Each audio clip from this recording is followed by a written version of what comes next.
All right, good morning, team, and welcome to Finals Day, Day 8 here at the Krui Pro. I've just found a young Suchi. He's just come in from a free surf. Young, how was Suchi? How was it out there? The waves are pretty far and yeah, pretty good. All right, okay. So there's still some waves, a little bit onshore, a little bit smaller than yesterday, so a slightly different kind of tactics for Finals Day. Yeah, first day, here we go. Listen, good luck today. Have fun and enjoy Finals Day. It is a little bit different today. A bit of a challenge for the competitors that have made it through this far. We are going to finish up the round of 64 of the men, round of 32 of the men, and then we're going to rip straight into four-person heats for the rest of the day, crowning champions around about mid-afternoon. Can I shake your hand and say all the best for Finals Day? Good luck, and we'll start at 6:30, everybody. See you shortly. It's Finals Day here at the Krui Pro, and we are so excited to be here. We've had an incredible week so far, and I feel like we have an epic day of surfing ahead as well. We're going to start today off with Heat 5 of the men's round of 32. Xavier Huxtable will be out there with Roy Kanazawa, Kyoshiro Suda, and Cash Brown. I'm True Starling, and to call me through the action of this heat is Mark Clifton. Mark, I can't believe we're here. It's Finals Day. Wow, it's been a big campaign, hasn't it? What did we start at last Tuesday? Today is Tuesday, isn't it, as well? So there we go. It's been a big week, day 8 effectively, and lots of heats have rolled through out here at Ujong Bachor. So we are crowning champions this afternoon. There's a lot of points to dish out. There's a lot of cash, a lot of cred. It's all on the line with slightly different conditions to deal with this morning. So here is Blue ripping straight into his first wave, just a 167. But having a look at the playing field, what did you notice out there this morning? I noticed that the conditions have definitely changed a lot. They're different to what we've seen from the last few days. Seems like it's dropped off a little bit. I actually haven't had eyes on the ocean for too much, as maybe compared to you. I'm sure you've been up since pretty early watching it. But yeah, it looks like it's the wind's into it a little bit early this morning. A little bit out of the northeast, I imagine that direction is this morning, given the angle of our coast. It's kind of straight side shore at the moment. Definitely a little smaller. All these surfers, though, you surf a lot of heats in your life to get to this point. I'm sure everybody's competed in all sorts of stuff over the years. So you've just got to adjust and go, okay, well, it's the same for everyone. You've just got to get out there and do your best. And there's always better waves than other waves. You've got to find them. So the challenge is to do that, to surf into this breeze, to connect the dots. It's not lining up as well as it has done the last few days, but I mean, people still have to get through, right? So you just got to get down to business and just make it happen, I guess. Yeah. And Roy's doing that. Yeah, Roy Kanazawa, he's already locked in one wave. It was a small score. This one looks like it might wall up in front of him. Nice connection there for Roy. Tags it, and that's a better finish from the Japanese surfer. And that is Cash Brown out behind him from Cronulla. Nice first turn for Cash. Looking really solid this whole event. Gets a second one in and doesn't even look like he's going to fall. Just looks glued to his board. Yep, rock solid, good stuff on a bigger wave. So I think the 4, 5, 6, 7 turn waves are kind of not in existence as much as the last few days. We're going to see probably a lot of 2-turners, 3-turn waves. Although this fella might make a liar out of me. He had a great heat yesterday morning. It is Xavier Huxtable winding up. These guys did pull their jerseys on yesterday, to remember, and park themselves out there in the lineup for a start. To confirm, we'll get back to that in a minute, but here is White. Yeah, Kyoshiro Suda gets that first connection in. Maybe not as strong as he was hoping for, but gets this one. Oh, just doesn't quite find the rotation, unfortunately, for Kyoshiro. So he gets back out there. Everyone has a score to lock in now. I feel like Roy's wave was looking really good. So was Zave and Cash as well. So I think they've got some nice scores to roll through. So just noticing what White threw down at the end of that wave, we might see a little bit more of the aerial antics come into play with this side shore wind. Haven't seen a real lot of it to this point. It's been offshore and way bigger and just standard ripping, rather than the new school brand of surfing. So Roy connected pretty well, like you said, with this wave. Got a really good finish here as well. So the judges will be resetting their scale given today's different conditions. Although being finals day, I imagine they'll still be a bit brutal. Yeah, I think so. They're expecting good surfing. I mean, this is still really fun waves. Zave gets that quick flow and just can see how much speed and power he surfs with for Xavier Huxtable, Challenger Series surfer as well. Getting a 5th over at Newcastle, unfortunately going down to Jacob Wilcox. So Xavier's, as we've said all week, there's a bit of time in between the first and second Challenger Series event, so he's made his way over to Krui to keep that Challenger Series fight alive. It was this tour that put him on the Challenger Series, right? Basically, with some really good events. It's good to see all those boys step up and advance and graduate into the bigger league. And Roy again, wave number 3. So the judges are still hanging on that last exchange. There's been a fair bit of wave catching going on, so they're just going to get some replays going on, compare the scores, get the rides, try and separate some numbers and fit them in to the 0 to 10 scale that always exists given any conditions. You've just got to be fair with your scale once conditions change. So I imagine Todd and his team up there in the tower will be just taking their time with this one to make sure that they set the scale correct on finals day. Yeah, we're seeing a few scores lock in for Xavier, 1 or 2 more to come through. Scores are starting to filter on through for Roy as well. And, I just remember being here for the first day, which was we was running for the Pro Juniors. And now I'm like, okay, we're back. It's finals day, and 5.67 for Xavier to start his finals day campaign off. A 4.93 for that last one of Roy Kanazawa. Scores for Cash Brown also to lock in as well. Cash regains that first priority when he gets back out the back, so he will get the pick of the lineup. Looks like that is Tully Wiley. He's going to be coming up in the next heat with Varun Tanjung, Dylan Wilcoxon, and Raki Masuda. Wow, that's going to be a tough heat for heat 2 of the day. Well, they've all got their game face on down there this morning. Everybody realises this is the real business end. So yesterday afternoon, right, this heat actually paddled out. They sat in the lineup. There was a huge crack of thunder and a big lightning bolt hit the water only a couple of kilometres away from where the competitors were sitting. And I know Johnny Decker on the ski, he's just like, what the? That was pretty close. And all the boys kind of in the water realised, hutty, something. A big dark cloud came over. Things went pear-shaped really quick. The wind just got out of control. It was just such a rapid oncome of this storm. And then it started raining, and then the raining just got torrential, and the call was made to stop competition for the day. It was one of those localised systems that last about half an hour. But there was a lot of rain that dropped. There's the replay of Roy. A lot of rain that dropped. The event got called off. So it put us in a situation where all heats today are 4-person heats, saving us 8 heats in total. No man-on-man action today, but these replays are looking pretty good. Oh, yeah, it's exciting. It means there's more surfing to watch for us, and that was a really good wave for Zave, the 5.67 it locks in as, and he's starting off really well, and we're pretty lucky to be here in Krui. We've had some amazing waves all week. It's been picture perfect, and today's, the conditions have changed a fair bit, but there's still some really good waves on offer. Yep, and that's it. You've just got to get down and make it happen. Like I said earlier, and everybody realises this, when you look at an ocean and you're about to compete, you just start to identify what are the better waves. They're not as glamorous as the last couple of days. That's a given. So the fresh challenge for our finalists today is get your head around what is going on. Be the person on those slightly better waves. I imagine we're going to see a lot of 5-point ride-ish stuff today, middle of the range, but someone's going to connect the dots shortly as green, which is Cash Brown. He seems to have found a little bit of a runner. Yeah, I know that Cash is staying with Coda Killorn and Arch Whiteman, so a good group of awesome humans to be staying with and being around this. Yeah, they seem like they're having the best time. So Cash will get his second wave in. Smaller scores locked in so far for him, just at 4. But, as we were saying before, this first heat of the day really sets a bar and it sets a tone for the rest of the event. Yep, I imagine there's a lot of crew up there watching this heat.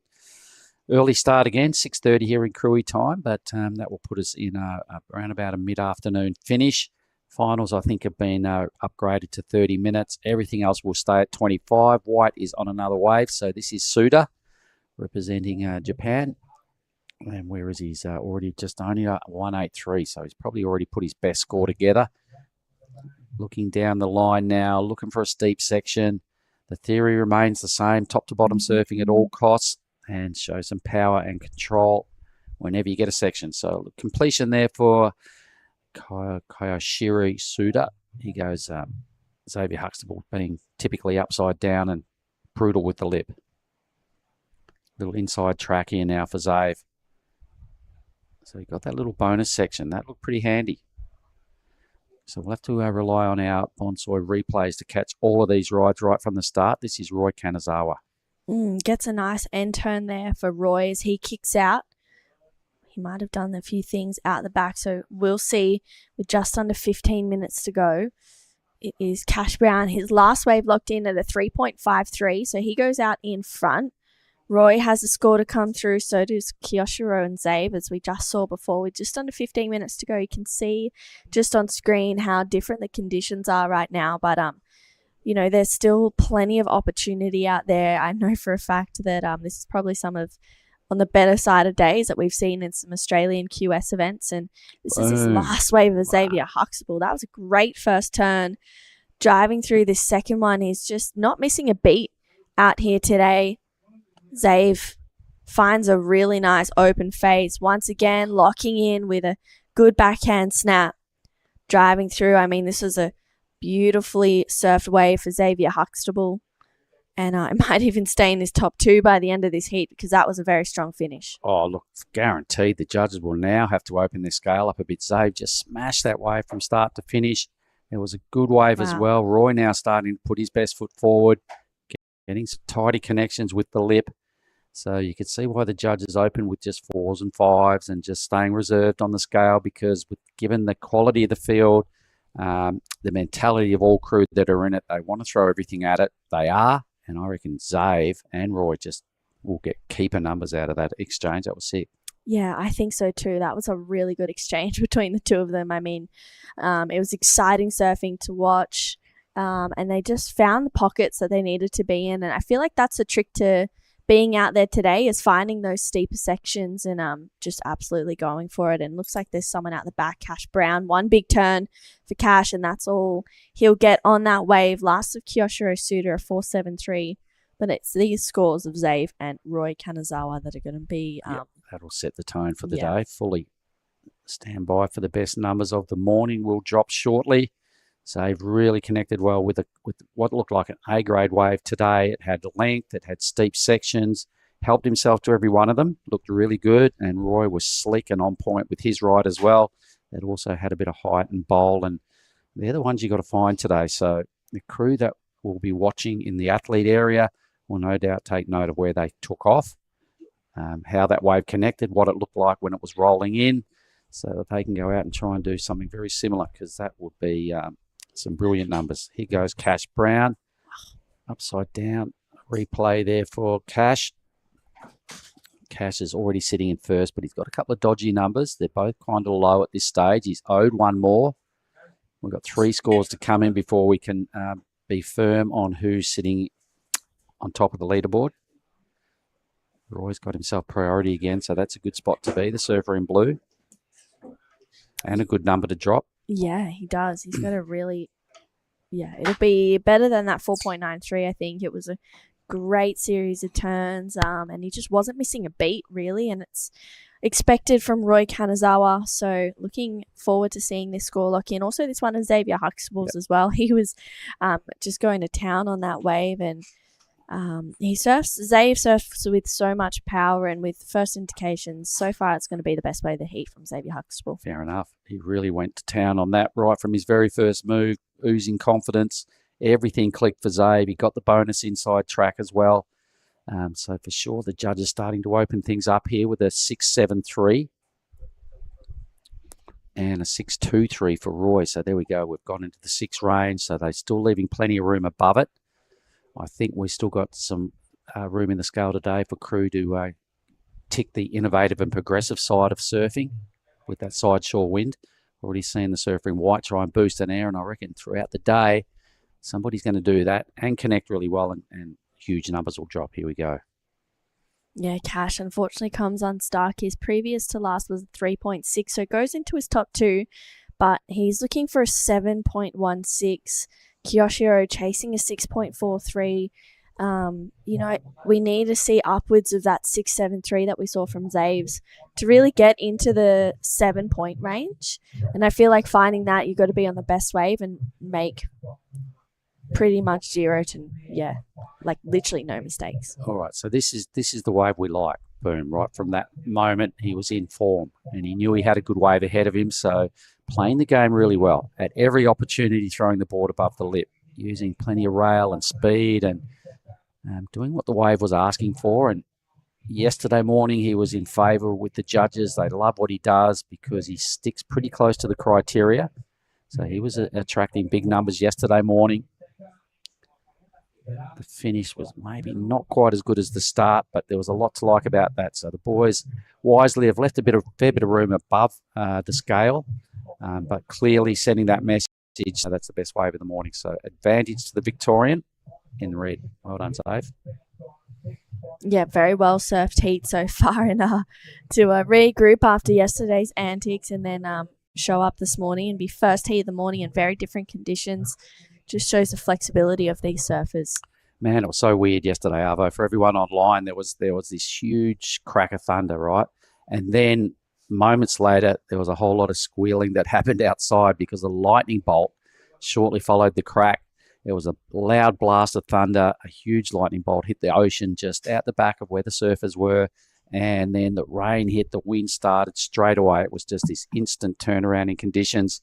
The heat had been surfed for about a minute, and everything stopped. I think we lost power. It just was such a bizarre finish to a really good day. Right when we thought we've only got 4 heats to go, we got this. We had no heats left. Once that hit, it was just instant turnaround. Yeah. So they're in the water again. Times Zave's picking up where he left off yesterday morning. Had a great first 8 minutes of his heat yesterday morning to put himself squarely in this round. So it's business as usual for someone like Zave, and Roy's done a really good job to be holding on to second. Yeah, Zave actually got a 17th here last year, so a quarterfinals berth for Zave will be his best result here, I believe, so far. And this is Cash Brown. Fortunately, doesn't quite get around that section for Cash. Chasing that 716. You can see that there's still good opportunities out there. It's not as perfect as we saw it yesterday. It's a little bit lumpier, but it's all a part of the challenge here. That's it. Fresh challenge is right there. 2 surfers have to move through to the quarters. Everybody wants to be that person. The points are what everybody really wants. The cash that goes along with it increases every single round, kind of doubles as we go all the way to the final. Here's the wave of the heat so far. So thanks, boys, for the Bonsai replay. 6-7-3. Plenty of brutal surfing by one of the more established campaigners on the Asian region, Xavier Huxtable. Let's remember last year, his effort at Nias will never be forgotten. 20-point heats don't happen very often. He absolutely blew the place to pieces last year, and he was everyone. It was just a feel-good couple of days up there in Nias, which we're going to shortly. Roy. Yeah, this is a good wave. This was that 6.23 of Roy Kanazawa, and he surfed this one really well. He just has such a great style and such good flow. I love watching Roy surf. So 6.23 and a 4.93 has Roy Kanazawa sitting in second, which means Cash is looking for a 7.16 and Kiyoshiro chasing that 6.43, which is definitely within their wheelhouse. It's just finding the waves to really allow them to open up is the key out there today, I think. And for White, he's just making his way back. So his numbers on his last swing didn't connect. So he is in a slightly better position than Cash, I suppose, with his requirement. 6 minutes, though, is kind of starting to become a real issue. Has 0 priority. Now he jumps into 4th priority. But this is the playing field today. The drone footage from Ryan Williams is absolutely on point. Now, drone pilot, here we go now. Let's have a look at Cash Brown. He needs a big number here. He could do it perhaps in 2 scores because there's plenty of time. He looks like he wants to boost. He does. You make this, you put yourself in the hunt. Wow, he would have been so close to making that. Full rotation. It was just the landing and the connection that cost him. Here's Xavier. Yeah, Zave gaining some speed on this wave, but he knows that it's not going to give him too much. So he gets out of there. I mean, that would have been huge from Cash Brown. We know that he can do those. I've seen him make so many. So I was like, okay, let's bring it on. I feel like we might see a couple more attempts of those in the next 5 and a bit minutes. I reckon for sure we will throughout the day, because that's going to be the point of difference, right? So somebody's going to start really taking to the air. The judges will then throw numbers that will suggest more of that, please, given the size of the surf today and the wind just creating a few ramps and a few of those options. So I think at some point today, someone's going to land something big, a huge number will go down, and everyone will go, right, let's start investigating the airspace. Yeah, bring it on. We haven't seen too much of that this event. Not really. At all, of the really. Juniors, I saw Bronson, as typically the other day, throwing some down, doing Bronson things. Mm-hmm. But here is Blue now trying to win a heat, chasing a 6-1-8. Turns into maybe a one-turner. Yep, can't get around the wash. Still a sick one-turner from Roy Kanazawa. You could see his fins out the back of that wave from that drone footage. 4.5 minutes to go. It's we've seen a lot of waves caught in this heat, which is awesome, but that 6.73 for Zave Hux has been the best one so far. Yep, 18 waves have been ridden and one more to come, so 19. So the options are there. The consistency is not too bad, but Zave will be happy. He's paddled onto a couple of rippers, giving himself an early strong lead. We have 18 heats to get through here today to finish finals day, so 16 of those will be at 25 minutes. Our finals are billed at 30. Mm-hmm. Yeah, we'll know our champions arrive by about mid-afternoon, I reckon, or early to mid-afternoon down here at Tanjung, Setia. Here we go. Yeah, this is this replay of last of Roy Kanazawa. Wow, it was a huge turn. A 4.37 locks in for that one turn. And then Kiyoshiro chasing a 6.43, gets that turn in there. It's looking like it's might offer that inside connection, but unfortunately just goes flat for him. So Roy Kanazawa out behind. He gets that turn in there, wondering if it was just the one or if there was a couple more. Wow, Roy's really doing everything in the book to try and extend second place here. He's catching a lot of waves. He's really staying busy. We're down to 3 minutes. Zave is in the lead. Surfer in red also has priority, so he pulls the trigger on wave number 4. He's caught the least amount of waves, but he's got the 2 best numbers with a good connection on his first hit. A little bit of a bowly section presents here. Maneuver number 3, probably his best section. Huge fin blast. Hangs in there. Plays the game, rides out in front of the wash. So full credit for that wave from the judges. But that end move was just gold. That was so good. Yeah, that was very well surfed from Xavier Huxtable. A really smart heat as well. He hasn't taken off on too many. He's just identified the best ones. This is Cash Brown. Nice first turn. He is chasing that 716, gets a second connection in there. He's been dropping 7s all events so far. You can see he's trying to stay with this one. Patient through here.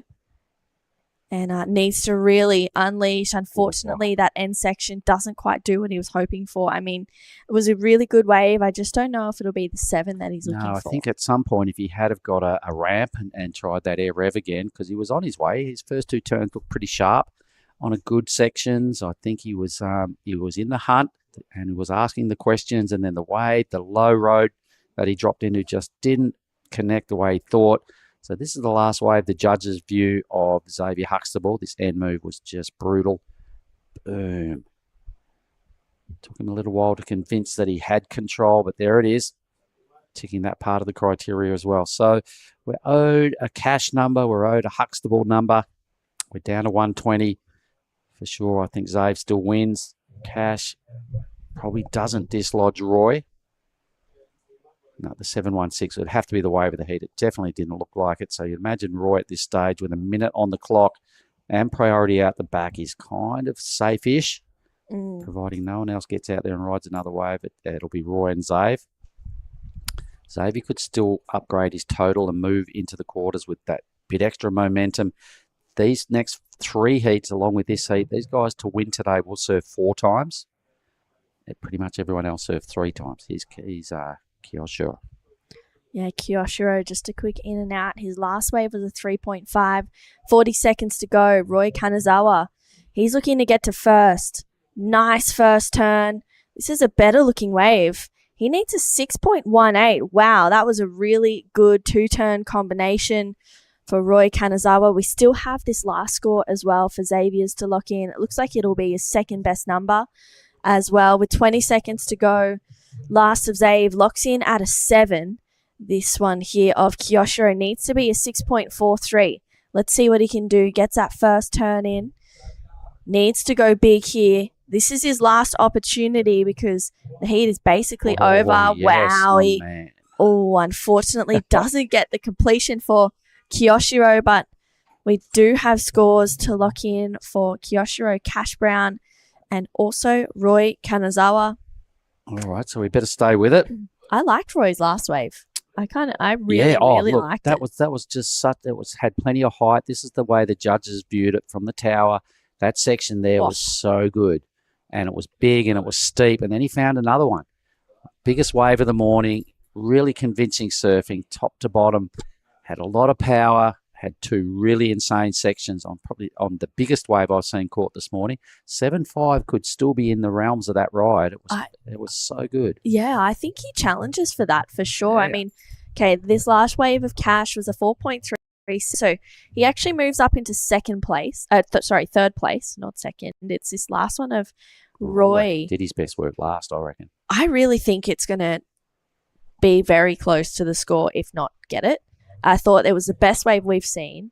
Oh, there it is. An He 8. goes to the lead. Well done, Roy. Right on cue. So he threw everything at trying to get the lead and took his very last ride to do it. Congratulations to Roy and Xav through to the quarters. We'll throw it to a quick break and we'll be back in just a moment. How? Oh, mate. I just went for a drive. Surf is cooking, bruh. Wind's gone offies. Swell's starting to pulse. You all fueled up? It's you and me, man. We're going to get cone today. Yeah, let's go.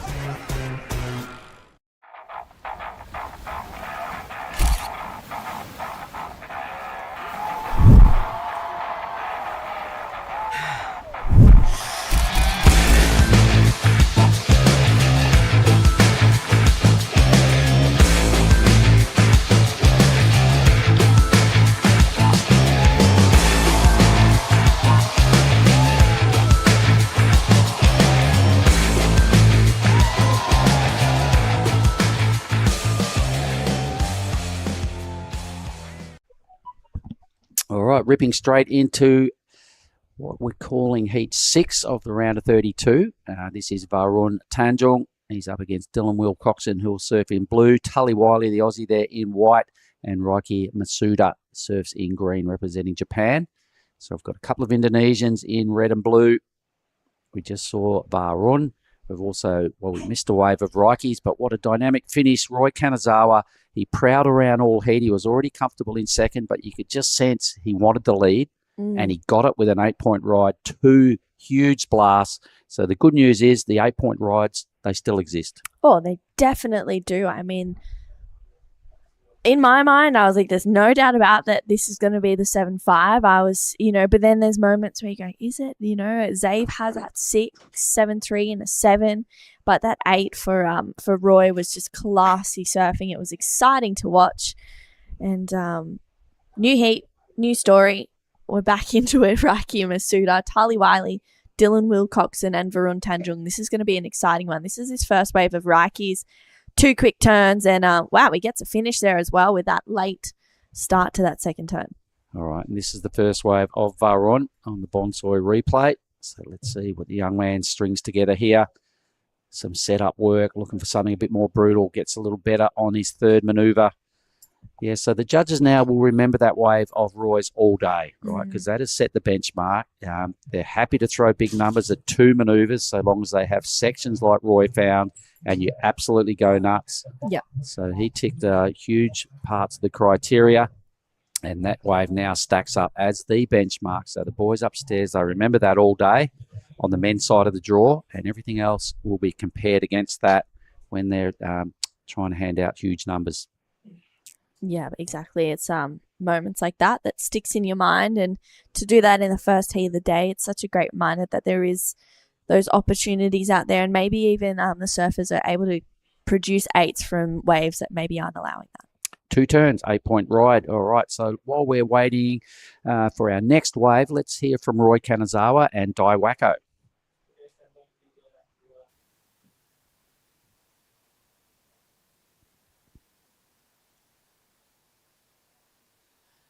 それでは見事クォーターファイナルへと進出しました金沢ロイ選手、まずは、おめでとうございます。ありがとうございます。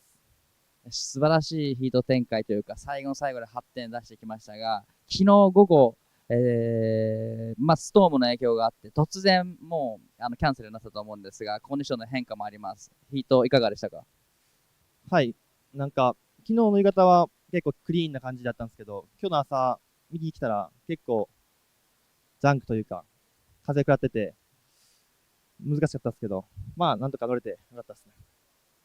Yeah, it was kind of difficult to surf out there, a little bit of texture and a little bit of bumps, but still he's happy to get through this heat. 本日今日マンオンマンがなくて、4マンヒートでファイナルまで行くんですが、いよいよクォーターファイナルです。今のお気持ち教えてください。まあ正直に行けるとこまで行きたいなって感じですね。頑張ってください。最後にメッセージの方お願いします。応援ありがとうございます。次も頑張ります。頑張ってください。はい、ありがとうございました。Cheers, guys. Mats Dai, thank you, Roy. That was an exciting first heat of the day.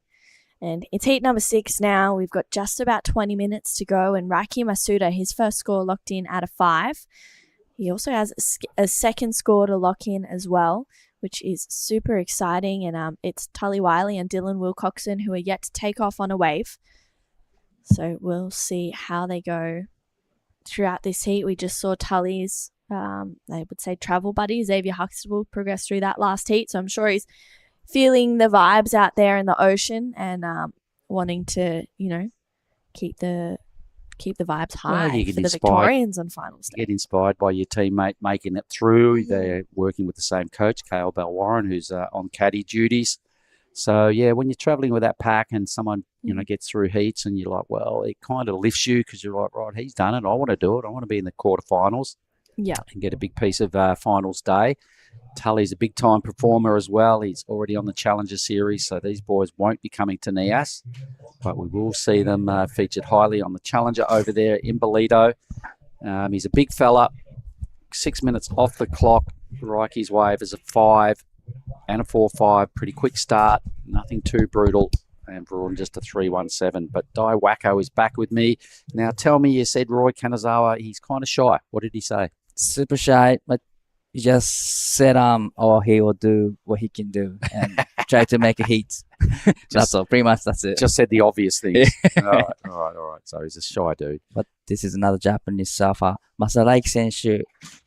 これはいいライディングになってきました。So this is the last of green 4-5. I'm not sure which one it was, but here's both of them. So very similar. A couple of good hits. Looking sharp. Looking like he's ready to rumble. Well done. Only 6.5 minutes off the clock. Already in the lead.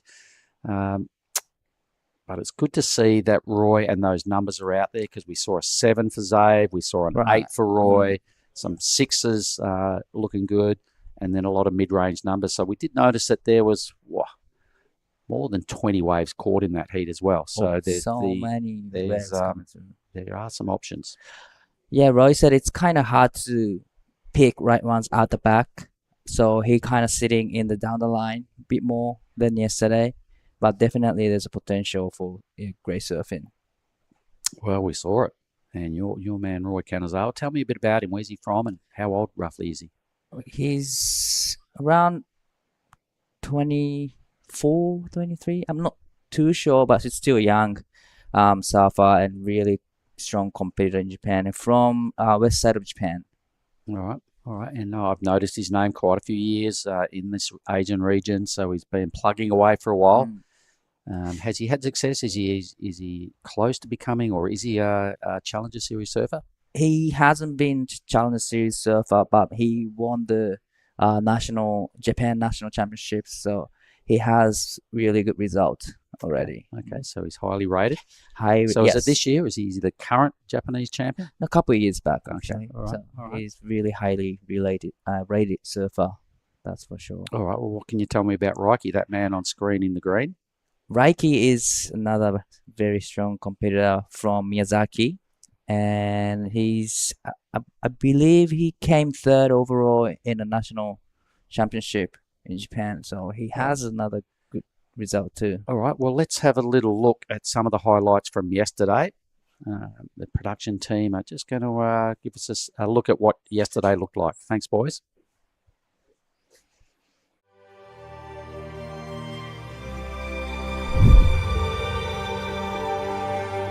Today's going to be a huge day. We're going to come back and clean up the back end of the round of 64, so that includes 9 heats.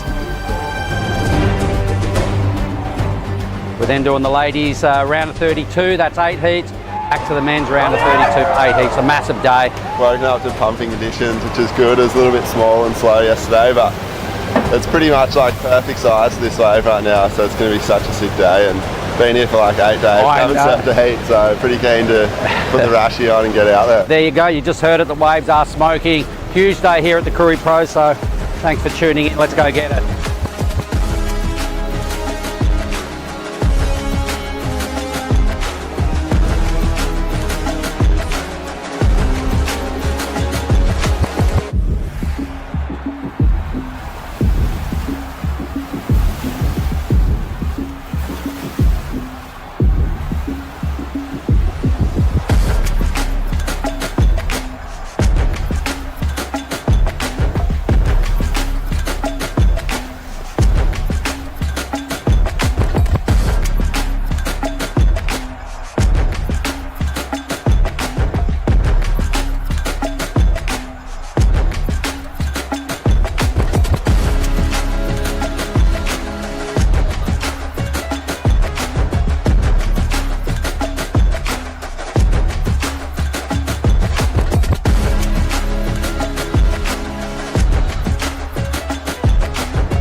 All right, there's the scene of what we're doing here this morning on finals day. That's our judging tower right in the center of screen. The athlete area just a little bit to the left. There's the gang that gets you down to the beach just to the right of the judging tower. There's not too many spectators here this morning. It's still early. Let's have a look. It's just after 7 a.m. in Tanjung, Setia time. I imagine things are going to ramp up and all the locals will come down and check out what's going on. The presentations this afternoon will be a big deal. There'll be a lot of officialdom down here, and we've got a lot of cash and prestige to get through and hand out here this afternoon. Big points on offer, being a 6,000 for the first time ever in Indonesia. It's biggest event in Asia Tour, and we're gonna head off to Nias tonight. We are. We're actually doing that tonight. Early flights tomorrow morning. No rest for the wicked, right? We're straight into it.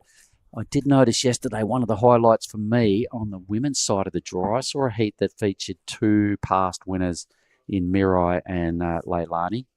And I feel a little bit sorry for the other crew that were in that. It was Willow Hardy and another campaigner. But those 2 looked really strong yesterday in the women's draw. They're already in the quarterfinals.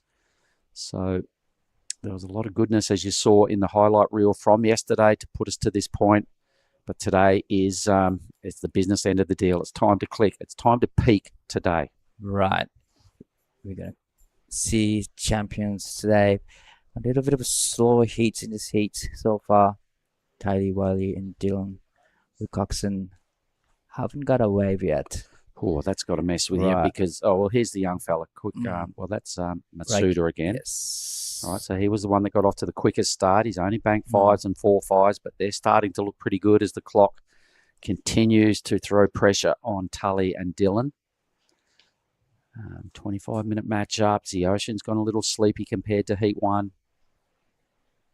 And so I think Reiki has adjusted the best, and he's made some decisions early that are stacking up pretty well now that we're down to 12 minutes. 現在残り時間12分を迎えたところで、増田選手、2本のライディング、他の選手がまだ揃えてない中でしっかりと揃えてきています。And this is Tally Wiley. First one, floats the section, comes around and put another float. And here is big opening carve and finishing turn was solid too. So finally he's back in the game. Got a wave. Yep. A little tentative as you would expect when you wait that long. It really looked like he wanted to make it to the end of that wave. He got 4 moves in, a couple of setup moves at the start of the wave and got a little better towards the back end. So it won't be a monstrous number, but it will keep him in touch with what Reiki and Varun have done. Tully, one of the biggest competitors here, so let's have a look at him again. Really, I love how he just maintained the speed, generating all the speed and come around a section and big carb. But nothing, like you mentioned, nothing major done at the back. So probably third turn about his best move. So the judges will see where that fits up against what we've seen this morning, what we've seen in this matchup. Roy Kanazawa, definitely best performing surfer out there today, just with his precision and the wave choice for that last effort for the 8-point ride. Xavier also throwing away a good number and including a 6 and a high 6 and a 7. So that last heat was pretty sick. And looking like this is Dylan Wilcoxon's first effort. So out of the Mentawais, the young fella. His family's here. There's a whole lot of Mentawai crew that have come down to contest this event again. And just gets exploded and blasted off his board there at the end now. Here is Varun. Varun, important wave for him. Gets the float and come around section. Get over the white water. But fortunately, couldn't get a finishing time right there. He seemed to be chasing that wave the whole way. Right. As soon as he stood up, he was like under the pump a little bit. Chasing the line. Unfortunately for Varun, it's going to be a big score for him now. Reiki has first priority, just under 10 minutes remaining. And we're still waiting for the Tully's numbers in. 4.8. Yeah, so that is a good, good start actually. In last heat, we've seen a lot of, 7s and 8s. But in this heat, 4.8 could be pretty good score. Had to do it. Time was getting the wrong side of ideal for him, so he just connected and made it to the end. A 4.8 just keeps him in striking distance. But this was Matsuda. 増田選手の1本目の5点のライディングですね。こちらが5点のライディングになります。そして Bonsai replay of Tully's last effort. This is a 4.8, so it's up there with one of the better scores of this matchup. So he was just keeping some good momentum and speed on this wave to get to that point. He does his best work when he's on rail and buries his big, heavy back foot and uses his weight to his advantage. Great competitor. He's been around for a while. He's off to Bolito next week.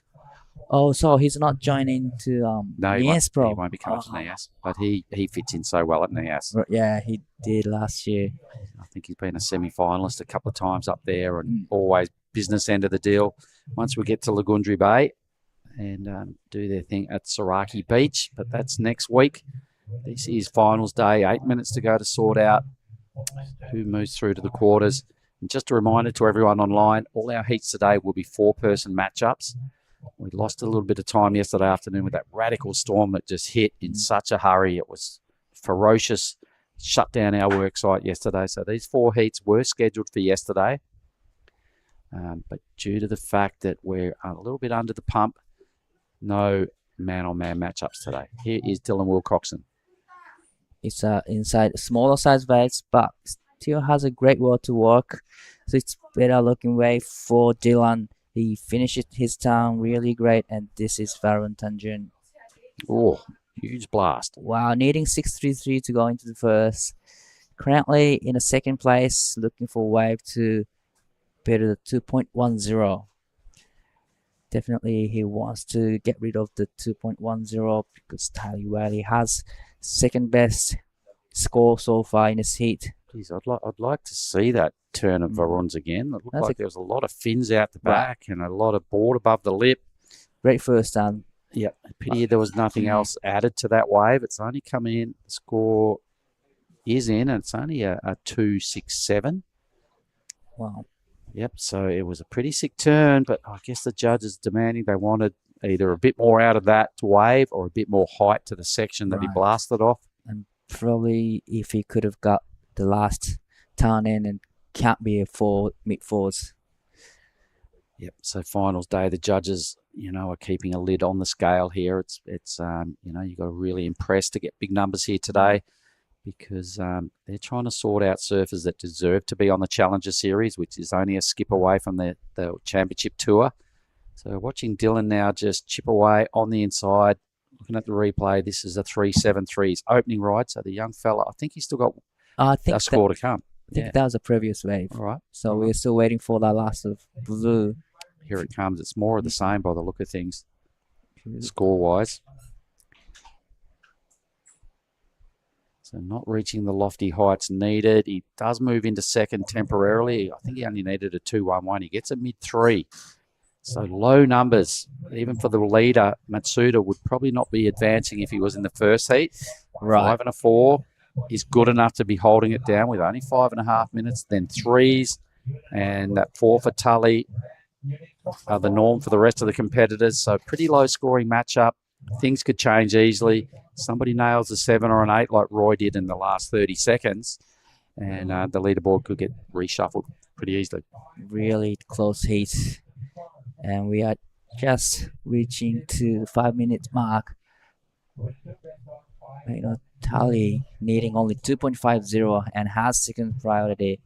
He's in the fourth place, but in a good position, needing a small score.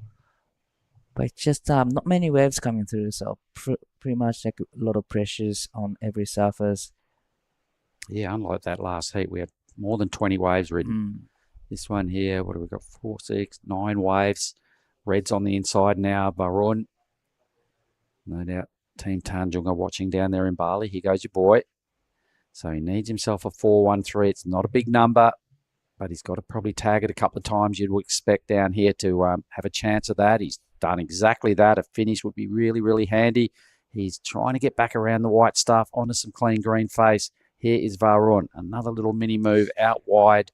So hedging his bets on those 2 mid-wave lip assaults to try and extract the 4-1-3. Well, he did a couple good turns in at the back. So if it's going to be a 4-1-3, then now he would be moving to second place. I think Tully Wiley is the real threat here. Right. He's only got 1 wave in, right? He's in 4th. So it's kind of fake news at this stage for Tully, because as soon as he gets his second wave, all these numbers that are required by Varun and by Dylan to move up into the lead, I think they're going to change rapidly. So long as Tully can get another wave, let's remember that. All right, he's only got second priority. 3.5 minutes. So 3.304 last of Varun. Not enough to go into the second. Still looking for 4.0 to advance. All right, some movement out the back. Everyone's on the hunt. They're all starting to paddle a little wider. Might be a bit of height attached to this set. Just trying to set themselves up. Tully lets it slide through. Blue down the line is Dylan. He needs a wave. So Dylan's in second, actually, so he could improve with just something better than a 3.57. So a couple of nice moves there for Dylan. Definitely, it's going to be his best score. But, this is important wave for Tully. Needing 2.504 now, but unfortunately comes unstuck. That was a little bit of mistakes. Pressure does strange things to people. There was a bit of it involved in that ride, I reckon. He doesn't really make mistakes in heat, but that was the first mistake I've seen from him.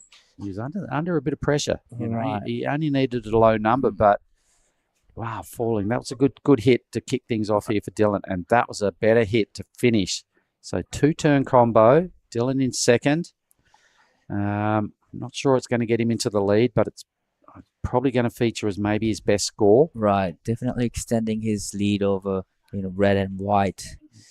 So Navarro and Tully He's going to be in trouble. Was his 2 best turns, I believe, of the heat. So I think he might move up. So we're just under 2 minutes. All right, we're watching Heat 6, everybody. Replays flying around. This is Masuda's 5-0. That's the 5, all right. He's got a 4.50. Hasn't done much since that point. He started off with these 2 rides. And this is a 4-5 from Masuda. Rapid fire surfing. Geez, he's quick. Nice, quick, tight surfing. Thanks to the Bonsai replay there. Cheers, team. 90 seconds. Tully Wiley's made a bit of a fumble. He'll know that was not the requirement. He's on the hunt again. He's out the back. He's searching hard, the big fella. He's paddling for a wave, but he's a bit too far out. He has kind of not a good priority billing in third either. So Dylan's number comes in his best, a 5, so that extends. Well, 5-6, best wave of the heat. Best wave of the heat. But in second place, now Varun needing 6.03, Tully Wiley needing 4.54. Pretty decent score now for the requirements for both red and white. Down to 50 seconds to go. But looks like Tully is on hunt at the point. 40 seconds, yep. It's going to have to be all or nothing right now. Finals day, Tully Wiley, he's been through this a number of times. He's featured highly throughout a lot of big QS events in his life. He's a Challenger Series campaigner, so he'll have a cool head, but 25 seconds. He's got to catch this wave, and he's got to do a couple of big blasts before he gets to the pack because he'll get the rest of the wave taken off him. So let's have a look at Tully now. Absolute crunch time for the Victorian goofy footer. He's winding up. He's going to be desperate. And he just body language. He looks super disappointed. Wow. He's going to drop out of the draw here. Varun's thrashing around. He gets his wave taken off him by Green. So Reiki will win this heat. How's his English? No good? Probably I should go to all right, after area. Like you're going to be doing a post-heat Right. interview. We've still got a couple of scores to come. Tully's won't factor in. I don't think Varun's will either. But was Tully Wiley up out the back? I don't think so. His body language looks no good. So we're going to throw to a break. We'll be back with Heat 7 in a moment. I think we've got a special guest. Dane Henry's joining us for the next chat. That's a weird looking smoothie, Vorno. Tell him, son, this ain't no smoothie. This is a smooth as broth base for our bonsai ramen. How long should we wait, Master Ramen? Patience, young noodle. Wait, and top secret, I need a corn. Behold, bonsai ramen. Horn-san, this is... Absolutely cooking.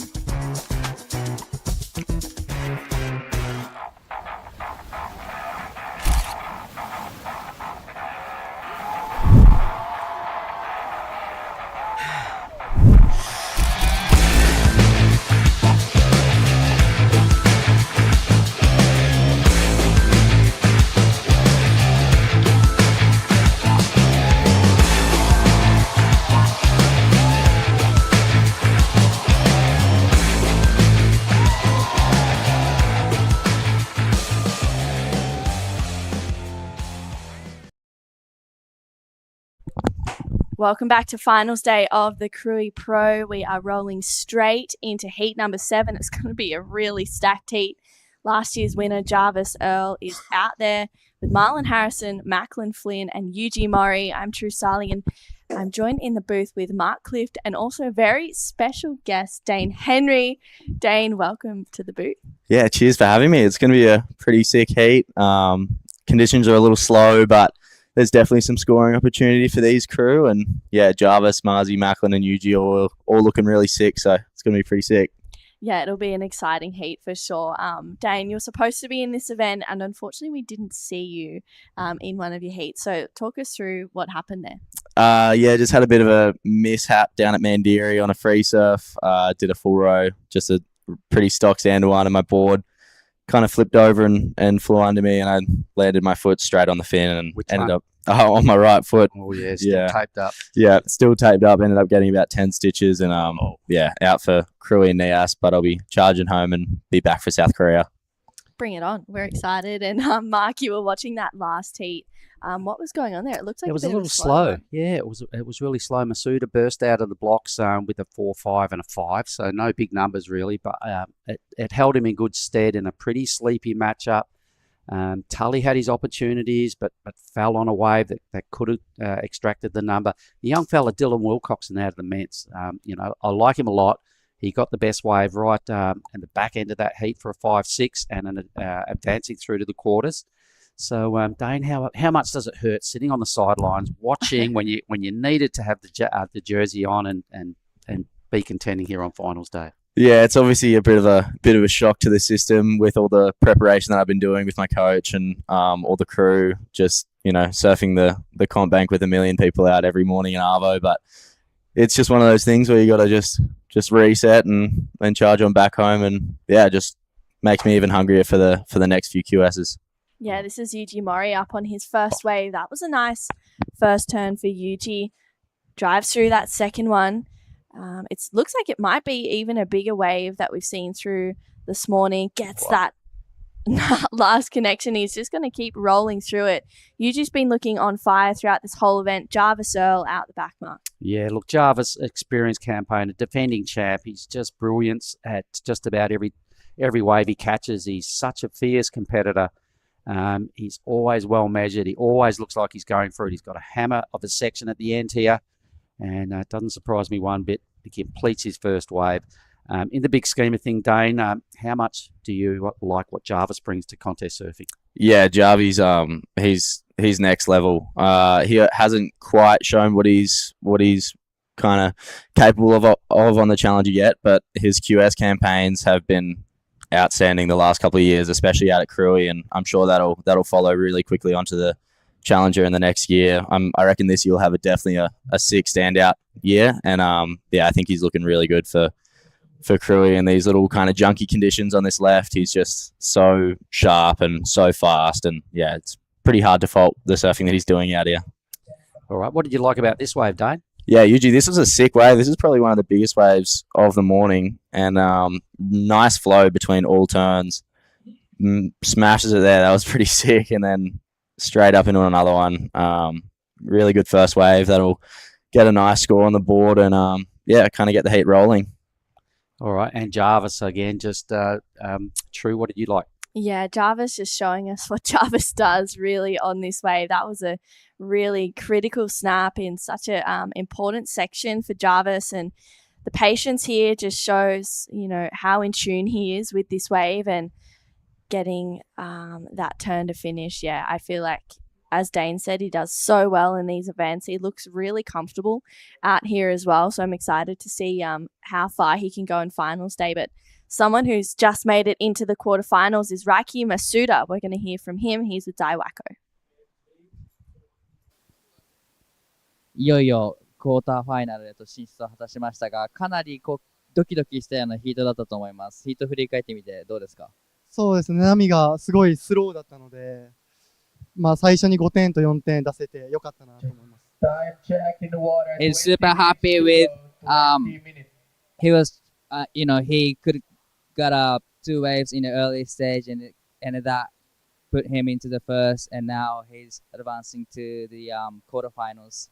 いよいよクォーターファイナルですが、今のお気持ちどうですか？そうですね、緊張せずに自分のサーフィン出せるように頑張っていきたいと思います。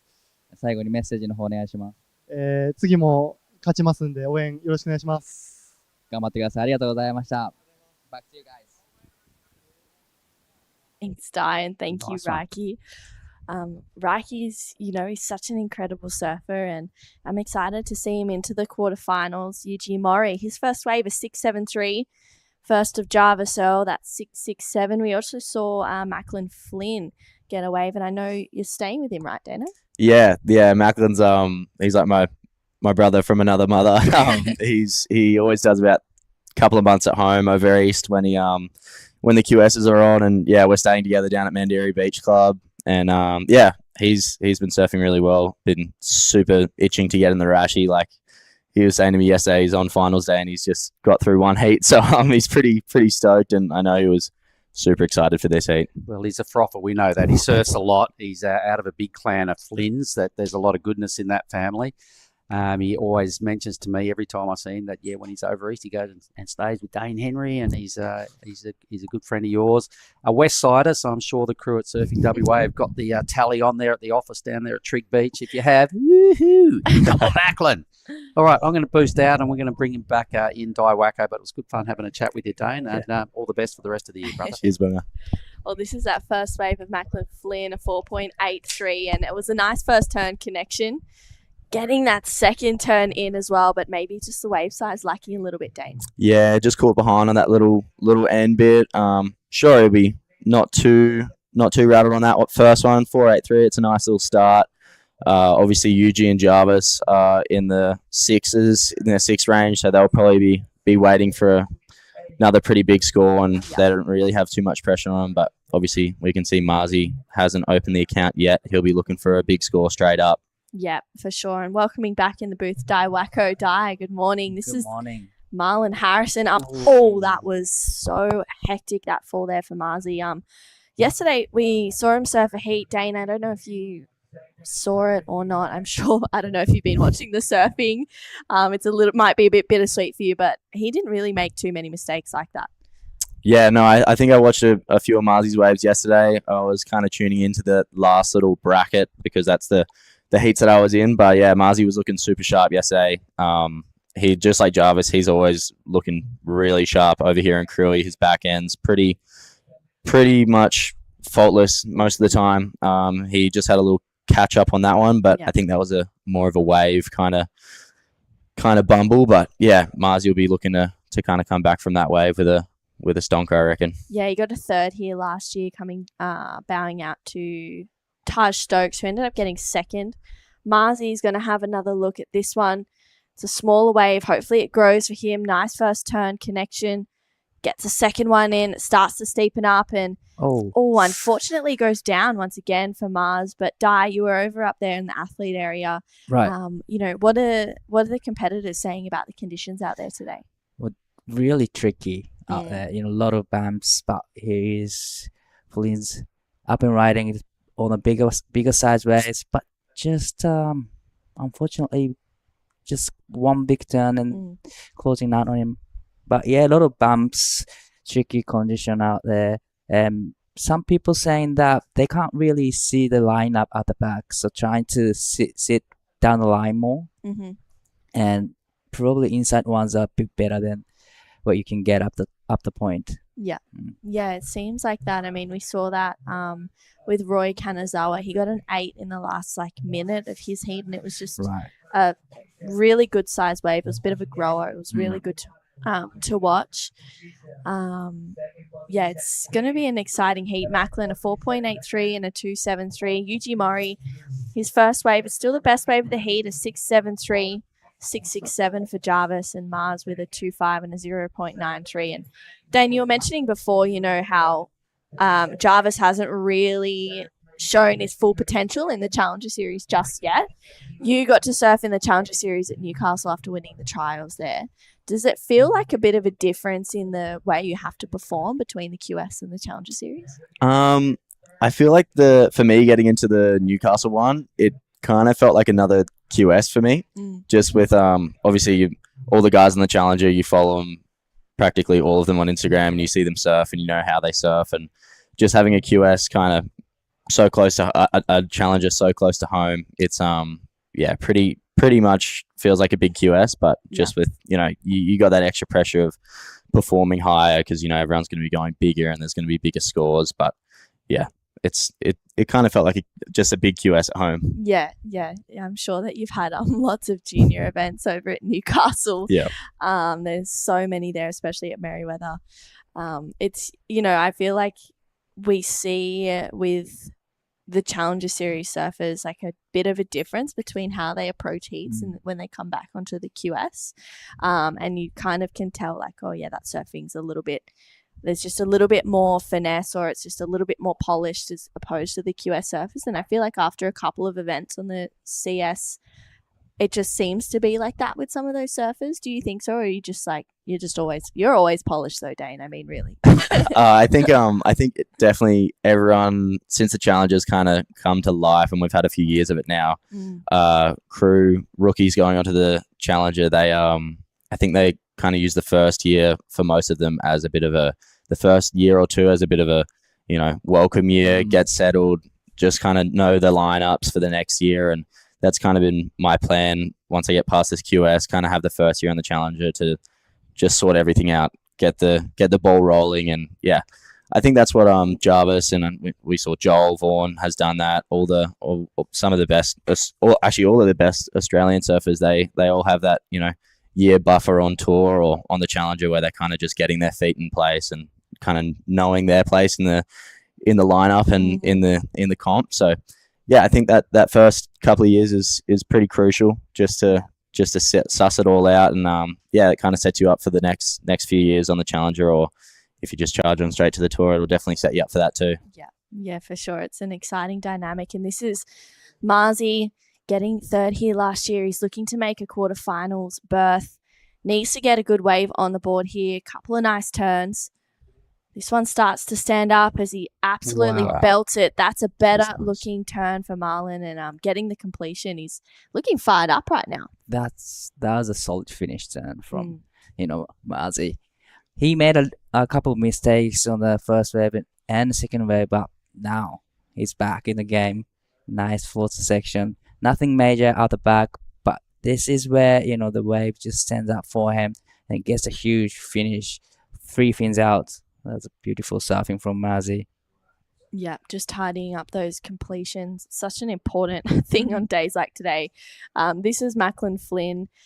Dane's traveling and staying with him. Dane, do you feel the nerves? I mean, just a bit of a fumble on that first turn. He gets out. Do you feel the nerves for the people that you're staying with, or you just go with it?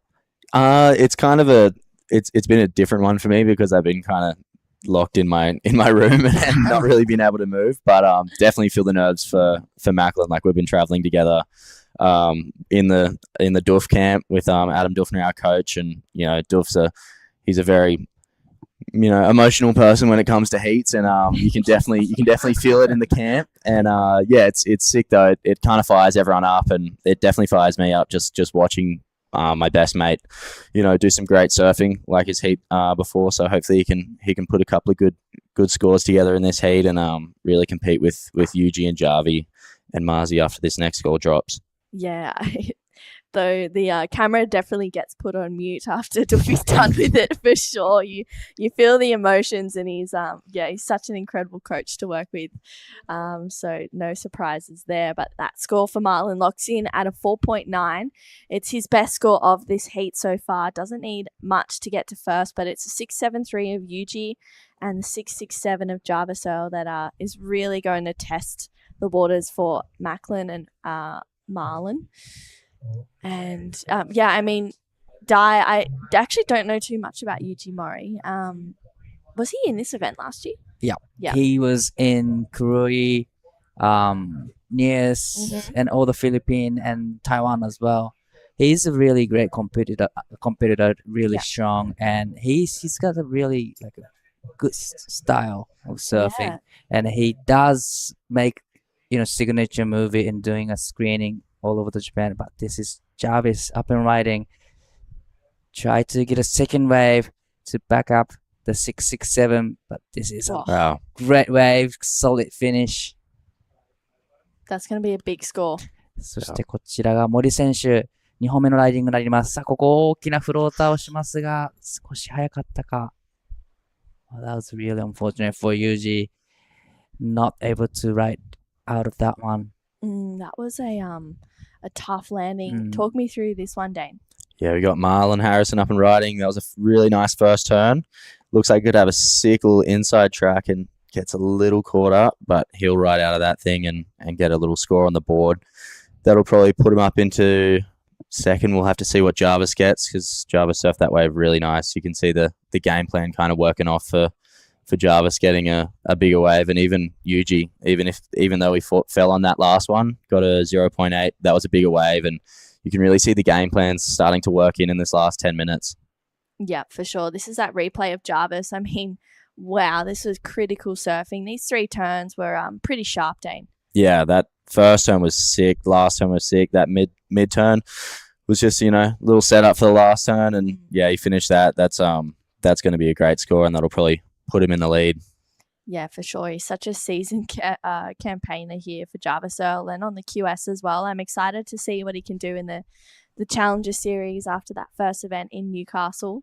And with 8.5 minutes to go, I mean, anything can happen. There's been so many heats throughout this event where we've seen those buzzer beaters, and it's just been like, I don't know about you, Di, but watching the heats and seeing the buzzer beater moments, my heart starts racing. Yeah. Like, wow, you want the person to get the score, but then you're like, I also don't want you to knock out this one. And, only 2 people get through. We've got 4-person heats all day. So I feel like we're going to see some more dramatic finishes. And this last wave of Mars is going to lock in at a pretty good score, I think. That was a nice connection. Does get a little bit hung up, but it'll better that 2.5 that he has, and he's just slowly increasing his scoreline. But you can see the difference, Dane, as you mentioned, in the heat strategies by getting those bigger waves. It's really, really shining through right now. Yeah, there you go. Jarvis, just his last one dropped in at a 7.5. That's his second wave, and he's got the 2 of the best scores apart from Yuji's first score. He's got 2 of the best scores of the heat, and you can see Macklin and Marlon are catching a few more waves. It's kind of in a heat, it kind of comes down to that if you get a really good score to start with. And here's Jarvis having a look. Little stuck behind on this first section, but he'll be looking for this big inside track.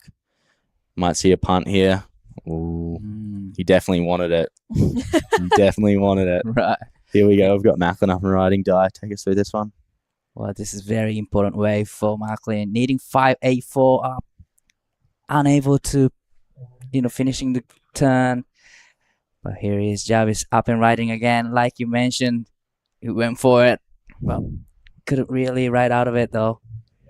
Yeah, that was unlucky for Jarvis and also for Macklin. There was one really strong first turn. That second turn, just getting a little bit late to that section there, unfortunately. So he needs to regroup. He's chasing a 5.84 now because that last wave of Mars was a 5.77. So he jumps up into second, but it's Yuji Mori who holds priority, only needing a 3.94. Marlon takes off a little bit too late on that one, unfortunately.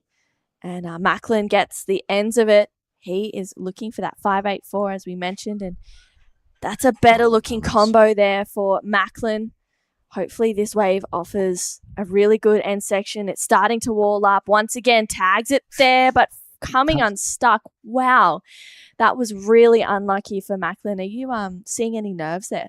Yeah, you never know with Macklin. He's a pretty not shy, but he's very emotionally, away. So you never really know. And but I think that was a little bit of nerves. He's usually making those turns, those fin blows, pretty consistently. So yeah, those couple of big scores that Jarvis and Yuji have, those are definitely kind of probably playing into the mindset. And Marzi with that 5.7 and the 4.9, it's not super comfy, but he's definitely kind of brought it back after that kind of slow start with not too many good ones to start with. And yeah, it's looking really tight. We could see a pretty sick finish on this heat, I reckon. Yeah. You surfed heaps of heats as well. These last 5 minutes we all know are super crucial.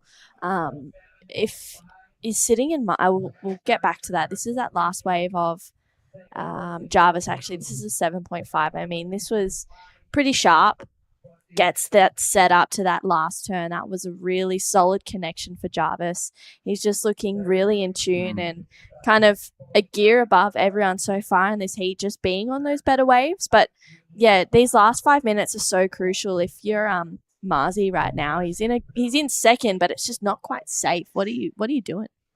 Yeah, Marzi, he's got second priority as well. So Yuji's holding the second biggest score of the heat, only needing a 3.9. So if I'm in Marzi's position, I'm probably trying to apply as much pressure and try and sell him on one. And here we go. Yuji lets Marzi get this one. Marzi's... Wow, this is looking good way for Mousy, just trying to get rid of the 490 to push more pressure to, white and green. But this wave, smaller size, but still started to step up. Unfortunately, a little hang up there. Here's Jarvis up and riding again, just waiting for the section to stand up. Ooh, he was kind of... He's wanting it. Yeah. He's hunting for it. That's for sure. Was. Wow, well, Macklin Flynn looks like he's going to have a good look at this one. Picks it up under the priority of Yuji, but just a quick in and out. Dai, you've watched Yuji surf a lot of heats. I'm sure that you know him pretty well as a competitor.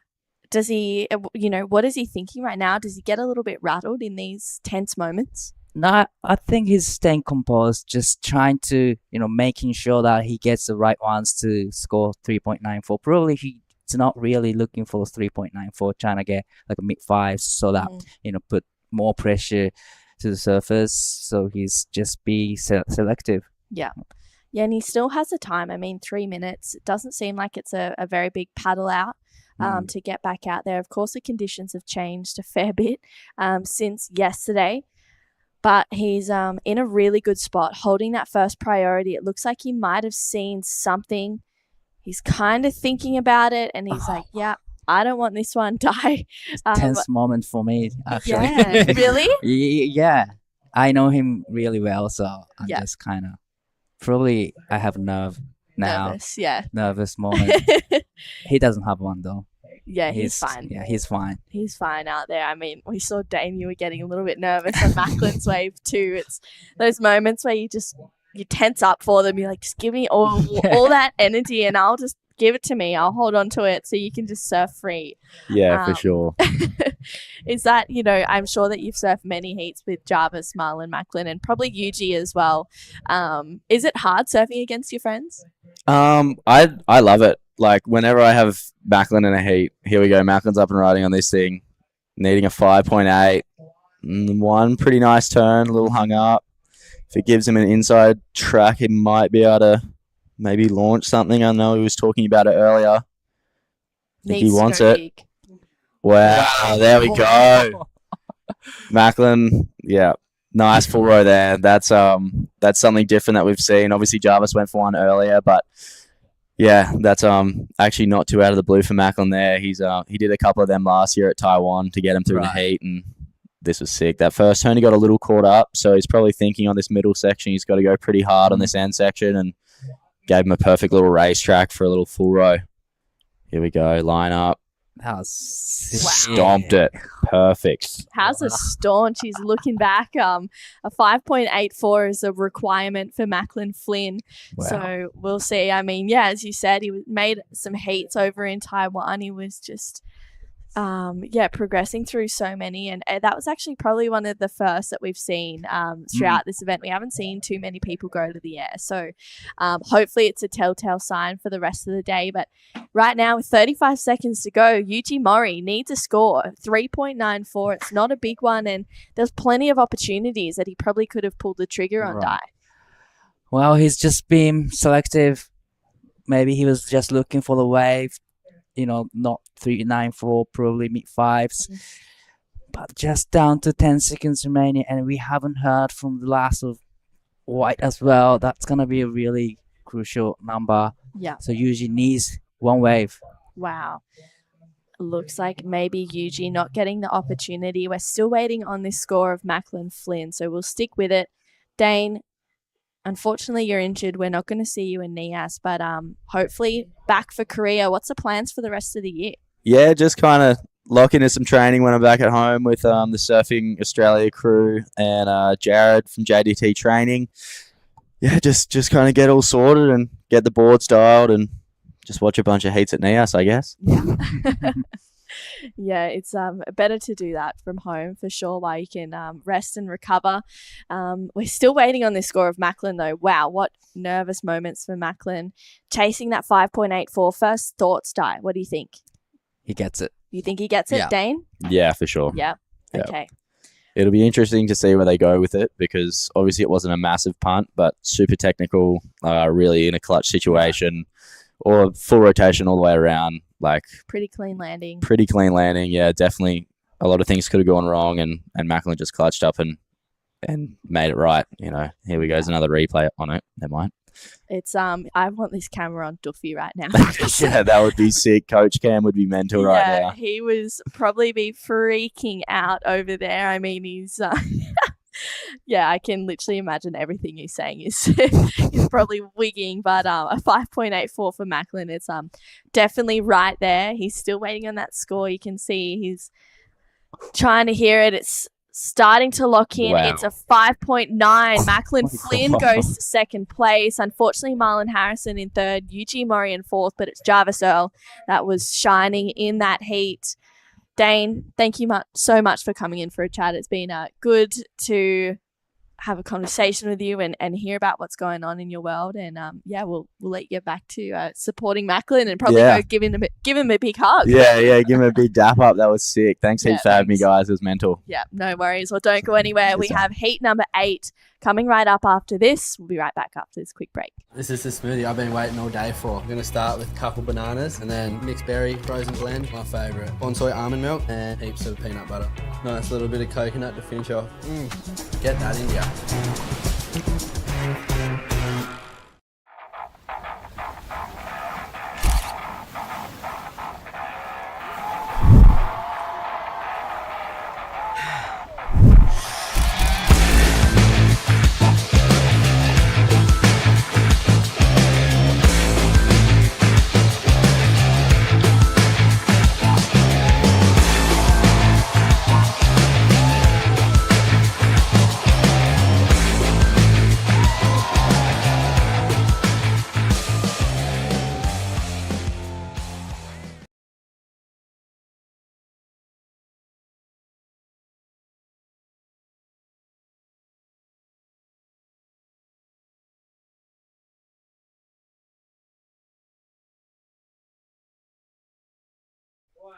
Okay, we are back for heat number 8 of the men's round of 32. Saxon Reba out there against Lennox Smith, Jay Brown, and Sol Grundling. Wow, this is going to be a tough heat. I'm True Starling, joined in the booth with Giada Legati. And Giada, we've had some exciting heats this morning already. Lennox Smith, he is up and into this one. Nice first turn. Gets that second one in as well and a completion. There's been lots happening this morning. All right, so I'm pretty excited. Give me a little bit of a lowdown of what went down. Yeah, well, that last heat was huge. Macklin Flynn just stomping a full backhand air rote pretty much in the last 30 seconds and getting the score that he needed to get to second place, unfortunately knocking out Marlon Harrison and Eugene Murray. But then we also saw some, real hectic heats where we saw... oh my gosh, Tully Wiley getting knocked out. That was huge. Yeah, that's a big name getting knocked out, especially someone that, you're used to seeing in the quarters, semis, and finals here. Yeah, I know. For Tully, I'm sure that would have been a big blow. We saw Xavier Huxtable and Roy Kanazawa get through in that first heat of the morning. It was it's been super exciting. We've had lots of wave surfed actually within these heats as well. So conditions have obviously changed a little bit, but there's still some good ones coming through. All right, so this is the first of Sol Grundling. Nice first turn. Looking like he doesn't get around that section. Right behind him, Jay Brown. Big first gouge there. Sets it up for that second one. Really pushes the tail. This wave going a little foamy there. Not too much happening on the inside, but I think he finished it off pretty nicely. So for now, looking like the best wave of the heat. Lennox Smith now just gets around this first section. I think he got a turn in here. That was really, really nicely done from Lennox Smith. Ooh, so okay. I think it's between Jay Brown and Lennox Smith on that last exchange. 2 really nicely surfed waves. But I saw that Dane Henry was in the booth with you guys for the last heat. So give me a little bit of insight there.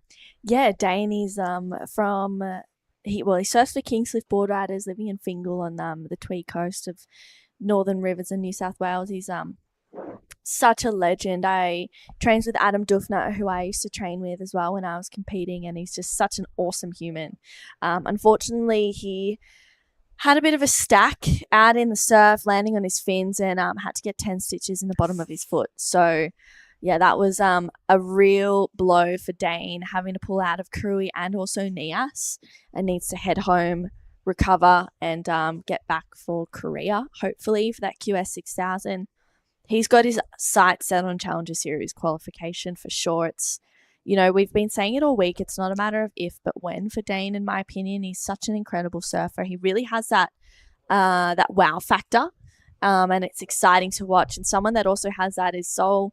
He's up on this one. Nice first turn. Gets that second connection. Wow, that was a pretty crucial section. And then Saxon Reba driving through a nice opening carve for Saxon. He has the score to lock in here.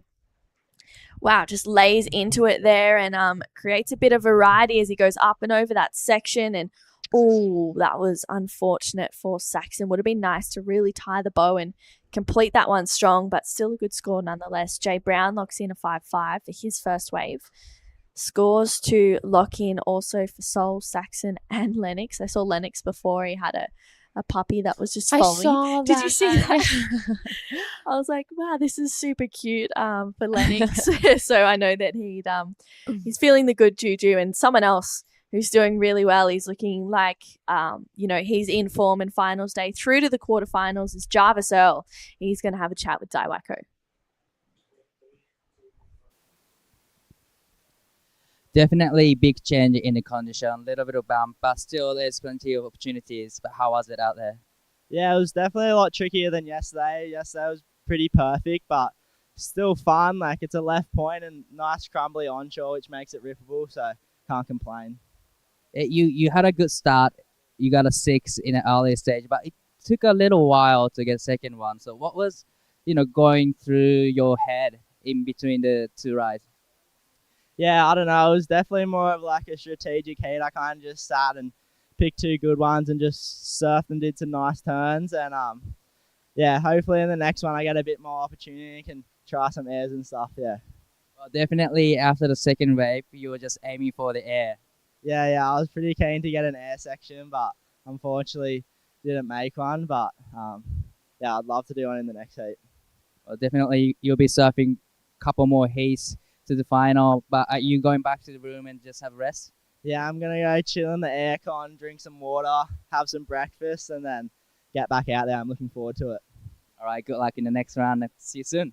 Thanks. Cheers. Thank you, Di, and thank you, Jarvis. Jarvis, last year's winner, he's looking pretty in form right now.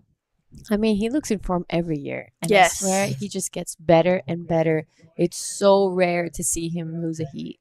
Yeah, it really is. He's standing out in these QS events.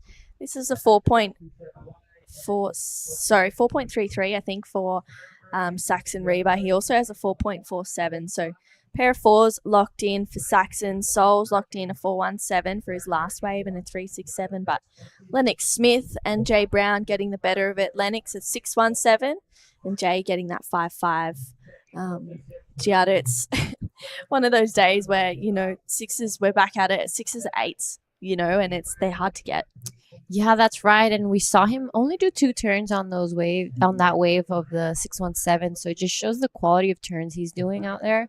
And yeah, we've had a huge change in conditions. It's looking like it's a little side onshore. It's more of a side cross shore, sorry. But, compared to what we're used to seeing out here, it's like that perfect Indo setup. This is the replay of the 6.17 from Lennox Smith. So it gets around that first section, upside down there, and straight away into the second one. So really, really good surfing from Lennox Smith. Yeah, he's another one of those competitors that, he's looking in form. Seems really calm prior to going into his heat. Seeing him grab his rashi, he's just like, yeah, it's all good. And I'm just grabbing my rashi and got this dog and, life's good. And I'm like, wow, you seem like you're in a really calm space. And now I'm thinking that that's lethal. Like, I don't think that's good for anyone except Lennox. But Jay Brown, he's been making heats in this round. I know he's stoked to be surfing a left, gets that first connection, but coming unstuck for Jay Brown. That was so hectic for Jay. That would have been, it might be the 2, 3, 4 to get him into second, but Lennox having a look. Yep. So looking like it's doubling up a little bit there. So good first turn from Lennox Smith. He gets around this section and he floats this one down. Wow, that was huge. That was massive. Yeah. Lennox Smith, you're right, looking really deadly. And I totally agree with you. He was super calm. He picked up his Rashi, checking out his dog, walked down. And that's when people really start to pass heats and win events, when they just have no worries in the world. Yeah, he's in that flow zone, right? Yeah. He's just like, yeah, this is all good. Let's have a look at this replay for this last wave of Lennox Smith. Really nice first turn. It's this second one that is so critical. Wow, he just airdrops down. We've seen about 5% of people make those. That's been like the craziest section to do that on. So big scores to come. Yeah, he kind of reminds me of Andy Iris in that second turn. It was a really, really cool style. I haven't seen many floaters, and we don't see them much nowadays, actually. It's all about the air and like getting big airs down. So it's cool to see him mix it up a little bit. Yeah, it's a 517 for Lennox Smith. So he goes straight up into first with that 617 and a 517. Saxon Reba holding second. Saxon from the Northern Beaches of Sydney, part of that Northern Beaches program, as well as Sol Grundling from Freshie. So Saxon and Sol, they're teammates, and we've seen them throughout this whole event. They've been progressing through lots of heats. Lennox, once again, up and riding, nice first turn. It's a smaller wave, but he's just getting a bit of work done, staying busy. And even in that last heat, we saw Jarvis do the same thing. He was staying busy under priority, and you could tell that he was looking for that air section. He just didn't quite find one. Yeah, and it's days like this when it's not so much of that Indo perfection that you might want to stay busy, because you could get a little wedge on the inside that could just stand up for you. So this is the replay again of the 617, the best score of this heat for now. Gets around that foam, big first turn into the second one. Really, really well done. We're going to throw some replays now. This, I think, is his 517. Wraps it around there, and this float, I love this. Oh, beautiful.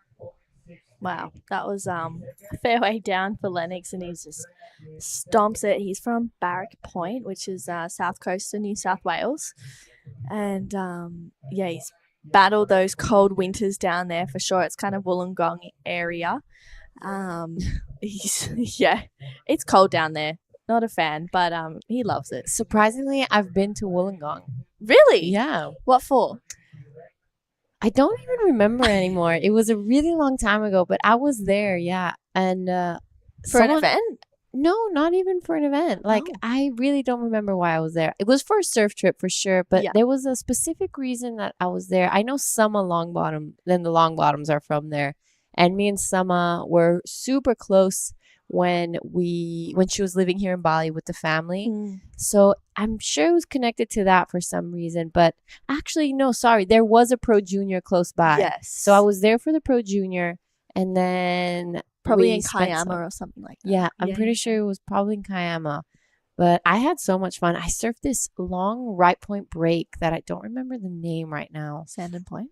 Sandon Point. Yeah. I love that place. It was so much fun, but it was cold. Yeah. And coming from Indo, I was like not used to the wetsuit.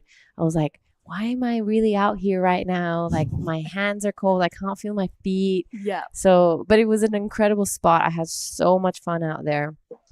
So yeah, I went to the Wollongong. Yeah. I love that. The gong. Yeah. The gong. Yeah.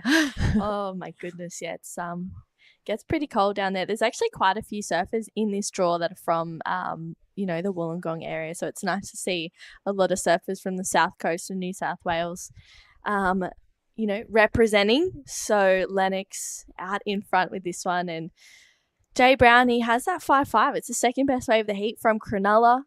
He needs a 3.3 to move up into second place with just over 11 minutes. It's gone a little bit quiet. The ocean is just having a little breather, and it's changed a lot since yesterday, Giada. It's not those perfect waves that we're seeing, but there's still some good opportunities.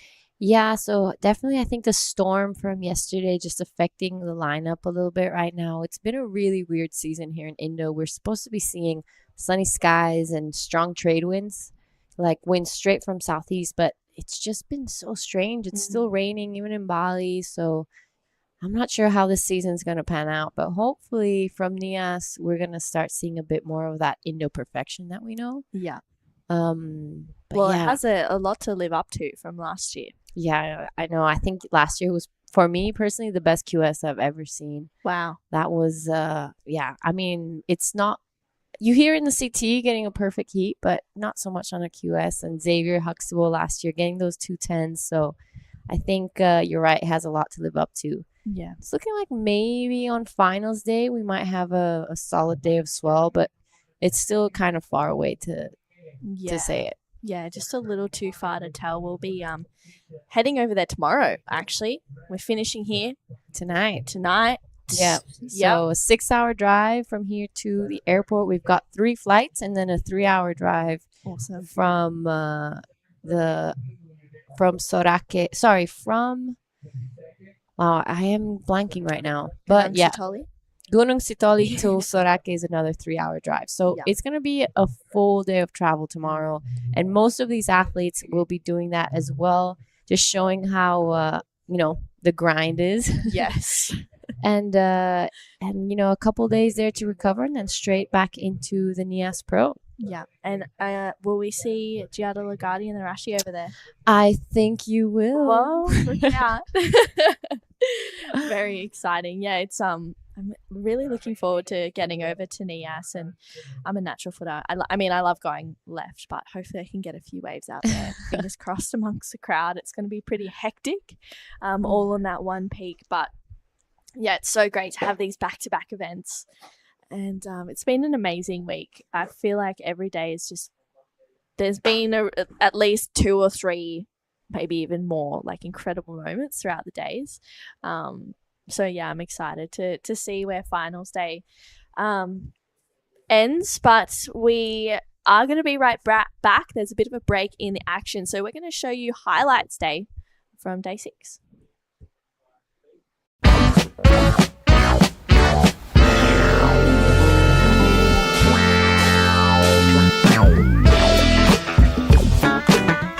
Hi everyone, it's day 6 here at the Krui Pro in South Sumatra. We are still on hold with QS competition, but we've got big crowds here and the surfers wanted to go out, so we've called on an expression session. There's a couple million rupiah up for grabs for the top performing male and the top performing female. It's going to be live on YouTube. Check it out, heaps of fun, or get down here to Tanjung Setia Beach.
And we are back. It is heat number 8 of the men's round of 32. And yeah, that was day 6 highlights. We had the expression session.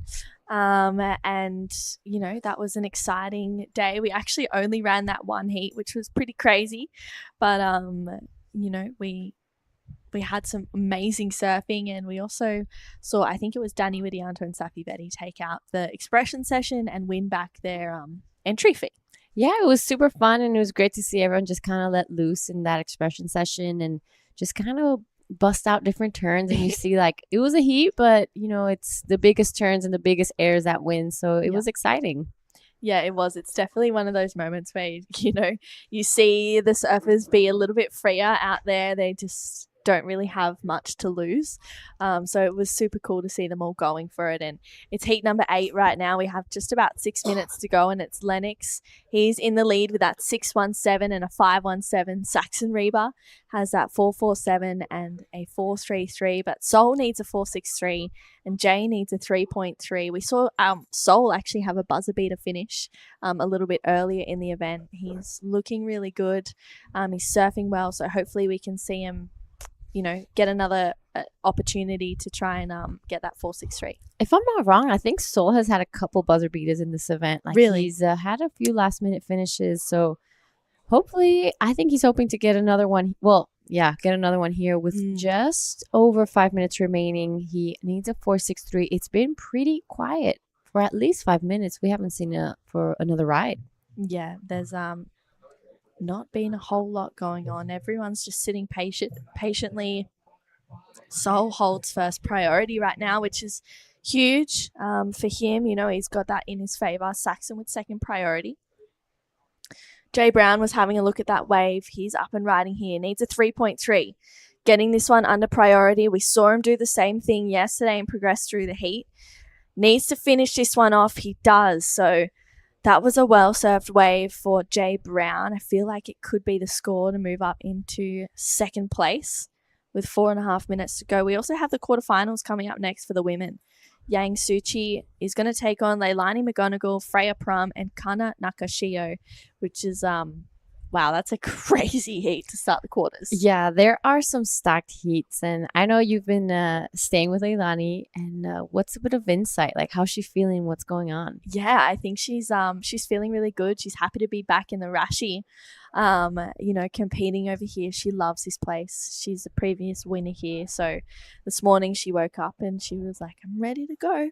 Like, let's go on finals day, and I feel like, she's been really wanting to just make heats in this event and, see what she can do. I think she wants to go back to back, and I haven't really seen her get into that, like, I call it the scary zone. Like, she goes into this real scary zone where I'm like, oh my gosh, I don't want to be near you because you're scaring me a little bit. This full Latina moment where she's just like locks in. So I haven't seen her do that quite yet, but hopefully today we'll see her do that. Even then she has a really big heat. Yang Suchi she dropped an 8.17 yesterday, which was huge. Kana's locked in big scores. And so is Freya, but this replay of this last wave with Jay Brown, it was a 3.67, goes to second.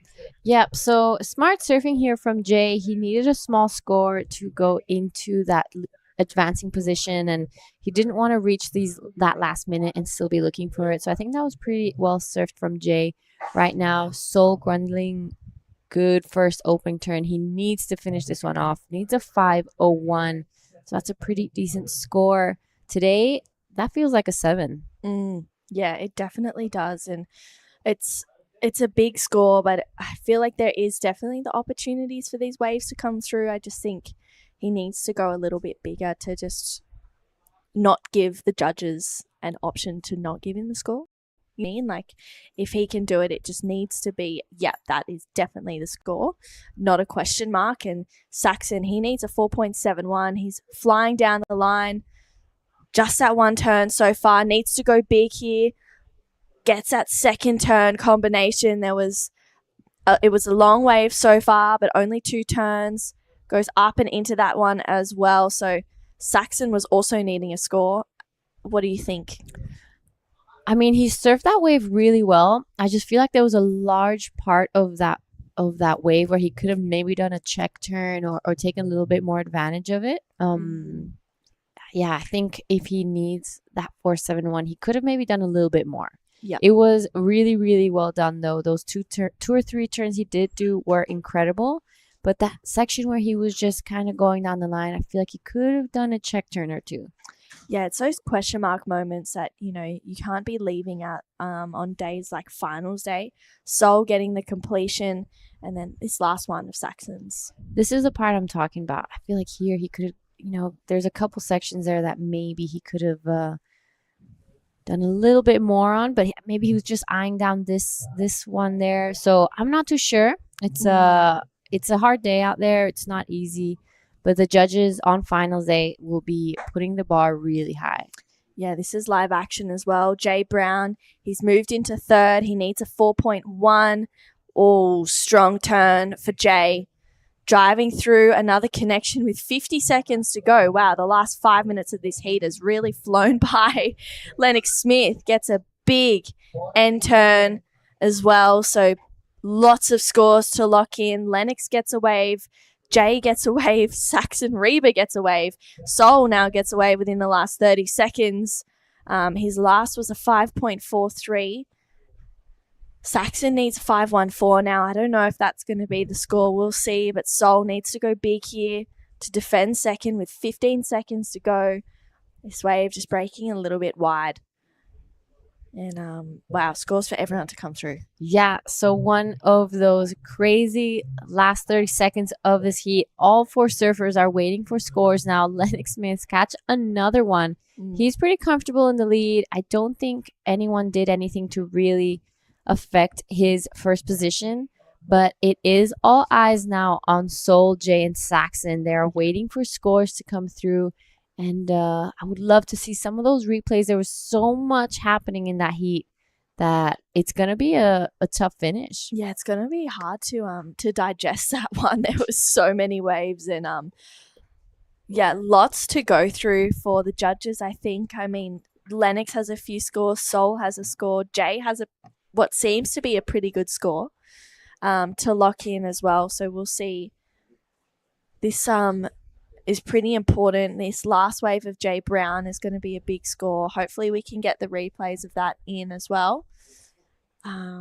Saxon Reba's last wave was a 5, so it was not enough. Unfortunately, Saxon won't be progressing through this heat. It's Jay Brown's last wave and Sol's last wave as well. This is a few of Lennox. He's already in the lead though. Wow, that's a good looking wave here, and great finishing here from Lennox Smith. He's pretty comfortable out in first. He is probably going to stay there. The last of Jay Brown comes in at a 5.20, so he goes straight to second. We're now waiting for the last of Sol Grundling. A 5.28 is his requirement. What do you think? I don't know. I mean, I think maybe we missed the start of his wave, so hopefully he did something. Looks like big scores for Lennox Smith to lock in. He gets a 7. So Lennox has all of his scores locked in. Jay Brown, he's currently in second. It's a score of Sol. Looks like it's not going to be enough. First indications for Sol Grundling. I mean, he needs a 5.28. It's a 3.63. So it'll be Lennox Smith and Jay Brown moving on through to the quarterfinals. And we are straight into the women's quarterfinals. Don't go anywhere. We'll be right back after this quick break. There's one thing we all love to bits. It's a fresh spritz. A little bit of ice. Juice is worth the squeeze. Now the magic elixir. Next up, a bit more citrus. Mint agave. Hey, that is incredible.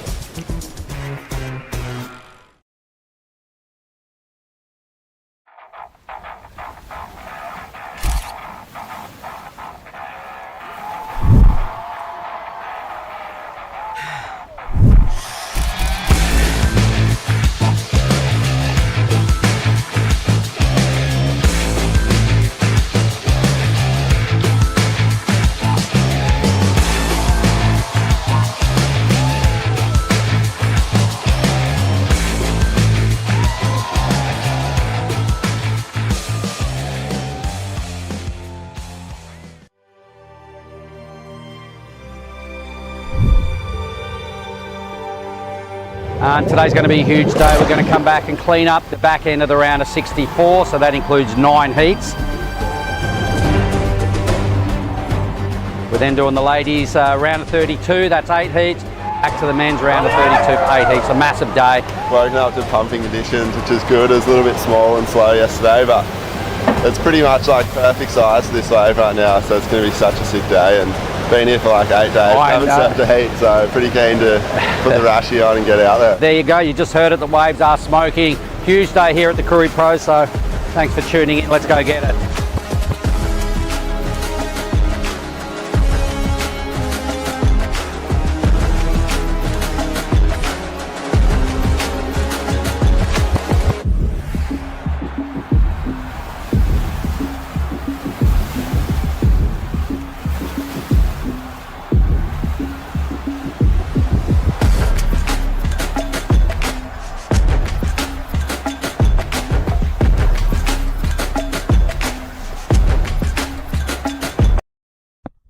We're into the women's quarterfinals. Yang Suchi up and riding on her first wave of this quarter, goes up and into that section. Wow, that was a huge turn.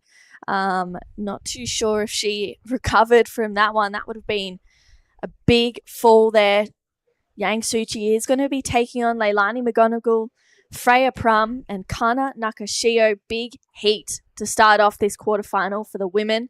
Looks like Lei had a little look, didn't quite scratch into that one though. I'm True Styling joined in the booth with Mark Clift to take me through the first quarterfinal of the women, and I'm excited. Yeah, well, it's our first final on finals day, so the ladies lead out the quarters. Real big fan of what Leilani McMonigal, who won this event the third time it ran, 2019. She did indeed. She looked really good yesterday. She had a smashing heat with Mirai Akita. Yeah. And for me, that was probably the standout heat of the day, and she's looking in red hot form. But there's a bit to get through to make it through to semis. All first 4-person matchups. Our surfer in white here is Freya. So this is the very first wave of the heat, a 3.67. Yeah, Freya, she's been putting in the hard work here at Krui.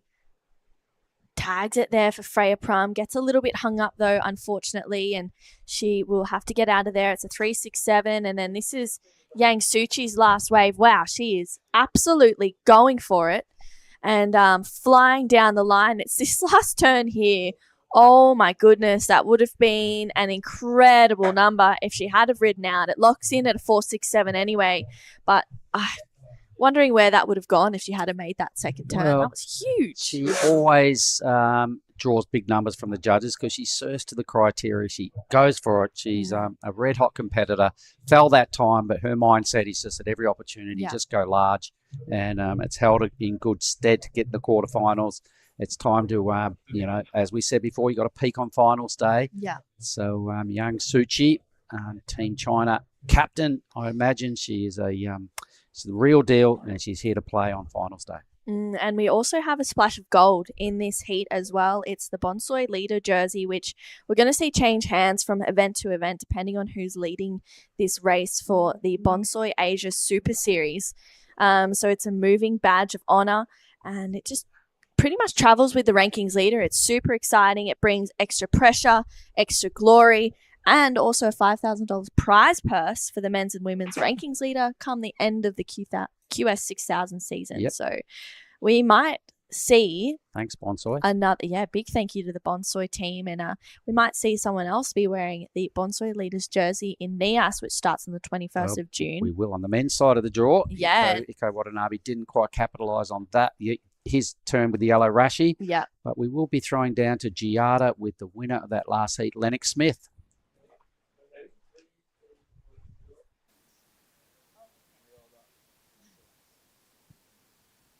All right, so I'm here with Lennox Smith. It's looking pretty tough out there, but you're looking really calm and kind of deadly. So tell us where your head's at. Yeah, it's definitely pretty hard out there. Definitely way worse than yesterday, but yeah, feeling pretty good. Just trying to get through the heats. I think last year you had a pretty early loss, so you're in finals day now. Tell us if you're excited and what you're expecting from yourself. Yeah, it's pretty weird though, because we're in the round of 32 still. Well, that round was, but yeah, finals day, pretty stoked with that. But yeah, just try and keep it going, I guess. You know, it's pretty cold where you're from, and it's really hot out here. So what have you been doing to kind of keep cool? I've just been trying to drink as much water as possible and just sit in the aircon and just, relax a bit. But yeah, it's so hot. It's crazy.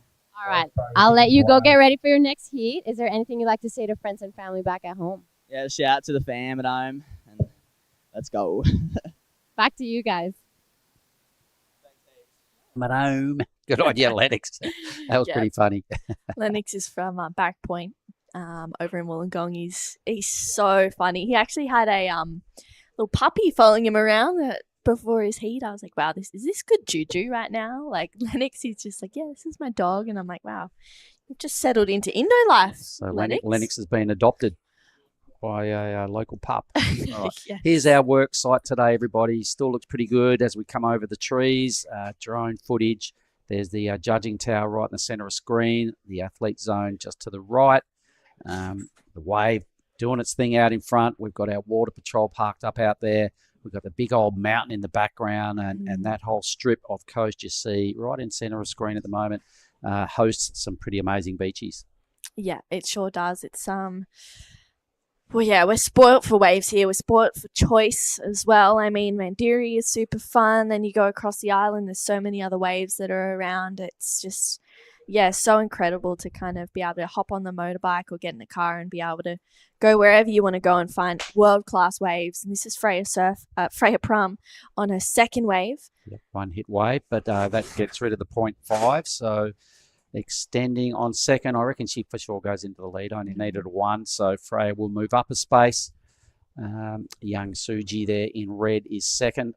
Former winner Leilani is in third, and the Bonsai player with the yellow rashi on, Kana Nakashia, in fourth. No waves. Yeah, no waves for Kana just yet. She holds that priority. She's a pretty stealthy competitor. She's very strong. I think we might have seen her just unfortunately come off a wave. Oh no, that was Suchi. So yeah, Kana, she's still a junior. She got second at the WSL World Juniors to Luana Silva. So she's a pretty, she's a well-accomplished competitor already. And then this is this last wave of Yang Suchi. It's a 2.57. Nice first turn. Gets that second one in, but unfortunately just pushing it a little bit too far away. I know that she's working with Cale Bell Warren here. I'm sure he's having some words with her out in the lineup, potentially being a caddy. So it's a pretty good person to have in the corner. He's got great experience with competitors. Yeah, well, worked for Xavier this morning as well. He's got Huxtable in his stable. Tully unfortunately made a couple of uncharacteristic errors and bowed out of the draw, but Cale back on the duties again now with Suchi. Yeah, and I know that Freya Prum, she's done a lot of work with Adam Dufner as well back in the day. I'm not too sure if she's reconnected with him for this event. I know Leilani McGonigal is working with Duffy. We saw him work. He's also working with Macklin Flynn, who had a pretty incredible Tell me about that heat. Yeah, tell me about it, because I love what Macklin does, and being a West Sider, I'm invested in his progress. So tell me how he got out of that heat. Yeah, wow. He just clutched up, really. Did a backhand full rote, really clean finish, and he just went to town, and it was every day it was going to be the score. It was just one of those moments where it was like, wow, this is just huge. And we were predicting that sooner rather than later that we're going to see some aerial antics. It's finals day. There's some ramps. It's a little crumbly out there. You can see the breeze. Yeah. So a little bit of a sideshore as well, blowing up the face. So for those that can boost, the options are there, and I'm sure we're going to see a lot more of that throughout the day. Yeah, I agree. I think we'll see it. And it was Macklin was just like, hey, there's opportunities here, so why not go for it? Jarvis was also looking to get in the air as well. And unfortunately, he couldn't quite find the opportunity. But I know that he's hunting for it in his next heat for sure. He said that in his post-heat interview. And when Jarvis goes to the air, he is deadly. Well, he's deadly without going to the air. And then you add that innovative, progressive side of the criteria to his act. And the defending champ is prowling hard. He's sniffing blood here today. He wants another victory. Back-to-back efforts are rare, but Jarvis is looking like he's really set well for finals day. Yep. Pretty exciting for Jarvis. We have all the quarterfinals for the men locked in. It's going to be pretty crazy, I think, and the women's quarterfinals are looking really stacked as well. This next one is going to be Mirai Aikida taking on Rita Suzuki, Ruby True, and also Paige Harab, which is going to be huge. Quarterfinal number 3 for the women, we'll see Anon Matsuoka, Shino Matsuda, Safi Vetti, and Isla Hupperts, but it is Leilani McGonigal up and riding. Wow. Nice opening carve for Lei. Gets that second hit to completion, so 2 turns, but pretty strong ones at that mark. Oh, look, I love what she does, because it's always strong, She's really good use of the rails, and here is young Suchi out of China. She always goes big. She's fallen a couple of times early in this heat, so just a completion there. Nothing too dynamic, but another wave in the bank. But back to Leilani. Watching her through this event, I haven't seen a lot of her competing in recent years, but boy, oh boy, she's been a dead set standout. Yeah. And, she knows how to win out here at Ujong for sure. Oh, she sure does. We saw that in 2019. I was actually traveling with Lei for that year. I was her board caddy throughout the whole event. Is that what it was? Is that what got her over the line? Basically me. Yeah, no. No, she is basically a sister to me now. We're very, very close. Lay surfs for the North American region, and she's a Challenger Series surfer, so she got a round of 16 result in Newcastle, and we actually planned to go to Indo together in between, because she was going to stay in Oz for the whole month after Newcastle in between South Africa. And then I got the call up for these two events, and she's like, well, I might as well join. I love Krui, so can I come? And If I was my like, caddy's going, I'm going. yeah, so basically we're joined at the hip. And yeah, she made her way over here, which is super cool. I love spending time with her, and to see her in some heats and just getting a little bit of more momentum is pretty exciting. So good scores to lock in for Lay. A 3.1 for that last wave of Suchi. Leilani's numbers looking really good. The judges are able to open up the scale here with this, because strength work on 2-turn combo. The number's just about to lock in. What is it? Yeah, it's a 6.67 for that second wave of Leilani McGonigal. Good score for Lay. 2-turner. She needs to get a backup now. That's her next challenge. And with 11 and a half minutes to go, she has the time. It's kind of Nakashio, though. This is a bit of a question mark for me. I'm used to seeing her start off pretty strong, pretty quickly, but she's going to have a look at this one. All right, so let's have a look at the Bonsai Yellow Rash Vest, the ratings leader there for the Bonsai Asian Super Series. Winding up, took her a little while to find this, so you'd imagine there's some nerves under the bonnet. Stuck, and just one little mini chip turn there for Kana, so not ideal. Oh, and Lay goes down as well. Wow.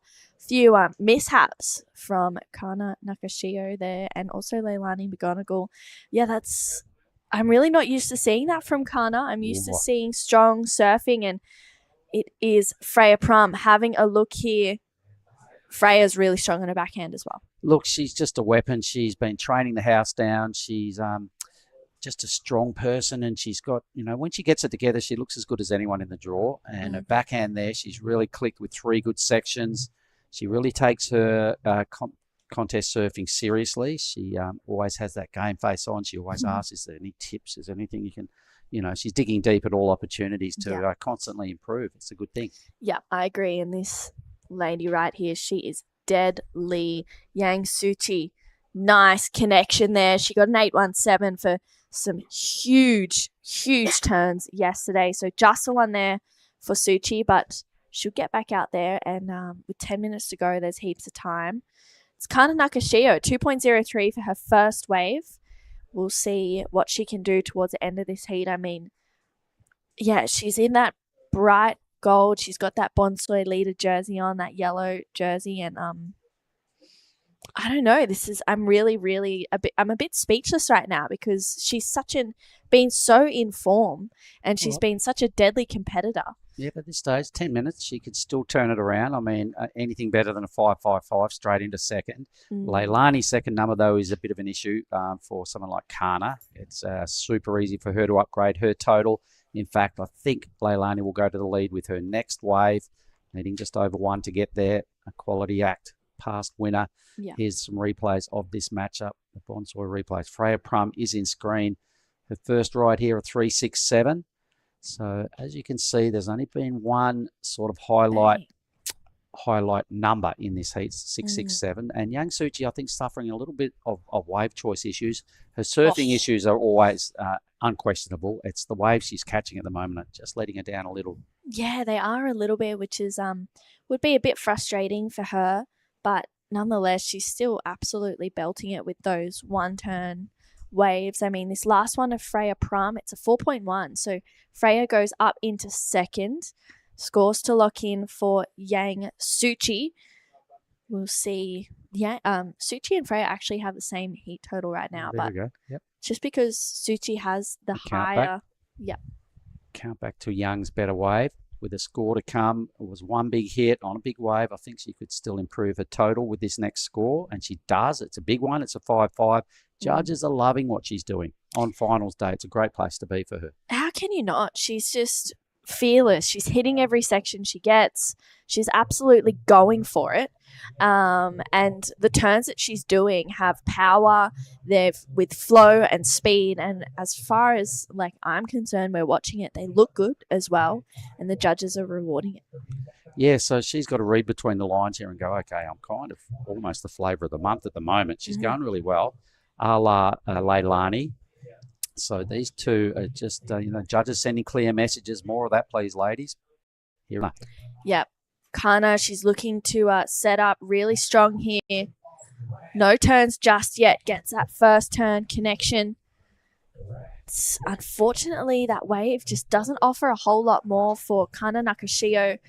So she gets back out there. And with just over 7 minutes to go, it's a 1.9 for this last one of Kana. She needs a 5.74. Lei chasing a 1.1 with priority and 7 minutes to go. It's nerve-wracking times for basically everyone in this heat because everyone has the ability to get one good wave and change the tides, really. Yep, and the waves are out there. You've just got to, like we said earlier, although it's a challenge today with the ocean and the lump and bump and etc. There's waves out there that are better than other waves. And as a competitive surfer, you've just got to look at the ocean and delete the scrappy ones out of your brain and identify what the better ones look like. So Leilani now on her feet, she only needs a 1-1 for second, not a whole lot more. About a 3-point ride would get her into the lead. Strong moves, as always, really connects well. The CI blade there is looking like a real weapon under her feet. How's that for a finishing move? Yeah, that was a really well-surfed wave for Leilani. I know she's riding a swallowtail at the moment. Yeah. Charlie Hurst out there as her board caddy for this event as well. So Lei, once again, lays into another good turn that board. She's been riding religiously out in those early. She's been getting up on dark and basically being the first one out there, which is, seems to be her routine right now. Yep, she'll have another big number here. The judges will appreciate just the nice connection here. Everything clicked, a little mini move just to kick things off. And then she found some better sections and really sort of powered off the bottom and leaned into her moves, which is her strength. Look at that. It's just quality. Lots of nice body language and the board, everything looked good. And that hit at the end, I think we're in for the best number of the matchup. Yeah, I agree. I know that that would be feeling really nice, whether it was any of these four competitors. So scores to lock in for last of Leilani McGonigal. And priority now sits with Kana Nakashio. Kana needs a 5.74 at this stage, but that's going to increase with this last score of Lei. Just over 5 minutes to go. Crucial moments in these heats, the last 5 minutes. Yeah, well, Freya would have just dropped down to second as well once Kana's number drops. Wave choice not ideal there for Freya either. So we're about to see a change on the leaderboard for sure. Leilani McMonigal goes into first place here. Everybody else is going to drop a spot. Requirements are going to lift a spot. Yeah. So right on cue. The champion back in 2019 is looking really strong. You can see young Suchi looking for an update. She's kind of nervous, wondering what the hell did Leilani do. She would identify her as a really big threat. And 16 years of age, that young lady in the red has got a big future. Yeah, first ever QS she surfed. She got third for Yang Suchi, going down to Sophie McCulloch, who went on to win the event. It's pretty insane. And there it is. Scores for Lei lock in at a 6.83. So she goes straight out into the lead, setting the tone in the back 5 minutes of this quarterfinal. So owning the two biggest numbers, a very strong lead. Time for Kana to get back up and put together well. She's got to bust in with the excellent range here for the Bonsoi Asian Super Series jersey leader. That's why we're using the bright yellow rashi here. It's good to see the yellow back in amongst the mix. Kind of missed the yellow rashi. It went missing once the CT adopted the yellow rash vest theory. It got taken out of all other draws and sort of retired. But Bonsoi picked it up and went, nah, hang on, let's bring it back. Yeah, it's exciting to have the Bonsoi leader jersey for the Bonsoi Asia Super Series. This is the first time we're seeing it in this event. We'll see it in NIAS, which starts June 21st to 26th, and then we're going to see it as well over in Korea, which is super exciting. That starts July 18th from memory. So, yeah, lots of time for this Bonsoi Asia Super Series to really find out who the winner is. Might see a couple of different wearers of the yellow jersey come the as time, because Iko Watanabe dropped straight out. He was the men's yellow rash vest wearer. Kana is about to sort of looking like, unless she can do something and pull a rabbit out of the hat in 3 minutes, looking like she's probably going to get left behind out of this quarterfinal. Yeah. Needs a big number, 707. It's not out of the question, but needs the wave of the heat. Freya got a little bit of work to do as well. You can see needing just over 6 points. Suchi Young can still score an 8. She's got priority. We know how good she is. That's her in the red. So she could still win. But it's all about first or second, moving through into semi-finals. At this stage, Leilani's got 1 foot in the next round. Young Suchi served a pretty smart heat. She has fallen a number of times. She's made, I think, fallen off like 3 times in this heat. But judges loving what she's doing, and really surfs super close to the criteria, hence her numbers. It's Leilani. Yeah, Lei gets that nice first turn in, and she's gaining some speed to really lay into that one. I mean, this is the 683. It was a really, really well surfed wave. It's her best wave of this heat so far, with just under 2 minutes to go. And she's just connecting the dots. I feel like she hasn't quite got out of second gear in this heat just yet, but the waves are definitely a little bit trickier today. Speaking of waves, wow, incoming. Who's got priority? It's Suchi in the red. Blue's furthest out. They look at this wave. There doesn't seem to be a lot of interest out of blue. Leilani, who's got third priority but the lead. No one else wants a piece of this. It's just starting to lose its puff as it approaches the lineup. Nice wave if you're sitting deep on the point. Look at that back thing. Yeah, wow, that is a really good looking wave. And Leilani's just identified that. She's going to head up there. She's in the lead. She doesn't really need to be down with the other 3 surfers with 1 minute to go. 3 good waves up the point, so it definitely got a bit of Leilani's interest. It's all about these other 3, though, that could eventually end up as semi-finalists. Freya needs a 607. Kana needs 1 extra point on top of that. But rapidly, the clock is looking like it's Leilani and Suchi. Yeah, it is, with 40 seconds to go. This is a really uncharacteristic heat of Kana Nakashio. She has 4th priority, needing a 7.07. The Bonsoi leader right now of the Bonsoi Asia Super Series is looking like she's going to bow out. Yeah, it does. The highest wave of just a 3-1. Things weren't ideal. Took her more than half the heat to find a first wave. She's only ridden 3 of them. The score is too much on those waves, so hence sometimes, things go your way and you're in perfect rhythm. It didn't really go to plan this time for Kana, so I imagine we're going to see the yellow jersey handed to a different competitor on the women's side of the draw. It's all official. It is Leilani and Suchi Young Suchi moving through into the semi-finals. How about we throw to a quick break and we'll be back with quarterfinal 2. How? Oh, mate. I just went for a drive. Surf is cooking, bruh. Wind's gone offies. Swell's starting to pulse. You all fueled up? It's you and me, man. We're going to get cone today. Yeah, let's go, bruh.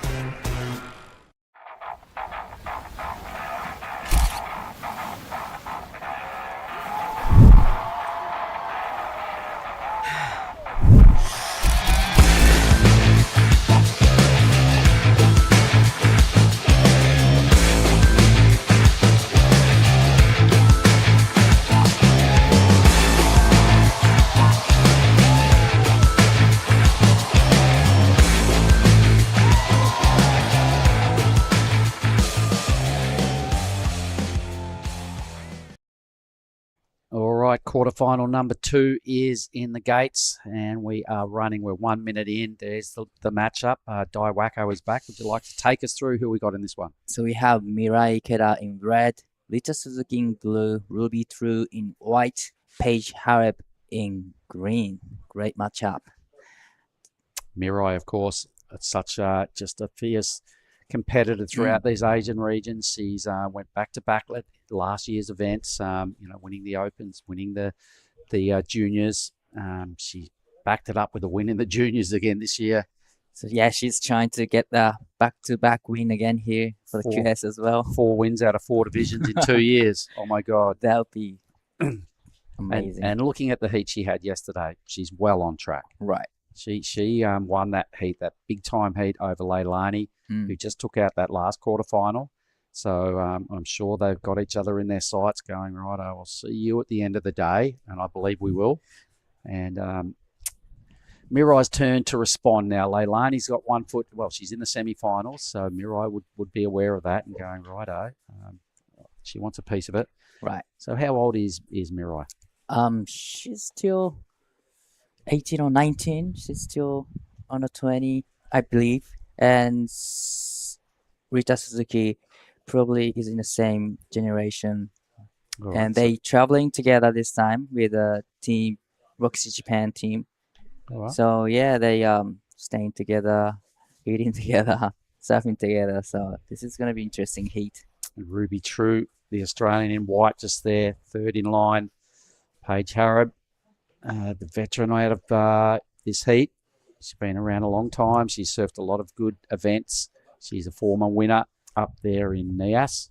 And she's positioned deepest, trying to dictate terms early in a heat. That's her in the green, just sort of flexing her stuff and going, right, right. I'm the alpha female in this matchup. So let's see how it pans out. A couple of youngsters and Paige Harrod, lots of experience. We love what she brings. Powerful goofy footer, and always competes well once you've got the rashi on. So we've still got a lot of Japanese surfers remaining on the female side of the draw. We have Ano Matsuoka and Shino Matsuda coming up next, heat number 3 of the quarterfinals.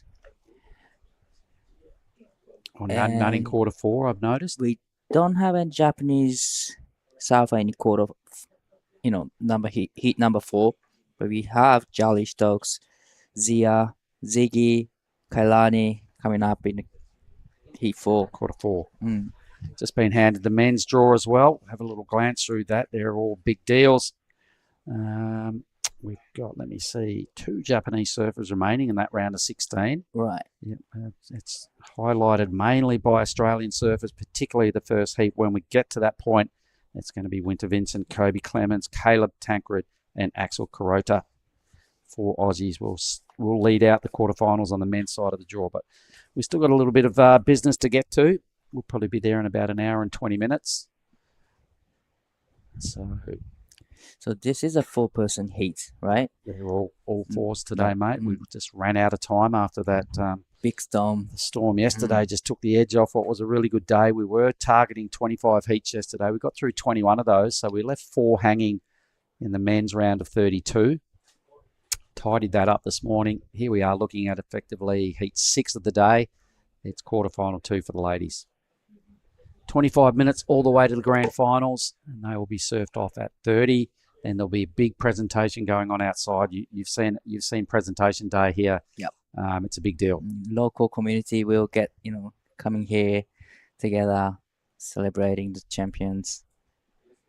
Last year it was really packed with a lot of people. Oh, starting to fill up out there. Yeah. All right. A Tuesday down here, Tanjung Setia. It is in the region of Pesisir, Barat, in the province of Lampung. So South Sumatra is where we are today. We sort of get pretty active tonight when we make our way to the airport for a 7 o'clock flight tomorrow morning to connect some dots and get up there to Nias, which will start, what's the day? Tuesday? I think Nias starts on Thursday. No? Friday. 21st is day 1 for the Nias Pro. And forecast looking great. Yeah, I think it's going to get big. Yeah, speaking with Kevin Wow, who lives there. Yep, some big swells on the way. So let's have a quick break. We're going to have some highlights looking at what day 5 looked like a couple of days ago. So check this out.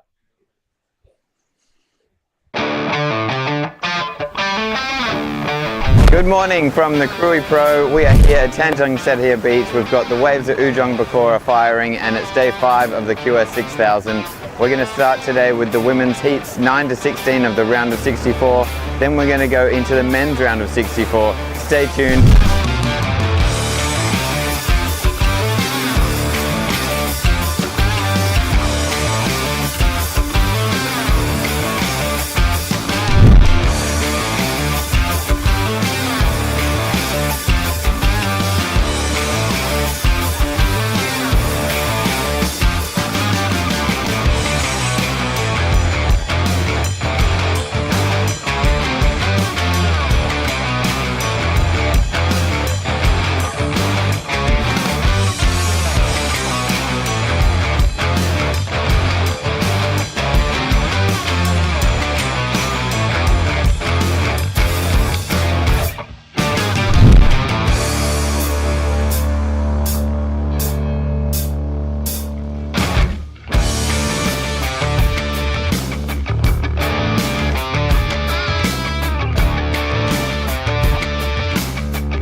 thanks to our broadcast team, just giving us a little squiz at what it looked like a couple of days ago, just showing you some highlights.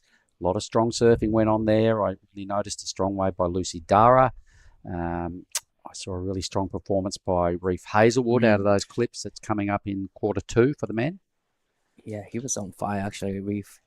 He was. That was his first heat. First heat and second heat yesterday as well. He is going to be surfing in the quarterfinals coming up in the men's. Yep, Reef will be squared up against Ketut Agus, Made Ariana, and also Xavier Bryce. So that's 2 Indonesians and 2 Aussies that will feature in quarter 2 of the men when we get there. But it's good to relive some of the moments that happened this week because there's just been so much shredding go on. As confirmed this morning as well, all heats are 4-person heats today. We don't have the option of running out surfer-on-surfer matchups. And there are no restarts today. Looking at this clock, we're down to 16 minutes. Let's have a chat with True Starling and one of her best buddies, Leilani McMonigal. Thank you so much, guys. Lay, what a great heat. It looked pretty tricky out there. How are the conditions? There's still some fun ones when you can find a clear face, but it's definitely a little bit more messy. There's like some backwash from the tide, and then this wind is kind of side shore. But we've definitely had to surf way worse in comps, so still stoked to be able to get out there and have some fun waves. You're into the semi-finals. You know, that last heat you had a pair of 6s. I feel like there's maybe still more in the tank. Yeah, there's for sure room to improve. I think that I just didn't have a great start, so I wanted to make sure I had 2 scores under my belt before opening up, and then it kind of went quiet in the back half of my heat. So just thinking that I can improve, and hopefully the best comes out in semis and finals. You won here in 2019. I'm sure you're wanting to get another win and be the first person that's actually won here twice. So how are you feeling for that, and have you got your sights set on it? Yeah, for sure. The goal for this event is definitely to come and win as many heats as possible and win the event if it is my turn to win. And I would love to do it. I really love this wave, and I've had such a fun time here with my crew. So yeah, just stoked. And thank you to Adam for all the help before my heats. And I'm sure you have lots of friends and family back at home watching in Costa Rica and everywhere else in the world. Is there anything you'd like to say? Sí, muchas gracias a todos que han estado viendo mis hits. Un saludo a todos en Pavones. Los estoy llevando en mi corazón. Y los quiero mucho, así que vamos a las semifinales. Ojalá pueda ser un gane hoy. Thanks, Lay. Back to you guys. Good on you, True. And former winner there on finals day, she suggested that, yep, if it's my time again, I can, definitely wants to hold the trophy, which will happen this afternoon. We did see a really good ride go down by Ruby True. Take us through this one. Yeah, this is smaller size waves, but nice shape to it. Did a lot of turns out the back as well. A little bit foamy section to hit, but managed to put a couple turns in. And a lot of, checking turns from here, just waiting for the, section to stand up for her. But not really offering too much, actually, for her after this. So a couple turns in. Nothing major, but still in a great way to start this heat. Well, the judges identifying that, no big moments there, as you called. There was lots of surfing, no real big meaty sections to sink her teeth into. So just lots of stock standard surfing, but enough for Ruby. A 4.67 is still a respectable number and has been locking into a lot of people's score lines. So she's the first one with any sort of runs on the board. Paige obviously fell off straight away on her first wave. So Team Japan, waveless, mate, with 13 minutes to go. If you could get in their ear for Rita and Mirai, what would you say right now? Just get away as quickly. Do something. That's my advice because, it's been like 30 minutes already in, and 4.67 looks, started to see a big number, but here is Suzuki 選手1本目のライディング少しテイクオフで引っかかってしまいました。Well, that was little bit of mistake from Rita Suzuki. It was unusual, wasn't it? So she felt the pressure and caught kind of a really slack wave that had no power at all and just fumbled straight away as soon as she stood up. It does go well for Mirai, though, because she picks up top priority. Right. So even though she's waveless, she's in a good position now, and here she goes. Here is 池田選手1本目のライディング。これは波がしっかりと切り立ってくるか、少し小さめのサイズですが、しっかりとここはインサイドまでつなげていきます。ここから一発、そしてどうでしょうか、この後、ここから綺麗なシェイプになってきたところに一発当てていきますが、ここは前に出てこれません。12分を切ったところ、さあこの点数どこまで伸びるのか。All right, I saw lots of sort of half moves there from Mirai by her lofty standards. This is Rita. 鈴木選手の2本目。これもまた引っかかってしまいました。日本人2名の選手クレジットされていますが、少しタイミングが合っていないようにも感じます。All right, so Mirai won't have a big number, but it'll be enough for second and probably have a bit of a look at Ruby there for the win. So a couple of fumbles for Rita and Paige. But here we go now. So Ruby True, a 4.67 for her first effort. The Australian gets a good section and gets up there and actually hits the lip. Wow. And hits it a second time. So this is looking good. Needs to belt this and complete. So 3 pretty strong top to bottom moves. All look kind of similar, but I liked them all. So job well done, Ruby. Yeah, well served from Ruby. And it's only one pre-match having a great rhythm from the ocean out of 3 surfers. That was a great surfing. It's going to be a great, backup. I think it could be her best because she hit the lip, right? We saw Mirai do lots of squiggly moves that were kind of on the face, not in the pocket. So Mirai did a bunch of turns, which we're calling, by her standards and what's going on finals day, kind of half moves. Whereas at least Ruby got to tag the lip. And here is Paige Harrop. Now, she can lay down a brutal turn when she gets it right as well. So Paige starting to wind up now. She knows she needs some runs out of this wave. Got to capitalise on this. And she still kind of convincing us that she finishes. 10 minutes to go. At least that'll keep her within striking distance as well. Right. That was a better serve from Paige Harrop. She's only having only takeoff waves, but she did put a couple turns in on the last one, so needed to do that. She needed to finish the wave. So this is what we're talking about, Mirai, right? For me, I'm seeing lots of just mini moves out on the face, all right? So we know how good she is. She's just keeping the board moving, but nothing critical, just little mini slashes. Got to the end, tried something big, but fell. Yep. Wave didn't really offer for her for the steep section. And once she gets to the point that actually the wave sends up and she just comes unstuck. So that's unfortunate for Mirai. I think Ruby's in for a pretty good number in a low scoring matchup. Here is Rita. 鈴木選手、これは重要な波になってきます。残り時間9分になるところ、一発大きなターンを入れてきました。さあ、これはいい波になってくる。2発目、スムーズにターンが入ってきています。3発目に入るところで少し引っかかってしまいました。ここはリカバリーします。そして4発目も入り、ここは前に出てこれない。That was a better surfing from Rita Suzuki. Really loved the first turn, the second turn. No rushing between turns. Yep, it would have felt good given her score line, right? She's done not a lot, so her first turn was really quite a good connection, and that would have felt good under her skin. And she got another one. Would have been really, really handy to finish that wave, but she did some good surfing. Low scoring heat. I think Ruby's number is still going to stack up pretty well. We're still owed that. Mirai's squeaky little wave, 3 points. The judges saw all that and didn't really buy into it too much. But this is what they saw out of Rita's wave. So that was sick. Solid first turn. Another great turn. And little bit of a stumble here, but still managed to recover and get the first turn in. So, and yeah, she comes unstuck. But first turn and second turn was solid. So the judges will enjoy that because it was on a bigger wave and it was top to bottom surfing. Really good use of the rails. Meanwhile, Ruby's number does drop in, so she's locked in a 4.73. At this stage, got the 2 best numbers, but I think Rita is going to have a say in who's got the best score. Right. So Ruby is in a good position with a 4.73 and 4.67.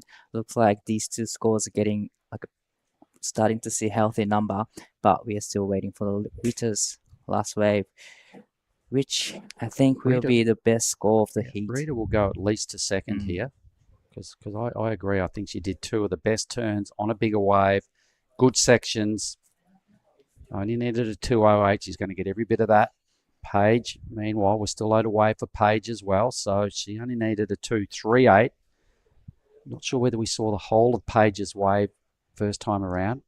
But 鈴木 Rita's up again. 選手、これも稲見になってくるか、一発大きなターンを入れて、少し引っかかりながらも前に出てきます。ここは綺麗に決めていく。そして最後のターン、今度はおっと、ここも引っかかってしまった。Yeah, definitely she, wanted to finish the last section. Comes unstuck again. Yep. So we'll still move on the leaderboard. We're convinced. Couple little untimely falls. Still got Page's number to come. Couple of scores owed for Rita. Mirai's looking a bit shaky with just a 3. It's probably the least good heat I've seen her serve so far. Right at the inopportune time when you're in a quarterfinal, 3 other big time players against you. I'm sure she's feeling a little bit edgy under the red rash vest. She's got priority. Is about a positive thing we can say there for Mirai. And she's good enough to come back. Right. The last of Page comes in 4.83, enough to put her into the second. So probably Mirai is in kind of trouble situation. She needs a big score because we are still waiting for the last 2 wave of Rita. Rita will still move at least to second with her last second last wave. So this is the full ride that Page put together for that 4-8. So the first turn was a bit of a highlight so far. That was pretty good as well. I'm not sure how much credit she gets for this end turn, though. She was sort of stuck in the foam for quite a while, and I don't think she got back in front here. So if the judges are feeling generous, they'll give her a completion there, but on most given days, probably not. Here's Red. 池田選手、14の波になってきました。2本目のライディング。一発目、縦へのアクション。そしてスープへのアクションも綺麗に決めてきます。3発目もしっかりとこれは決めてきました。That's a better way from Mirai Get Up. Much better. But last wave of Rita comes in 617 and 360. That puts her into lead now. But Page up and riding, throwing the big turns, but unfortunately couldn't quite ride out of it. Yeah, so it doesn't surprise me, Rita's last 2 waves. She was a good amount of rail use. I like the 617 particularly. 2 big blasts on a bigger wave, so the judges identifying a little point of difference in this matchup. Ruby's going to have to score just over 5 points to get back to that position. Blue's waving. Rita, you're in the lead. No time to panic. Improve on the 3-6 would be your first and most important task. Mirai needed a 6-4 out of that last wave. Yeah, definitely interesting one from Mirai Keta. She put 3 turns in. I think she might still need another wave, though. So let's watch Rita's last couple of efforts. Wow, that was a solid first hit with a lot of spread into... this is the 617, right? This is the 617. Nice combination. Without the finishing turn, she gets 617. So could have gone excellent with the last, finishing turn. 4 minutes. It's absolute crunch time now. Mirai comes back into the picture. The defending champ, she's right there. She's put her best score together. We're not sure what it is, but she definitely, I think, will need another wave. So here she goes. Mirai, without knowing the situation and where she's positioned, she's just staying busy. Gets one quality move in, and that's it. All right. So no idea actually who's in second place at the moment. I think Suzuki will stay where she is. So 池田選手、最後の波、2本前の波で 5.40 をマークし、3位のポジションへ 4.0 で2位のポジションに移動していきます。So 5.40 for the previous wave for Mirai. We still owed that last number, right? So it was one big blast. It was a pretty good hit. Needs 4. Well, it can be close. Here it is. So this is a mid-5, the previous wave. Yep, all right. We're watching 2 waves back. So this is what got her in the position of third. Although she needs a 4, her last wave was only 1 move. It did look pretty good from our first observation, but the judges have a different perspective, and they've got to keep all the numbers separated and in complete comparison to all the other rides. My first impressions are suggested maybe not. Maybe mid-3s, just might be a little under for Mirai, but the judges love what she does. It wouldn't surprise me, but I think it's a little under. Yeah, Ruby is in second place, trying to get a wave to improve her situation. This is a big score. This next wave is a big score, right? Just because of the weight of Mirai. She gets it. A 4-1 by just the littlest margin. Oh, my God. Now, white and green are in trouble. The last two rides have breathed some life into her campaign. So close. Look at these numbers. 0.1 over Ruby True, who's been leading pretty much for the whole effort. Rita's up there now on top. And Team Japan have just resurrected their campaigns. I think this is the one turn here. So this is 410, looks like. That's a bigger size waves, and it was just a quality turn. Yeah, it was medium-sized wave in reality, but just the turn had a bit of quality to it.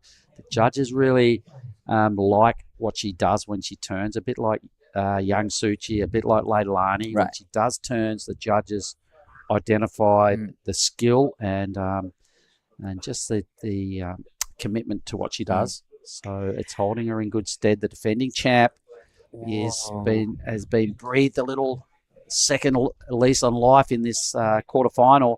The immediate challenge could come from Ruby, who's got priority. She needs a 4.78. Paige with third priority. She needs a mid-4. So she's kind of puttering out up the point, trying to get away from the crowd. About 40 seconds to go. So Paige is having a look at this one.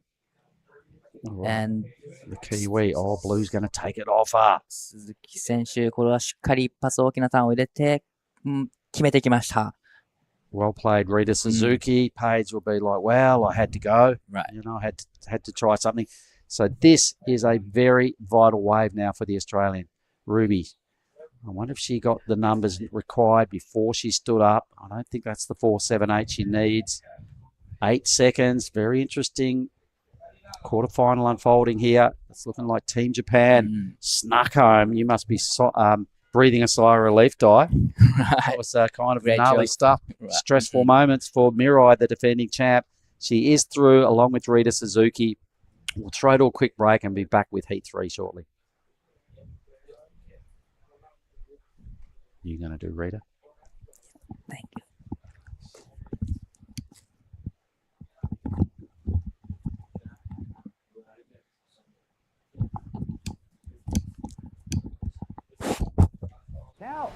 How? Oh, mate. I just went for a drive. Surf is cooking, bruh. Wind's gone offies. Swell's starting to pulse. You all fueled up? It's you and me, man. We're going to get cone today. Yeah, let's go, brother.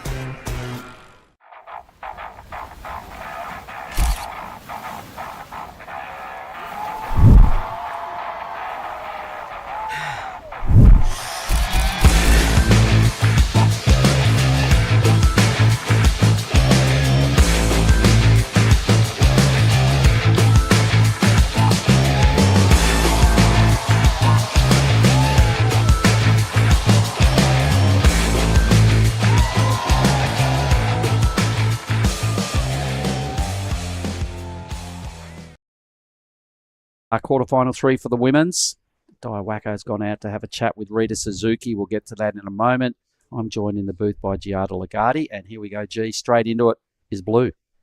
So this is Shino Matsuda, the Olympian last year, on a pretty good-looking wave. It's looking like the conditions have cleared up slightly. It's not as windy maybe as this morning. Well, I agree. I think since this morning it was looking a little bit shabbier. It's cleaning up as she goes. I think that was Anon. It was indeed. So why don't you just enlighten us who we got in this matchup? So as we said, in blue we have Shino Matsuda. In the red we have Anon Matsuoka. In green, Ayla Hupats. And in the white, Safi Vedi. So a pretty stacked heat for the quarterfinal Heat 3 of the women's. Well, speaking of stacked heats, we still have 3 past winners still in the draw. Anon's in this heat. Mirai just squeaked over the line as a former winner and defending champ. She's in the semis, and so is Leilani McMonigal. All right. It is going to be finals day here in the Krui Pro. We've had an incredible week of waves, so many big scores, a couple upsets, but it's exciting end. Here's Safi. She had a really strong heat yesterday. I had an interview with her after she won a heat. She belted the end section really well twice on her waves yesterday, and it was a hard thing to do, but she did it probably better than most. She's another Olympian as well, represented New Zealand over there at Chopu. So Safi is well a good performer. She knows how to get it done. The waves are a little bit tricky today. Everybody's got to dig into a slightly different skill set and readjust their brain and still just realise that two people have got to get through every heat. How badly do you want it, and how good a read have you got on this lineup? I mean, the conditions have changed quite a bit from yesterday. It's dropped off a little bit, and it's a little messier and harder to find those long, perfect ujung bochur waves that we're used to. So it's going to be a real test to see who's most adaptable and ready to change, and maybe have the equipment ready for conditions like this. All right, so Safi off to an early start here. The other three all below 1 point. So plenty of time to sort it out. We're watching quarterfinal number 3, everybody, of our women's side of the draw. Just to enlighten you up to who we have next, it will be Charlie Stokes. Pretty sure she was either a semi-finalist last year or a runner-up. She was right there at the back end of the gig last year at Krui left. Gia Lorenzen will be in the next heat. Ziggy McKenzie, what did she score? A 9 something yesterday? Yeah, right? a 9-1 yesterday. That was pretty impressive. 9-1-7 was the score. And Kailani Johnson, who is the sole remaining Indonesian on the women's side of the draw, to contest our next quarterfinal. Yep. So yesterday, Ziggy getting that 9-1-7 was super impressive. She was looking pretty unstoppable in that heat, catching back-to-back waves, and she was in the heat with Ayla Hupat, who they're actually staying together. They're rooming. All right. Well, teammate sliding through into this position, but it is the Kiwi. It is Safi Vedi. Found herself a big wave and gets a good connection with that first opportunity, and again tags the white stuff out there on the face now, just hanging in there. She decides enough is enough, but pretty decent start here for Safi. Only person with any sort of scores that they'd be happy with at this stage, and I reckon that's her better effort. Yeah, Safi's backhand is so strong. She's been here in the past, and she's done some really great results. This is Safi Vedi, big first opening turn, and straight up to the second one. This wave kind of fattening out a little bit, so she just gets one more half turn in and decides to pull off. No, the judges will love that first move. Yeah, that was really nicely done. Didn't balk at it. It was a big sort of solid section, and the way she hit it and just glided straight through the whole move, full control, straight into a second turn. So the judges love that. No downtime and just that flow from major move to major move. So pretty good effort there for Safi. I can see this being easily the best number so far.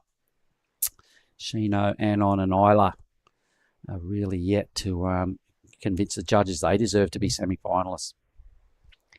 Yeah, so a bit of a slower heat for the other girls. The last of Safi Vet, a 4.67. The only surfer with 2 actual scores. She started early, got that in the first 6 minutes of the heat. So it's a pretty good heat strategy. She can now kind of just wait out the back and wait for a set to come and back up that 4.67. Yeah, she's still going to have to step it up a little bit here when you got Anon and Shino in your heat and Isla.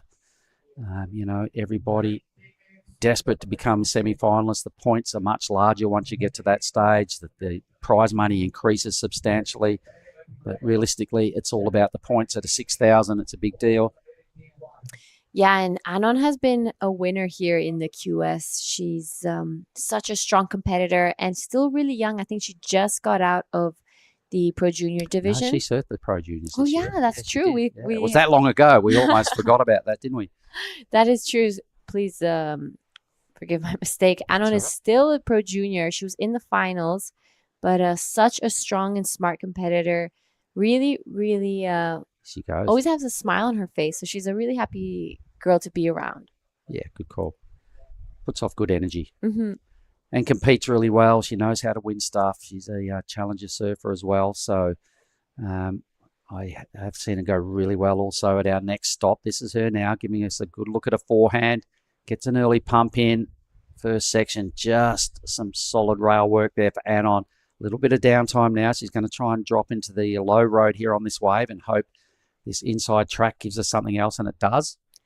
Yeah, that was nice from Anna on a bit of a smaller wave, but she surfed that really well. And Safi keeping busy at the back. Ooh. Big first hack. She sticks with it. That was an incredible wave. Just one turn, but so strong. You mentioned that before, just how good her backhand is, and we could see it on display on her first 3 waves. It's a go-to move. Board always goes above the lip. Uses her height and her body really well when she goes through these movements. Good body torque and great technique. So Safi is awaiting a number, and so is Anon. We'll throw down to our interview with Dai Wacko and Rita Suzuki. 見事第1位通過で、準決勝に進みました。いかがでしたか？いやーもう本当に最初ドキドキで最初の10分波が来なくてもうとにかく乗った波を決めようっていう気持ちで挑みました。She was very nervous in the early stage as she couldn't get any waves for like about 10 minutes or so, but she knew that she had to do when once she got a wave, and that's exactly what she did.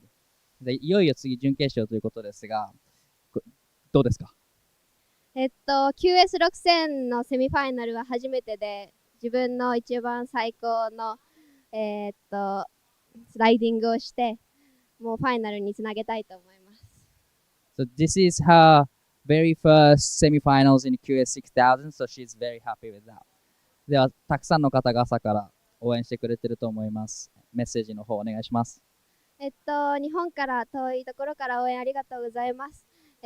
次はセミファイナルなので、もう本当にチャレンジャーとして全力で頑張るので、よろしくお願いします。次も頑張ってください。ありがとうございました。Cheers, guys. Just there to Dai Wacko.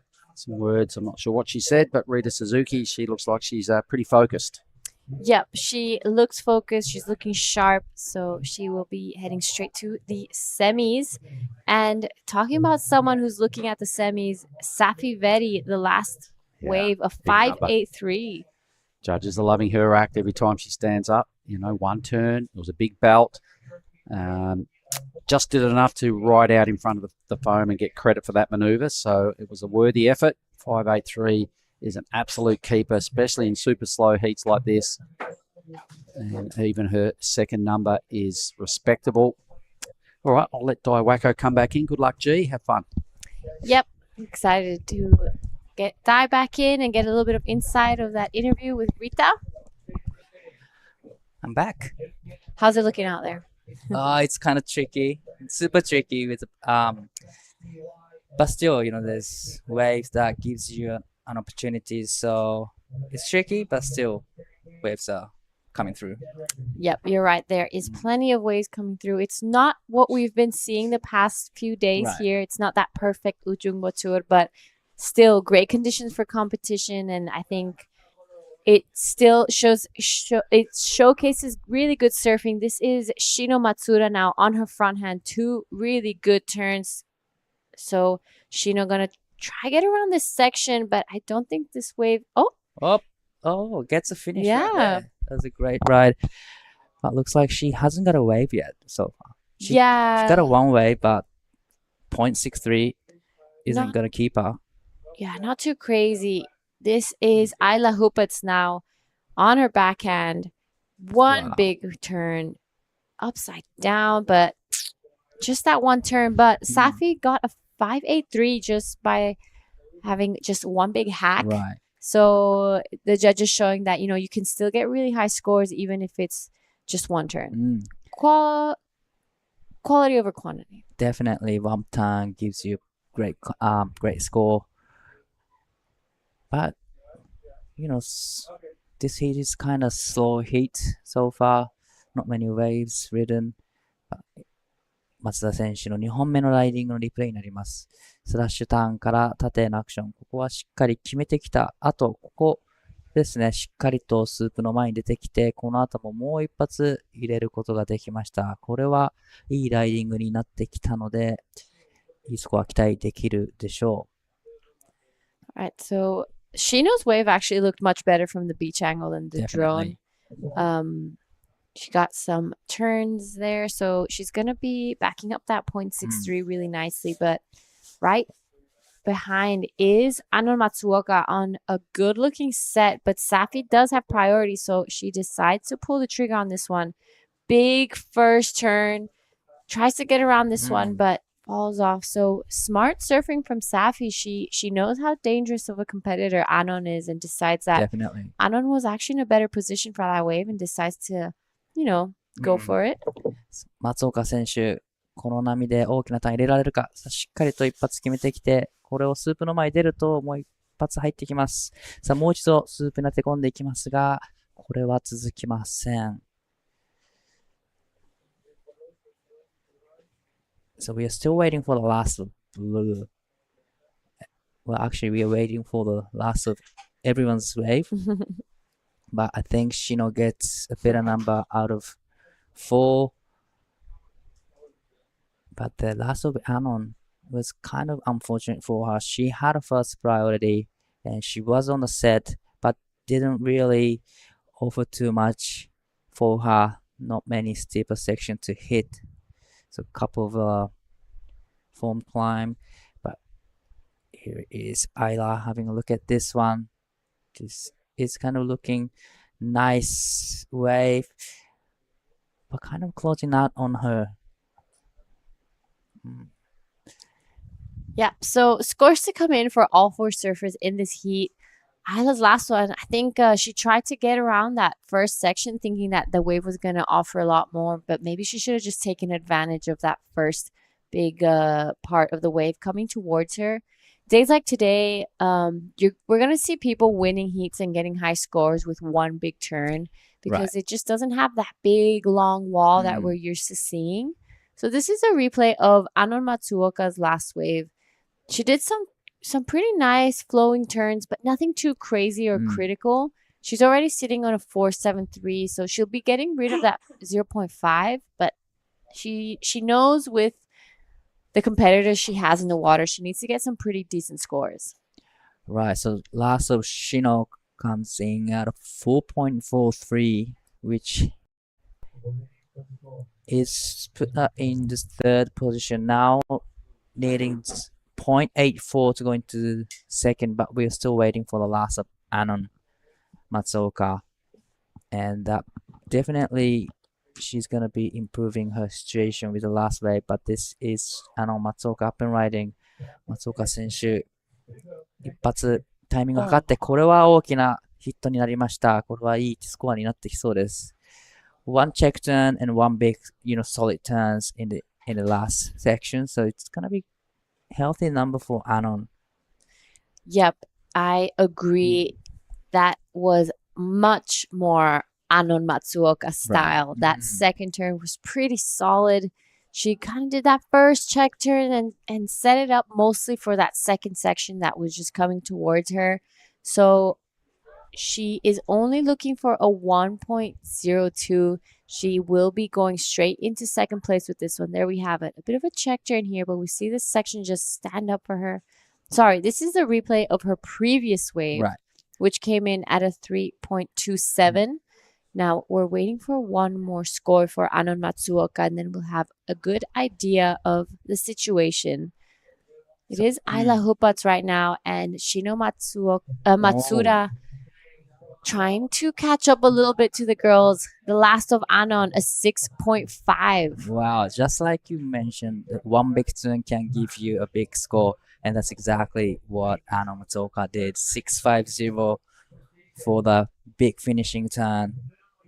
Yeah, that was a well served from Anon Matsuoka on the last wave. That put her straight into the lead with 8 minutes and 30 seconds to go.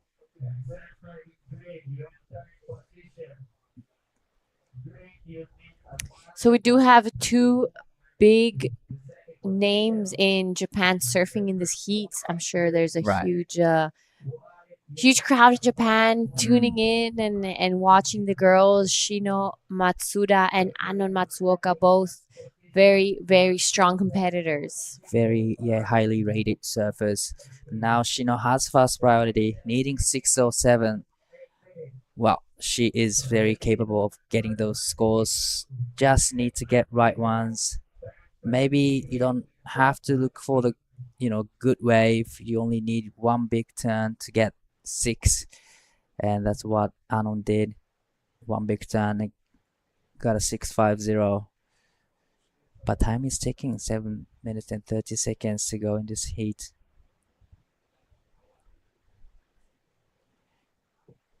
It's kind of tricky out there. You're not too sure if it's good or not. You kind of have to go for it and just go with the flow, and sometimes it turns into a good wave, but you don't really know unless you takes off. Yep, so it is Anon with the 6.5 past winner here in the Krui Pro, just showing how strong of a competitor. Anon kind of reminds me of Carissa Moore. Yeah, definitely. Like her style, the way she approaches sections, and her, her competitiveness. And then even outside the water, she's so bubbly and happy, but then super deadly in the water. So she does remind me a lot of Carissa Moore. She smiles out of the water. Here is, I think this is a replay of probably 4.73. Couple of turns out the back and getting to the inside section, gets a finish. So this is Anon's 4.73, and this is, I think, the fourth wave from Anon Matsuoka. Came in at a 3.27. 松岡選手のリプレイが続いていますが、4.73 と4本目の 3.27 のリプレイとなりました。この後に5本目のライディングで 6.50 をスコアし、現在第1位のポジション。第4位には松田詩野選手、ファーストプライオリティを持っています。必要なスコアが 6.07。本日のコンディションだと一発大きなターンを入れるだけで6点台がスコアされてきています。いい波を待つか、もしくはセットに乗って大きなアクションをすると、この6点台というのは出せそうなシチュエーション。残り時間5分30秒。この後クォーターファイナル終わると、メンズのクォーターファイナルに進んでいきます。Thank you so much, Dai. Thanks for letting me know that a little update in Japanese. I mean, Shiro Matsuda and Anon Matsuoka are huge names in Japan, and they have this massive following. So it's great to have you on board and make sure that everyone knows what's happening. Right. Try to make sure everyone's following what's really going on here. But Shino having a look at this one. She power forward, but probably she's gonna lose her first priority now. That's a really big mistake from Shino Matsuda. 松田選手、ファーストプライオリティを持っていて、パドルをしたので、これによりプライオリティが4番になってしまいます。残り時間4分を30秒で切ろうとしているところ。A little bit of a mistake from Shino Matsuda. Yeah, that's really unfortunate for Shino. She was sitting out there with priority for a large part of this heat, only sitting on that 4.43. So it's gonna be pretty tough now for Shino to be back into the priority, in the higher part of the priority. The girls are gonna be on the best ones with 4 minutes left, and Shino looking for a 6.07. That's a pretty solid score. She's gonna have to do something similar to Anon. Just look for a pretty big section to just hit. さあ、松岡選手、これで 4.73 以上出すとその差を広げます。大きな一発目のターン。ここはダブルアップしてきて、もう一度セクションが出てきます。そしてフィニッシュもしっかり決めてきました。これはいいライディング。4.73 を超えてくるでしょうか。Wow, so Ayla Hopet's finding a wave down the line. Many turns done here. She's looking for a 5.34, and she finishes this one strong. Would be great to see the replay and see if she got any of those big turns out the back yesterday. Her backhand was looking really strong. She got a 7.5, if I'm not wrong, to get into this quarterfinal, Heat 3. As we wait for two of those scores to come through, we're seeing a set. So Shino taking a look at this one. 松田選手、この波に乗ってきます。サイズのあるセットの波。一発を入れる前にここはキックアウト、沖へ戻ります。残り時間3分を切っています。I think Anon's last wave will be improving her situation. That was a great ride. 2 solid turns to finish. Yeah, so Anon really finding her rhythm in this heat, really building her score as the heat goes on. She got that 4.73, backed it up with a 3.27, and got that 6.5. I think the 4.73 will be out the window pretty soon.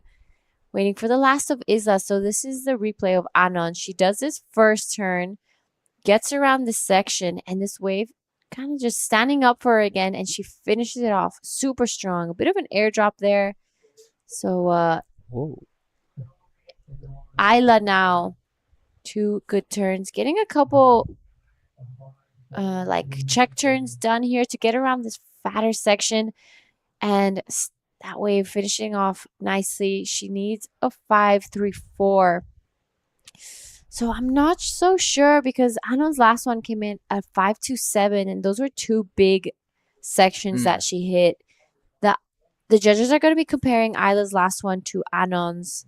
And it was just looking a little smaller to me, a little fatter. So we'll see. First one was good, but there's a lot of small turns like you mentioned. But this is 松田選手、この波 6.07 が必要。大きなセクションに攻めていきますが、少しタイミングが遅れてしまったようです。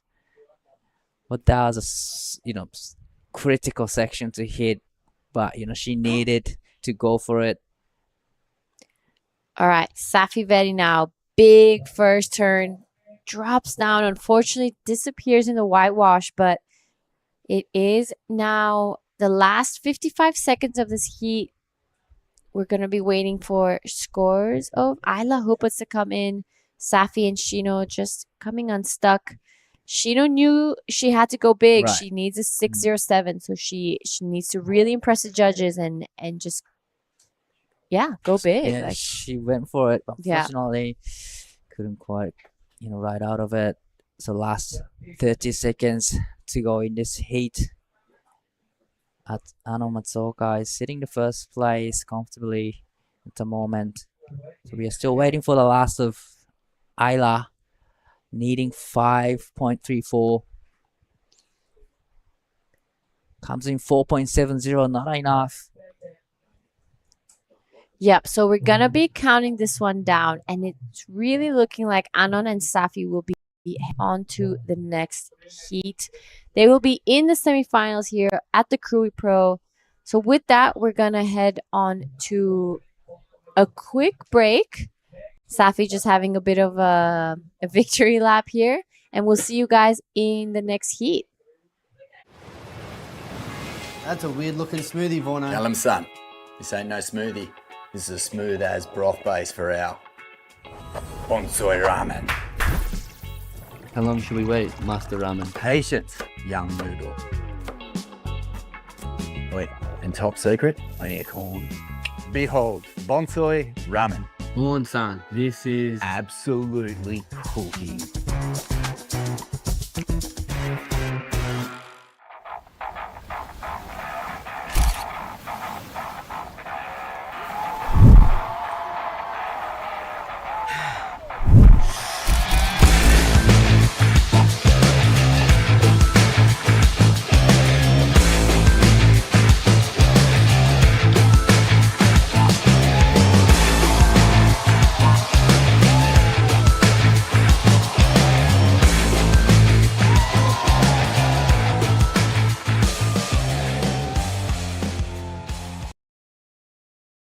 Guys, welcome back to the Krui Pro QS 6000 in the water right now. We have the quarterfinal heat 4. I'm Giada Legati. I want to welcome back to Starling. Thank you, Giada. Yeah, I'm excited to be back for this last quarterfinal of the women. It's a big one. Wow. Yep, I think we've had some really, really big quarterfinals here in the women. Some stacked heats. This is Jolly Stokes now in the red. Good looking wave. Sets up that second turn upside down on a front hand. and wraps it around again. This is a pretty good looking wave for Jolly Stokes. I love that last turn. Big fan of spray out the back, and it's looking like maybe she got a finisher here. Yeah, wow. She's really taking that one all the way through. She's got a big paddle out, and Kailani up on her first wave as well. Gets a nice opening wrap.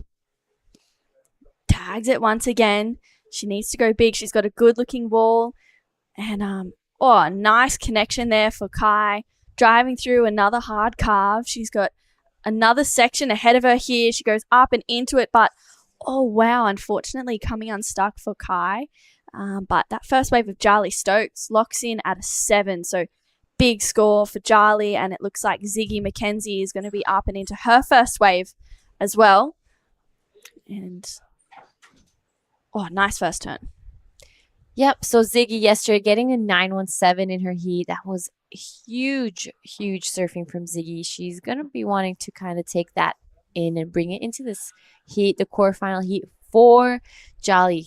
Pretty strong start. A 7 to her name. Kailani Johnson, 383. And the last of Ziggy is going to come in at a 267. So it's now Gia Lawrenson with priority at the back.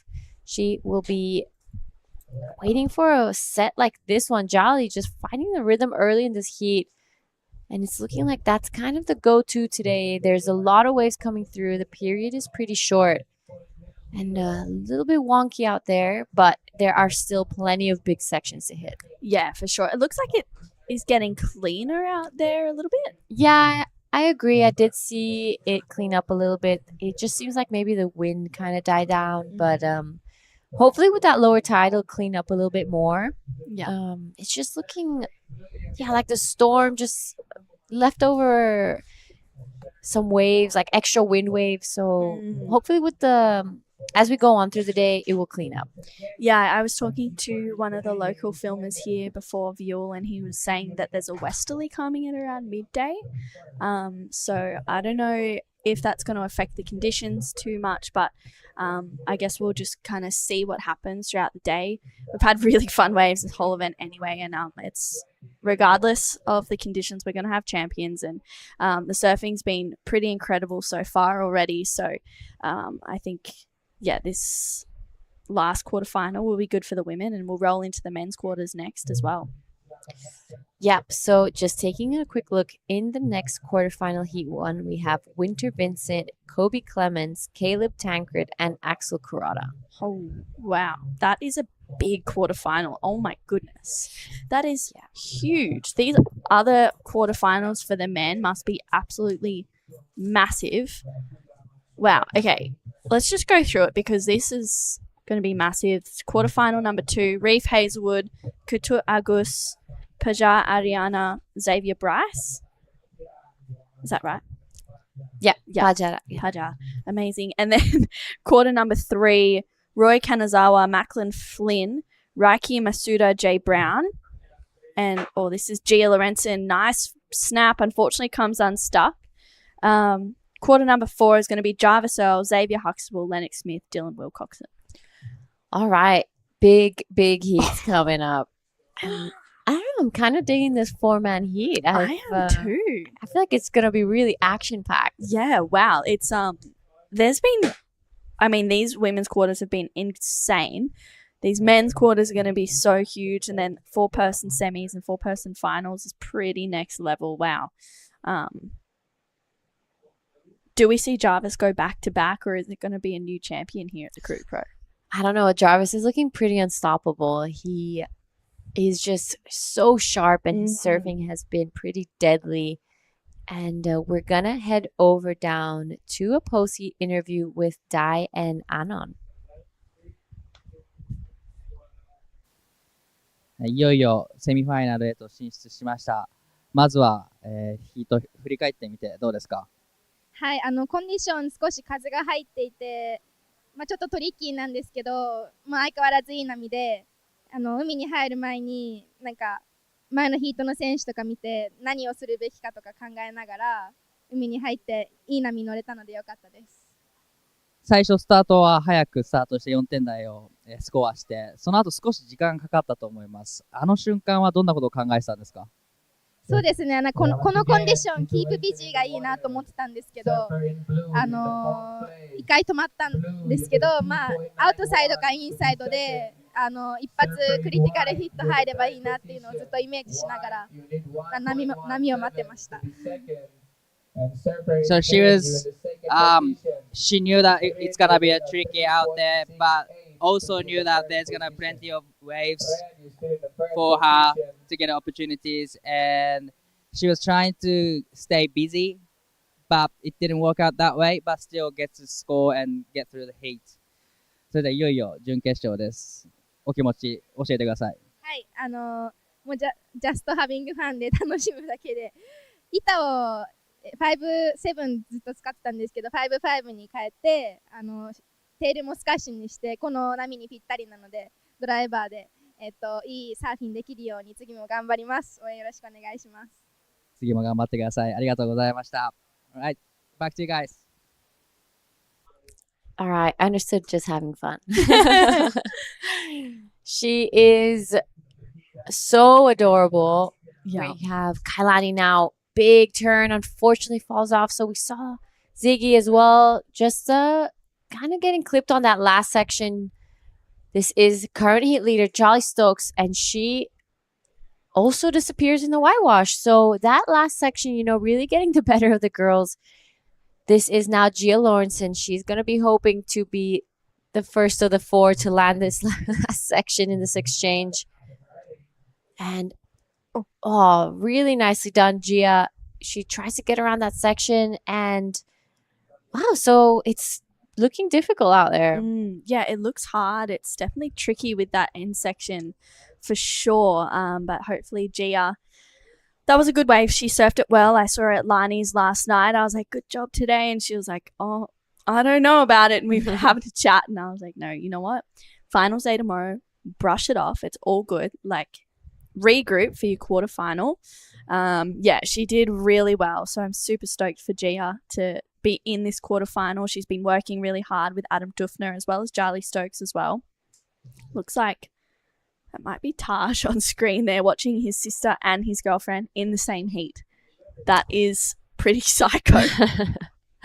Wow, who do you even cheer for? Yeah. I mean, it's actually a 4-man heat, so they could do the 1 and 2, but yeah. But yeah, that he must be feeling the extra pressure right now. And on screen, we also saw Team Indonesia. They have a couple surfers coming up today. So right now in the water is Kailani. I saw Pajar's name coming up, Kutut Agus as well. So they will be there all day. This is a replay of Gia Lawrenson right now. Bit of a check turn there. That second turn was much better. And hops off. That last wave comes in at a 4.5. So pretty good heat. We've been seeing people win and pass heats with 4s and 5s, maybe even 3s today. It's just going to be one of those grindier conditions. Yeah, it seems like it, which is kind of unfortunate. We've seen incredible conditions all week, but everyone has been saying, it is tricky out there, but there definitely is opportunity to get those big scores. Like we saw that 7 from Charlie Stokes.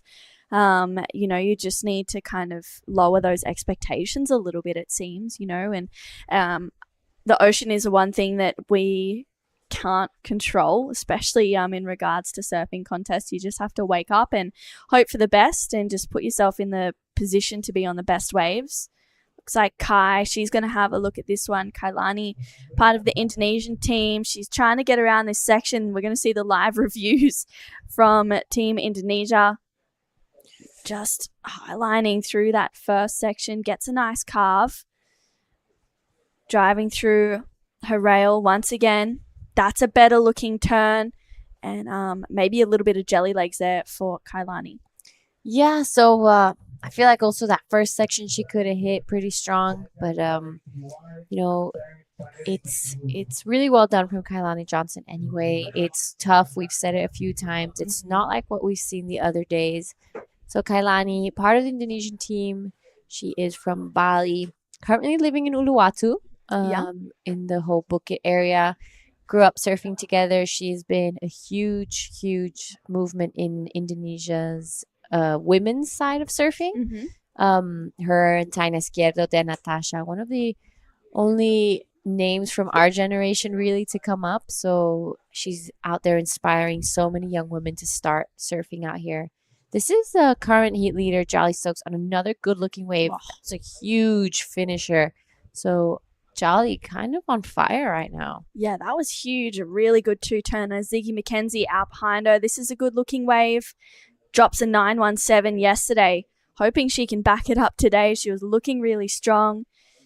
Goes up into that section once again. She's looking fierce. Floats it and gets a completion. Wow, that was a bit of a sketchy section there, but she really went for it. Yeah, that was really cool from Ziggy McKenzie. I really like that finishing. It was different to what we've seen today. I'm excited to see the score for Jolly Stokes last wave. Gia Lawrenson now on a double up. She gets around that first one, holds her rail, and unfortunately just falls off there. Wow, that was so unlucky for Gia. That looked like a really good section ahead of her, and yeah, it just looks like her fin skidded out and she just couldn't quite engage the rail. So that's okay. She'll get back out there, and she's so far locked in the second highest score of the heat, but scores for Jolly Stokes and Ziggy McKenzie to lock in with just under 12 minutes to go in this heat. Yeah, hopefully, I mean, already we've kind of seen a little bit of a battle, but hopefully it starts to really fire up towards the back half of this one. So this is a replay from Kailani.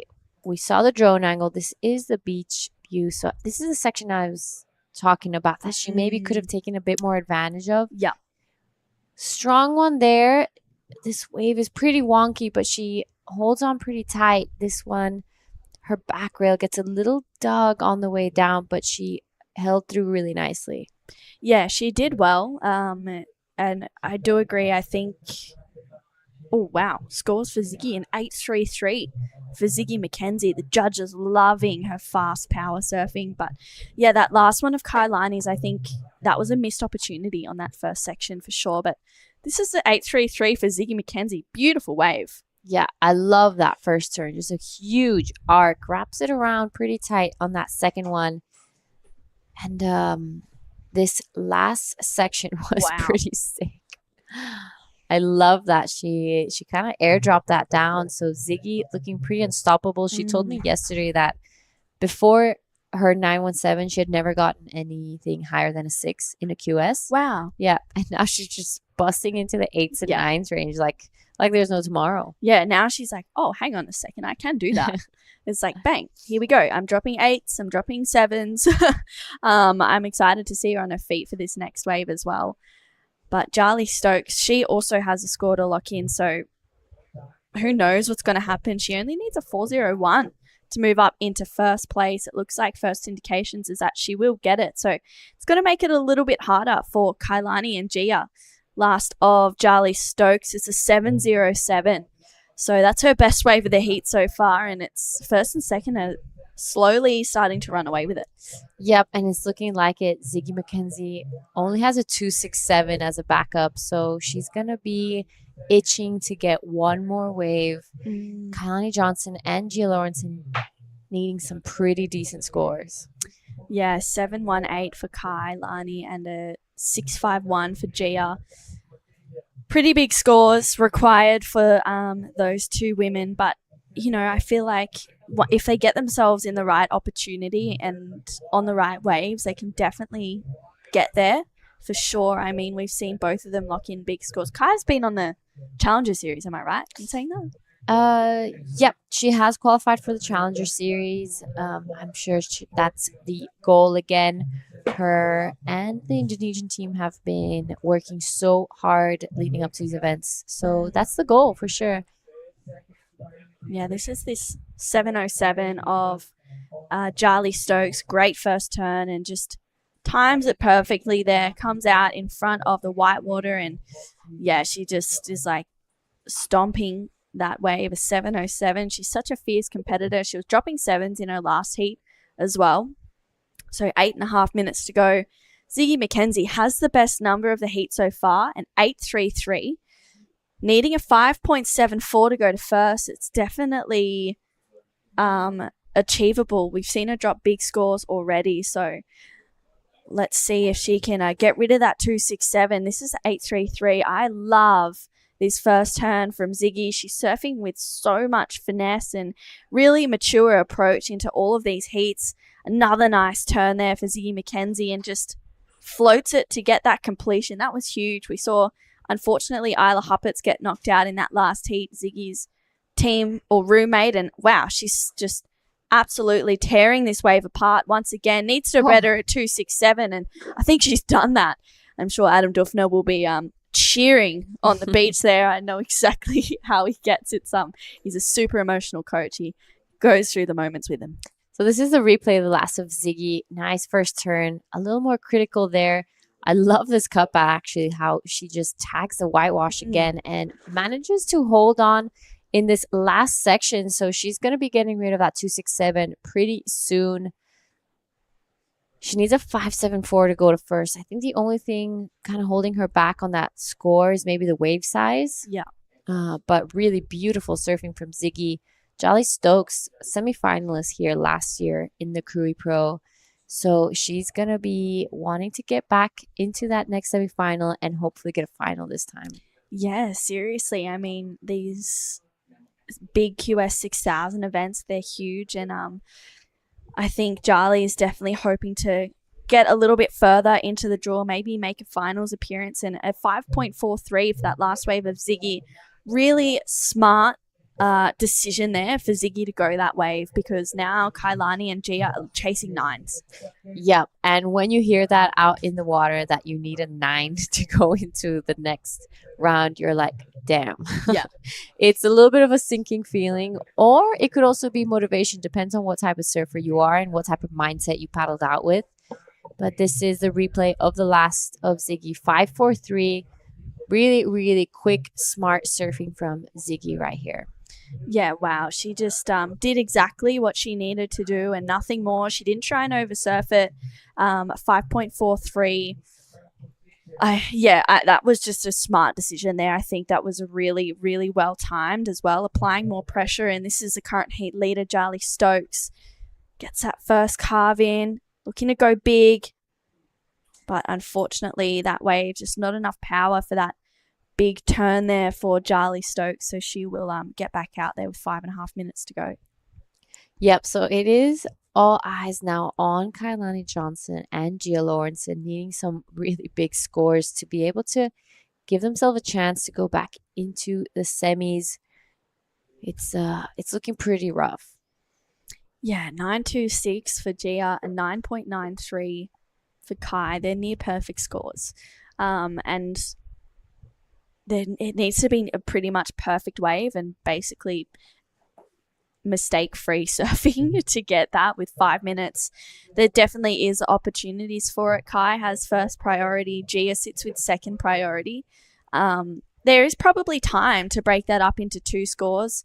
So Kai having a look at this one, sees a good section. Nice snap there for Kailani Johnson.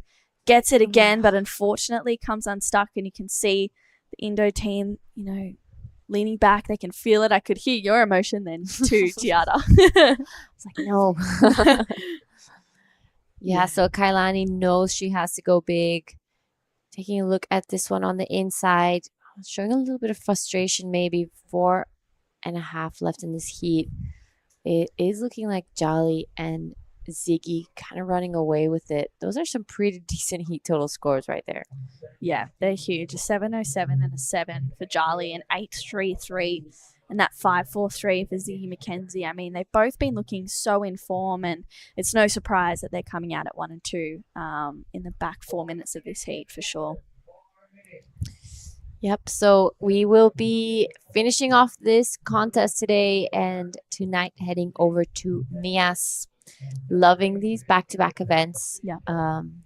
And how different they are to each other. I mean, we have a perfect peeling left-hander here in Krui and a pretty punchy, big barreling right-hander in Nias. Yes. Pretty contrasting from the waves, but we're going to see the same incredible surfing. Jarly Stokes unfortunately won't be there. She'll be on her way over to South Africa, but she's making a statement here at the 2025 Krui Pro. Another nice connection. That was her first wave. I believe that was her 7. So Jarly, she's just showing why she's a Challenger Series surfer. And once again, you know, backing it up with this one, the 707. It was a good wave. Yep, I really like this one from Jolly. Just 2 turns, but so strong. She just followed the lip line on that second turn. So beautiful surfing from Jolly as well. The 833 from Ziggy was really nice. I like that last turn. She just kind of airdropped finish, so manages to stick through. Ziggy backed it up quickly with that 543, so she knew that by doing that, she is going to be making the requirements for Kailani and Gia pretty high. Yeah, and they're big scores. I don't think we've seen someone drop a 9.93 in the event yet. I think the highest I've seen is that 9.33 in the women's side from Kira Buckpitt in the earlier rounds. And then, of course, that 917 yesterday of Ziggy's. So it needs to be on par or better than that. But, of course, today is a different day and 2 minutes to go. We can't count them out. Gia has first priority and she has the ability to maybe even get into third place. It's more points. Like right now, she's looking at getting into third. There are more points, more prize money as well. The 926 isn't out of reach, but it's more just the waves if she can find one that's going to really offer that. Yeah, and it's looking pretty rough. The conditions are not as perfect as the other day, so it's gonna have to be something really, really impressive to get those scores. She's having a look at this one with priority. Gia up and riding. She has a 4.5 already. Nice first turn for Gia. Gets this second one in. Hoping this wave stands up for her. Nice connection there. Straight up into another one. And she kicks out of that one. It's not going to be the 926, but maybe enough to get her into third. Ziggy, a quick in and out there with just over 1 minute to go. Priority goes to the current heat leader, Jarly Stokes, and Kailani having a look at this one. She's a powerhouse of a surfer. Super strong. Gets that first carve. This wave a little bit flatter to start off with, but she's staying close to the pocket. Another carve there. She's just going to her rail once again, just getting the work done. Out behind Jarly Stokes as well. Kai goes up for a big finishing turn, but can't get the completion there. We've seen her go for those, and I'm loving that attack.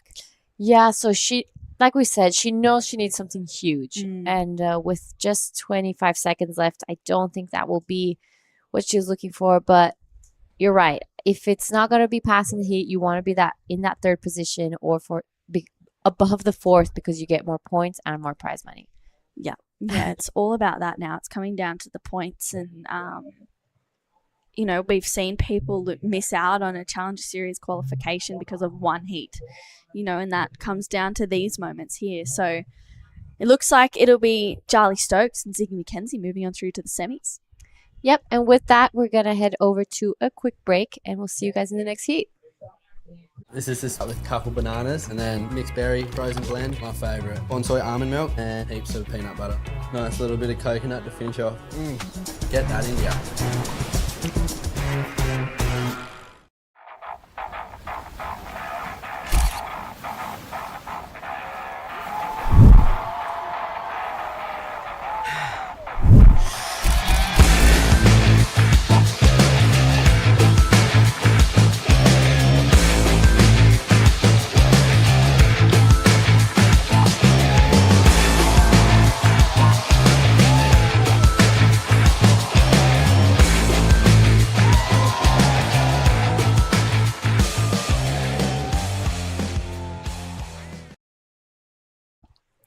We are back with the men's quarterfinals of the 2025 Krui Pro. This is a huge heat. Wow, these names: Winter Vincent, Kobe Clements, Caleb Tancred, and Axel Kuroda. I don't even know what to think about this heat. Mark Cliff, this is big. Well, it's 4 Aussies that are about to tee off. That's what I know. I was just down there watching them all warm up and get ready for this matchup because, they'll be paying mass respect to each other, but they'll be in their own corner, in their own headspace. And just 4 lads that totally deserve to be here. Yeah. Wouldn't surprise me if 2 hours time or 3 hours later, this had rolled out as our grand final. Literally, I was about to say they're not just 4 Aussies; they're 4 in-form Aussies. Caleb surfed from the first round. Yeah. And he's in the quarterfinals. Yep. That's and huge. that was last Wednesday. Yeah, I don't even know. I can't I'm even pretty go sure back it that was far. last Wednesday. It was last Wednesday. So he served kind of a heat every day, I reckon, to be at this point, Caleb. And I was watching him get ready, and boy, he looks fit as a fiddle. He's a real athlete. Yeah, he's definitely putting in the work to be at his peak for these events. That was Kobe Clements, who's also, really in form at the moment, dropping an 8.5 and a 7 in one of his earlier rounds, having a little bit of a mishap heat kind of yesterday, but still scraping through. Progression is progression. So for Kobe, that was super exciting. He's from the Longreef area. I'm sure that his family back at home, Sophie, Clemmer and Thais, are watching, and maybe even Tyler, his girlfriend, as well. So nervous times for all the families watching everyone in this event. Quarterfinals is a big deal. Look, I can only imagine what it's like for the parents. I remember when I used to do a fair bit of coaching that, you would feel the ride with them. So all the best, everybody involved, and ripping straight in. Caleb Tankred, just one hit, out he goes. Axel's in the green. Kobe, we just talked about, he's in the blue. Winter Vincent has just been flexing his way through the draw with in second gear and just big numbers pretty much every time he pulls the Rashi on. He's the number 1 seed. He's also in the Red Rash Fest in this heat, so he's kind of won pretty much every round to get here. Yeah, and wow, oh my goodness, that was a lot going on just now. It looks like it's Winter that's going to be taking off on this wave. He's been putting on a show. Nice first turn, looking really sharp already. Gets that second combo in, loads up once again for Winter Vincent, and he's going to stick with this inside track. Absolutely belts it there once again. Winter's just making it look effortless as he does. Gets another good connection in, just flowing through turns. And we are going to have a good score locked in for Winter. 100%. It's a great way to kick off your quarterfinals. He's been doing it pretty much every heat. One of the first to get a ride. He's kind of always the first guy to get a substantial number on the scoreboard. So he goes blue now. Kobe Clements. Wow. A full misfire there for Kobe. Yeah, that was unfortunate for Cobes just now, but priority goes to Axel Carota, and scores for Caleb's first wave, just a small one, a 1.83, and still waiting on this first of Winter Vincent. Winters will be substantial once again. Just a lot of quality work. He's a big fella. Yeah. He never really rushes. He just gets the turns done that the judges want to see. So let's have a look at the judges' point of view, the Bonsai replay. So kicks it off just with a big upside down hit, and then just sort of cruises through it. Looked like he's not trying, but he is. This is just him on his everyday mode.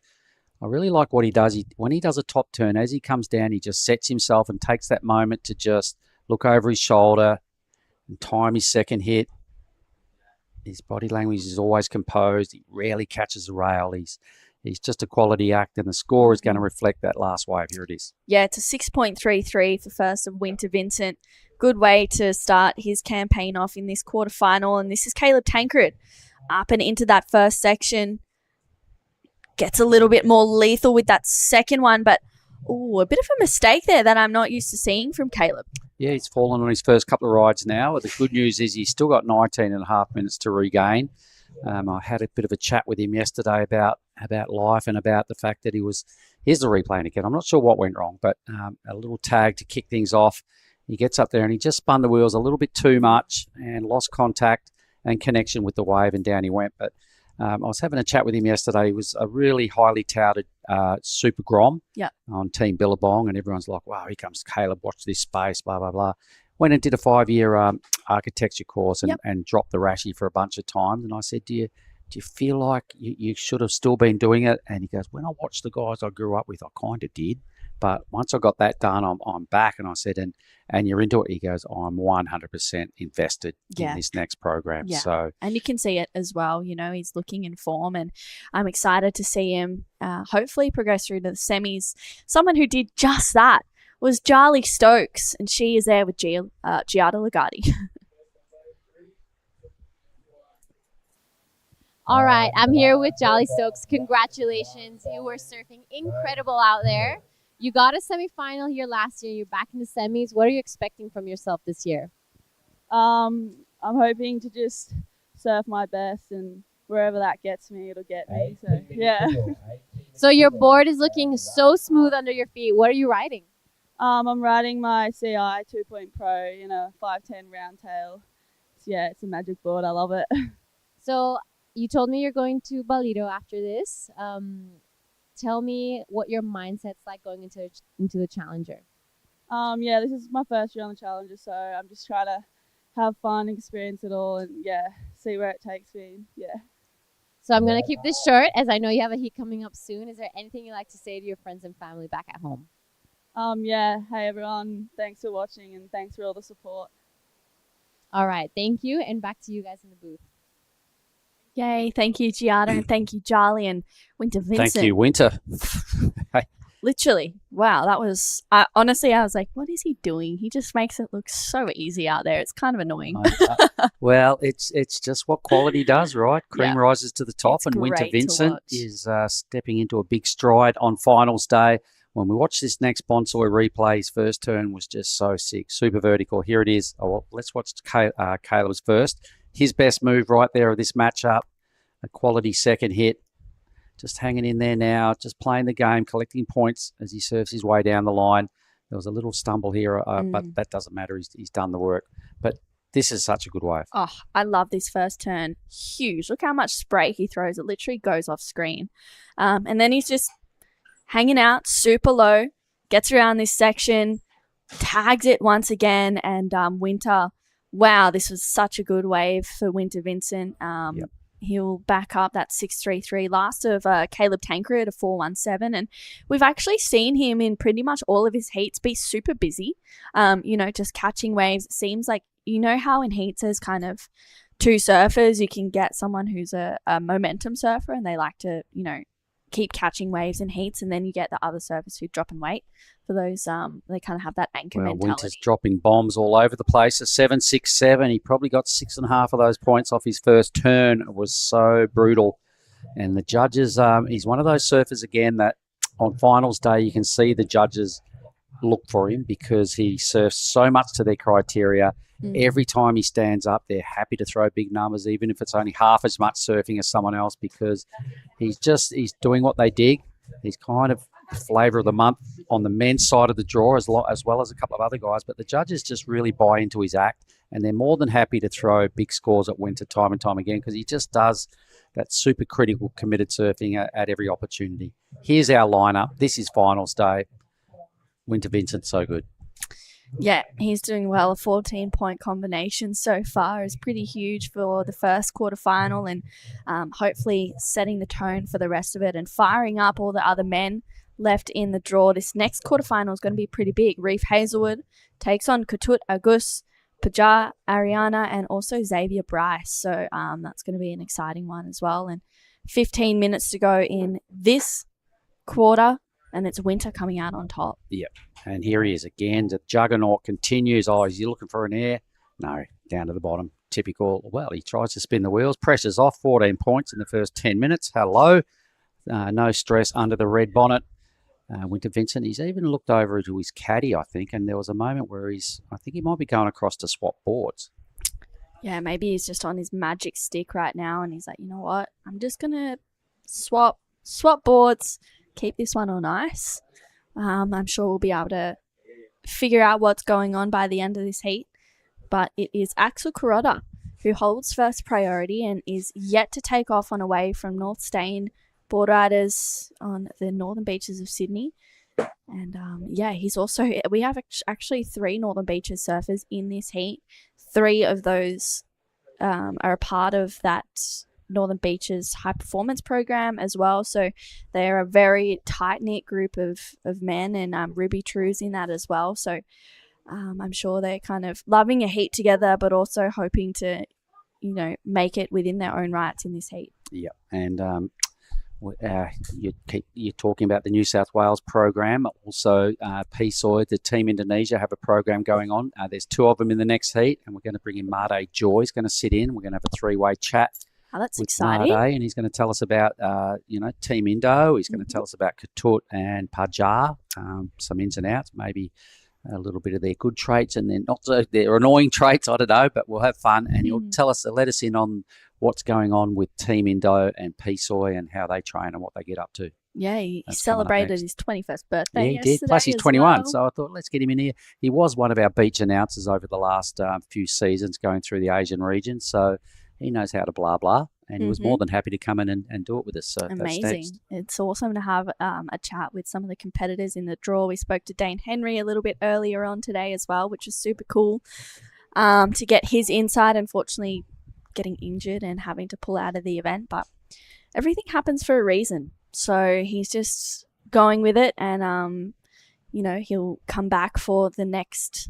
Well, actually, after NIAS is the next QS 6000, which is a Korea wave pool event. So I'm sure he'll be back for that one. But I'm excited to be heading over to NIAS. Hopefully we're going to see some big barrels. Whoa, man, we will. You're going to see some caves, some Gundry Bay caves up there for sure. And I'm kind of fretting a little bit. A lot of the campaigners, it's potentially going to get 8 to 10 foot is what one of the locals have been telling me. Wow. And it's a whole different beast at 8 foot and above. It just is so scary and so much heavier and so much more full on than when it's 6 foot, and it chews up a lot of boards, and it's a scary place to be. So it's going to be a good place to be, but there's going to be some careers and some ego on the line that are going to have to wrestle the beast. Yeah, sounds like it's going to be better sitting in the commentary box. Yeah, when it's 10 foot, I definitely don't go near a 10 footer. I'm chicken. It scares me. It's kind of gnarly. Yeah, well, last year we saw some incredible surfing as well. I remember Rosie Smart going to town out there as well. Yeah, that was last year. And there was Oceana Rogers was another one who caught my attention on the female side of the draw that I'd never really heard of her before, and I didn't know she could surf that good, but she was a shredder. I think that event actually was a real help to get her onto the Challenger Series. But this last wave of Winter Vincent, this was really, really nice. I actually think this was his first wave, the 633, and he's looking smooth out there, just in form and untouchable really right now. Yep, he knows how to perform on finals day. He's been here enough times. He is the winner of the NIAS Pro last year, so he won't defend his title, but he's got bigger fish to fry over there in Bolito. So this is the 767, all right? So he got a little stuck here, but he gets around it, no worries. Made that look easy. And this trims on down the line, throwing up some big stabs above the lip. Yep, there it is. We've spoken a lot about Winter, and you can see why. Yeah, he's rode 3 waves. 2 of them have been his keepers. The last one was just a 0.87, so not going into the top 2. And yeah, he's looking really smooth right now. He's paddling down the point a little bit with 4th priority. You can see Caleb, there's a bit of separation right now between the competitors. Caleb's up the point a little bit more. Axel, he is seeing maybe a little bit of something in this wave, but doesn't like the look of it. Winter's having a sniff, but he goes, no, I'm good as well. Waves are at an absolute premium in this heat. We've had, 7 waves caught total. Only 2 of them are really good numbers. We would want to keep on your score lines. Axel's got to be starting to feel a bit antsy in the green rash. He's got nothing, but here's Winter again, feasting. This is wave number 4. Wow, nice first turn for Winter Vincent. Needs to better a 633, but I think he's just having a bit of fun out there. Nice second turn, and Winter gets out. So he even makes flicking off look easy. Yeah. Anyway, there's Caleb. He's deepest. He's got 3rd priority. He's got 1 low number, but it's better than the other fellas. I'm sure Kobe's got to be feeling a little edgy. Axel with 0 in the bank. He is the performer of the moment. Winter's a big deal, a big seed in this men's round. I'm sure everybody's watching his act, listening to the numbers and going, righto. I want to do a little bit of winter stuff on the waves he's finding. He just finds them at will. Yeah, he really is. So 9 minutes to go, and Axel still hasn't caught a wave. I know, and basically, really is realistic. Neither has Kobe. When you look at that number, it's like two surfers on the ropes. We know they can both bounce back, but when you're under 9 minutes, from here on in, everything goes perfectly. You need a wave really soon. You've got to bank it, and you've got to hope all the other stars align. But let's also look at this. Caleb Tancred has done very little to be sitting in second. So the door is well open for Kobe and Axel. It really is. A 5.44 for Cobes and Axel chasing a 6.07. I mean, we've seen them drop those scores. Axel getting a 7 in his last heat as well. It's just pulling the trigger on the next wave that comes through, really, and just surfing with that momentum. I feel like sometimes it's so easy to sit and wait for nothing. There's no perfect waves out there today. We've rarely seen anybody, perhaps apart from Mirai today, that starts off really late in a heat and still advance. All right, but Mirai did Mirai things and dodged a major bullet. She got through by 0.1. Wow. And she took 13 minutes or something to catch a wave. So it can be done, but Mirai's a bit of a magician. Yeah. So you wouldn't really want to be kind of taking the Mirai Akita tactics and thinking that's the game plan, because she got lucky. Yeah, she did, and looks like Axel is going to go this wave. He's up and riding on his first one in this quarterfinal. Nice first turn. Gets the speed, tags it once again. Axel needing to, finish this one off to make it easier. Whoa. Wow, that was a very strong end turn there for Axel Kuroda. He kicks out. Really loved how he attacked that wave just now. Yeah, I can see it being probably right in there as maybe the third best score. I'd like to see the front angle, firstly, because it was a smaller wave and the judges have got to compare to squarely against what Vincent's already done. Against what Tancred put together on his first wave. It's probably somewhere in the middle, so this will give us a better idea. So the first move probably had some nerves attached to it. Now starts to wind up with a high-speed slap. Another one there, plenty of momentum down the line to get to that point, which was the highlight of this wave. And I'm going to say, I reckon that locks in as probably the third best wave of the matchup. Yeah, Anyway. I think so too. And Kobe Clements up and riding on his first wave.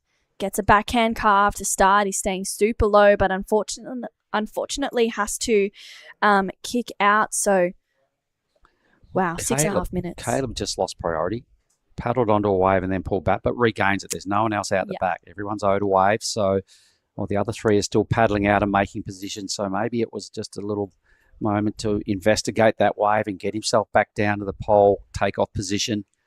So Caleb, he'll need to do something. I'm pretty confident that Axel's ride looked really good. It's what the judges demand from these athletes. Yeah. And he did get 4 pretty good turns in, so he pulled the trigger at exactly the right time and he did what he had to do and added a bit of interest on that final manoeuvre. Yeah, he definitely did exactly that. A 6.07 locks in at a 5.43. So just under the requirement, but he only needs a small score to get into second place. Is it the time now to just turn on one of these inside ones and get a backup of a 4 and apply pressure onto Caleb and Kobe, or does he go back out and wait for another wave to come through? I mean, 5.5 minutes to go. It seems like it's a bit of a battle for second right now. Axel might pick up second priority. No, Kobe picks up second priority. So let's have a look at it again. This is the third best number. Some good high-speed surfing by Axel. Exactly what he had to do. I'm sure he was that nervous under the skin when he took off on this thing, but he disguised the nerves well. That was a sick finish. Well done. 5 minutes to work on a second wave now, Axel. Yeah. A quick shout out to a good mate, Gig Selliers over there in South Africa watching. Gig sat in on some of our events years ago, and good on your Gigs. He's a cool fella. Thanks for dropping us a line. All right, here we go. Axel paddling onto this one. He is looking to get a backup, gets that first turn in, needs to complete this one if he can really run away with second place. Another nice connection there. Axel goes up and into that section. He's, wow, smooth surfing up and into it again and again for Axel Kuroda. He looks a little bit gassed out by that one, but maybe it's just the nerves leaving the mind. Pressure valve has been released. Another great connection. Caleb Tancred has got a bit of work to do now. because Axel Carota is coming in hot. This is such a good wave. And, you know, we thought he might have been experiencing nerves due to the fact that it took him so long to get started, but he's just nailed his first two opportunities. A second good score will drop. Even this end of this, another slab, and then he gets a tight little foam climb just for good measure. Boom, which was a big foam climb above the lip. Well done, Axel. 5 manoeuvre wave. Very good. Yeah, that was well served for Axel. That'll make it a bit more difficult for Caleb and Kobe. Caleb using his priority on this one. It's a good-looking wave mark. So let's have a look at him now. Takes the high line early. He'll be setting up and hoping for a steep section. We know he's got a top turn to dive for. He just needs a bowl, and he will take it head on. So the thing starts to stand up now. He's got to get this next turn right. Nice big up and over, plenty of flow, down to the end bowl. Wow. Tagged it really well. Look at him. All right, he gives himself a little fist pump, and why wouldn't you? Because he sat there for a long time for that. And everybody in this heat is showing how composed they are under pressure. I don't think I've ever seen Caleb claim a wave. I don't think I have. I love it. I love seeing the passion and the fire. I just wasn't expecting that from him. And he's usually quite a, cool, calm and collected, humble guy. Not that claiming's not humble, but yeah, I love it. I think it's great. I love seeing the passion from the surfers. So that last wave of Axel's a 5.23. Caleb needs a 6.49 on this wave, gets that first float. He's up there for a little while. Still nothing brutal to this point, right? Yeah. Just got to remember that. Gets another backhand carve. And this is where we see him really start to open up. That was a good turn there. And then tags it. That was a really nice end section. You can see that he likes it. I mean, we'll see. He's checking the watch. He's got about 2 minutes to go. And this last score for Caleb Tancred is going to be very important for a semi-final berth. And Kobe Clements, he's got that 2.37 and a 0.63. Hasn't really done too much in this heat just yet. He needs an 8.29, which we've seen him get. A 6.83, though, locks in for Caleb Tancred. He goes up into second place. Axel down into third, looking for that 5.58. Kobe now chasing an 8.63 with just under 2 minutes to go. Wow, what a big move by Caleb. You could see why he gave the fist pump. He knew everything connected. He got better as the wave went. Another one of those surfers this week that the judges have really enjoyed throwing scores at because, he surfs with a lot of speed and momentum. And as that wave neared the end, he just powered out of his second last move and just flew into that big end blast. And hence a little fist pump. And it just looked so good. So he strung it together really well. 6.83 is up there in Winter Vincent sort of territory. And second best wave of the heat. Right on cue for Caleb. The requirements are there on your screen now. So mid-5 for Axel is probably the biggest threat. And Kobe Clements is probably going to have to do a backflip or something to get an 8.63 in these conditions. Yeah, there's maybe been some words said. Just there. It looks like everyone's like, I'm just going to hang back and you do your thing. So 45 seconds to go. Axel looking for a 5.58 to get into second place. Looks like there's some bumps coming through. Kobe holds the first priority though. He needs an 8.63 to get up into second. And it just doesn't seem like it's a big score, an 8.63 for Kobe. We've seen him get it. I mean, I know it's a large requirement, but with surfing we've seen from all these surfers, it wouldn't surprise me if he gets a good wave, if he gets it when he gets to his feet. He needs an A-grade wave. You can't fluff around on a B-grade or an even A- sort of wave. He needs the right wave, and his time now with 10 seconds to go cannot hold back one bit. Yeah, has to go this one for Kobe Clements. Another backhand carve. He really needs to go vertical here. Gets a good connection, but he gets around it, actually. And looks like Axel out the back as well. Kobe finishes that one off. Axel on one also. I wonder if he gets up before the hooter goes. And Axel's gaining some speed. Wow, he's got a good-looking wave. Goes big, but doesn't get the completion, unfortunately. Didn't need a big score either. Only a 5.58. So what do we do? Do we hang in here and wait for this? Kobe needs an 8.63. I sensed it was a little short of the mark. There was probably just a little bit of downtime on his first couple of moves. He did go big at the end. Locks in at a 5.5. It's not the score. Okay, so it's all official. Winter and Caleb move through to the next round. We've got a special guest coming up for quarterfinal 2. There's one thing we all love to bits, it's a fresh spritz. A little bit of ice, juice is worth the squeeze. Now the magic elixir. Next up, a bit more citrus. Mint, agave. Hey, that is incredible.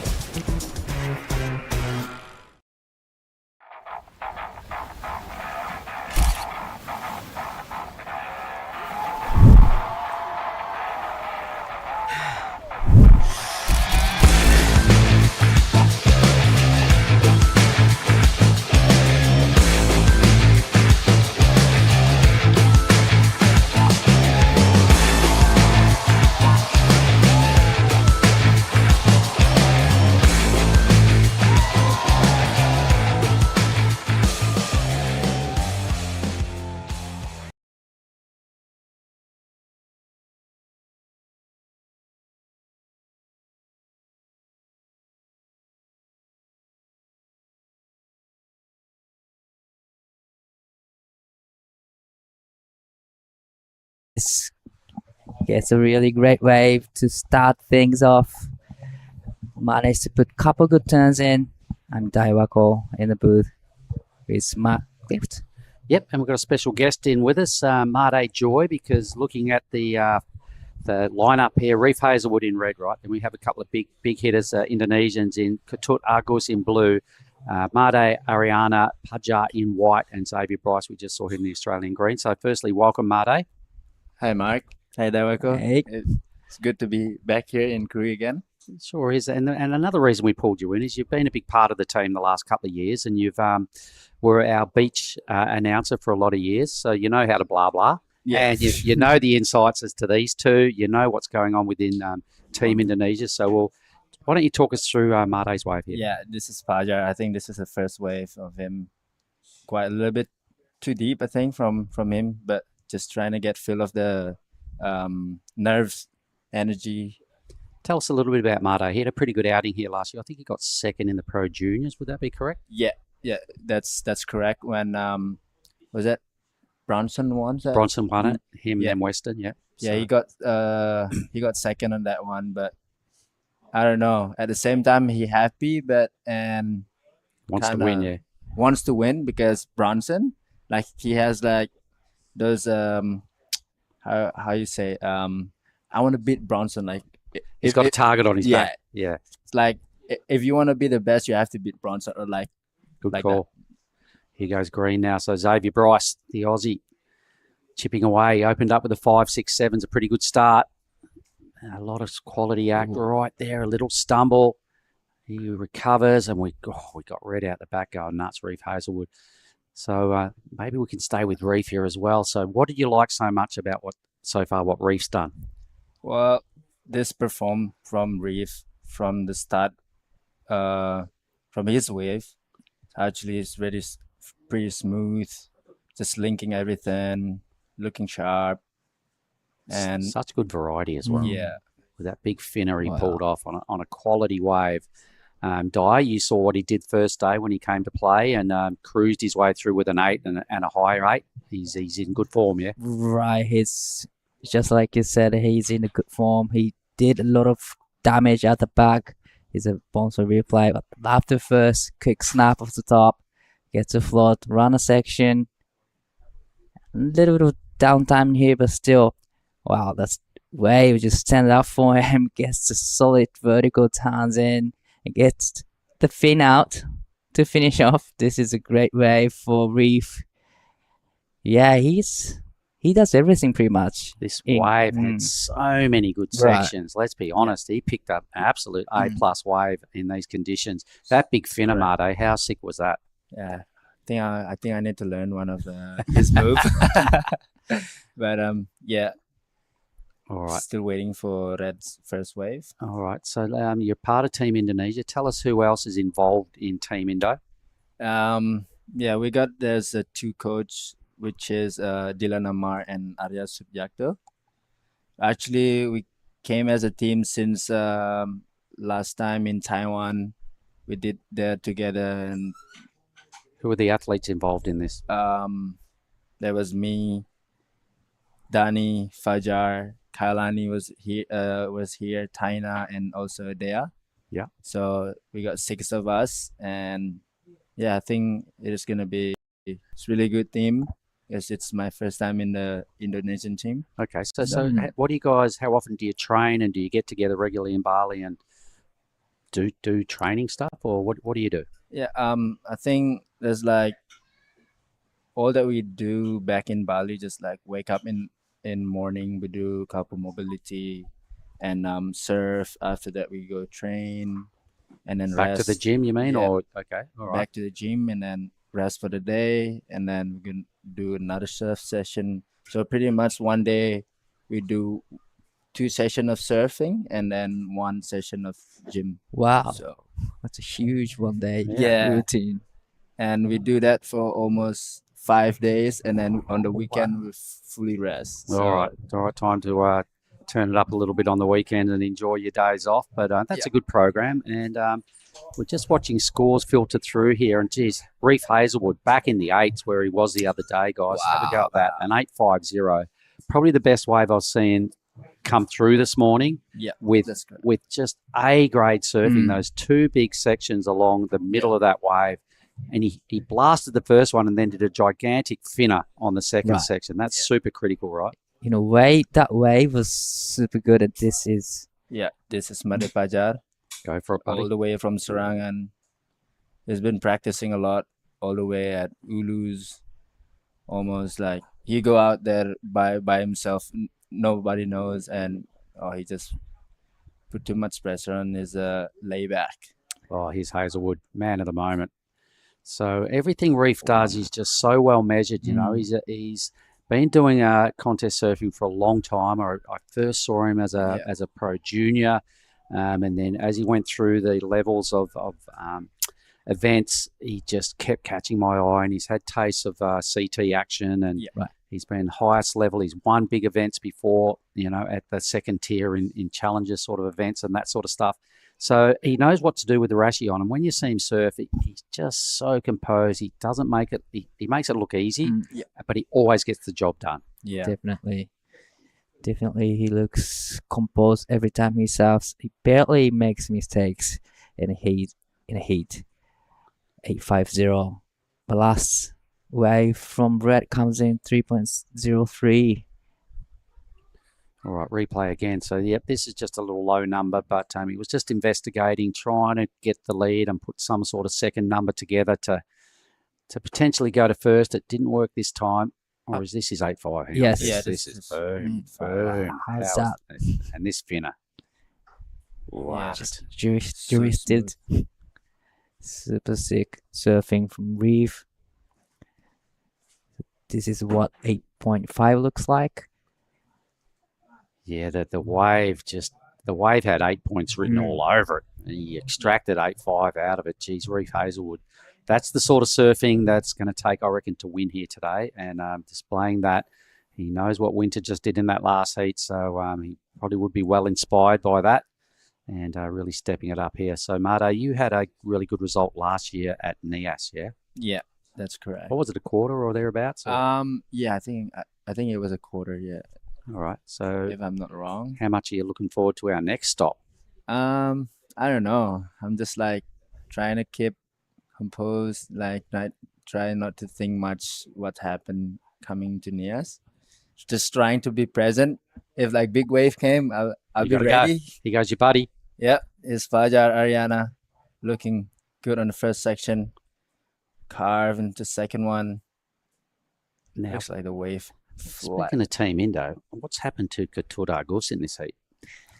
Yeah, it's been waiting for like about 10 minutes. Yeah, it's about 10 minutes. I think one of our coach Stella probably Fajar was trying to go a little bit busy on first minute, and then Keturah trying to get the best wave. Best wave. So Reef stole that program off Keturah. That was a blistering ride for Reef.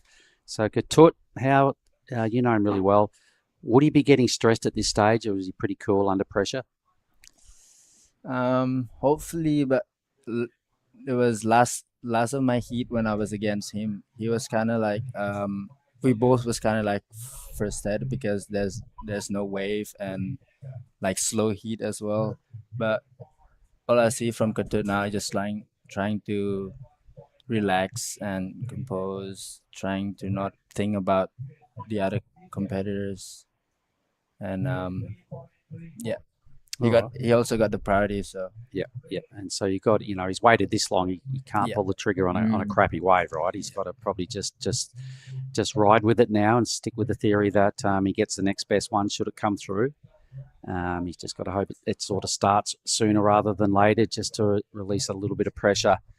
Right now, the Australian is in the lead with almost 12 points as a total. Hazelwood's had the hugest highlight moment of probably just about any men's heat this morning.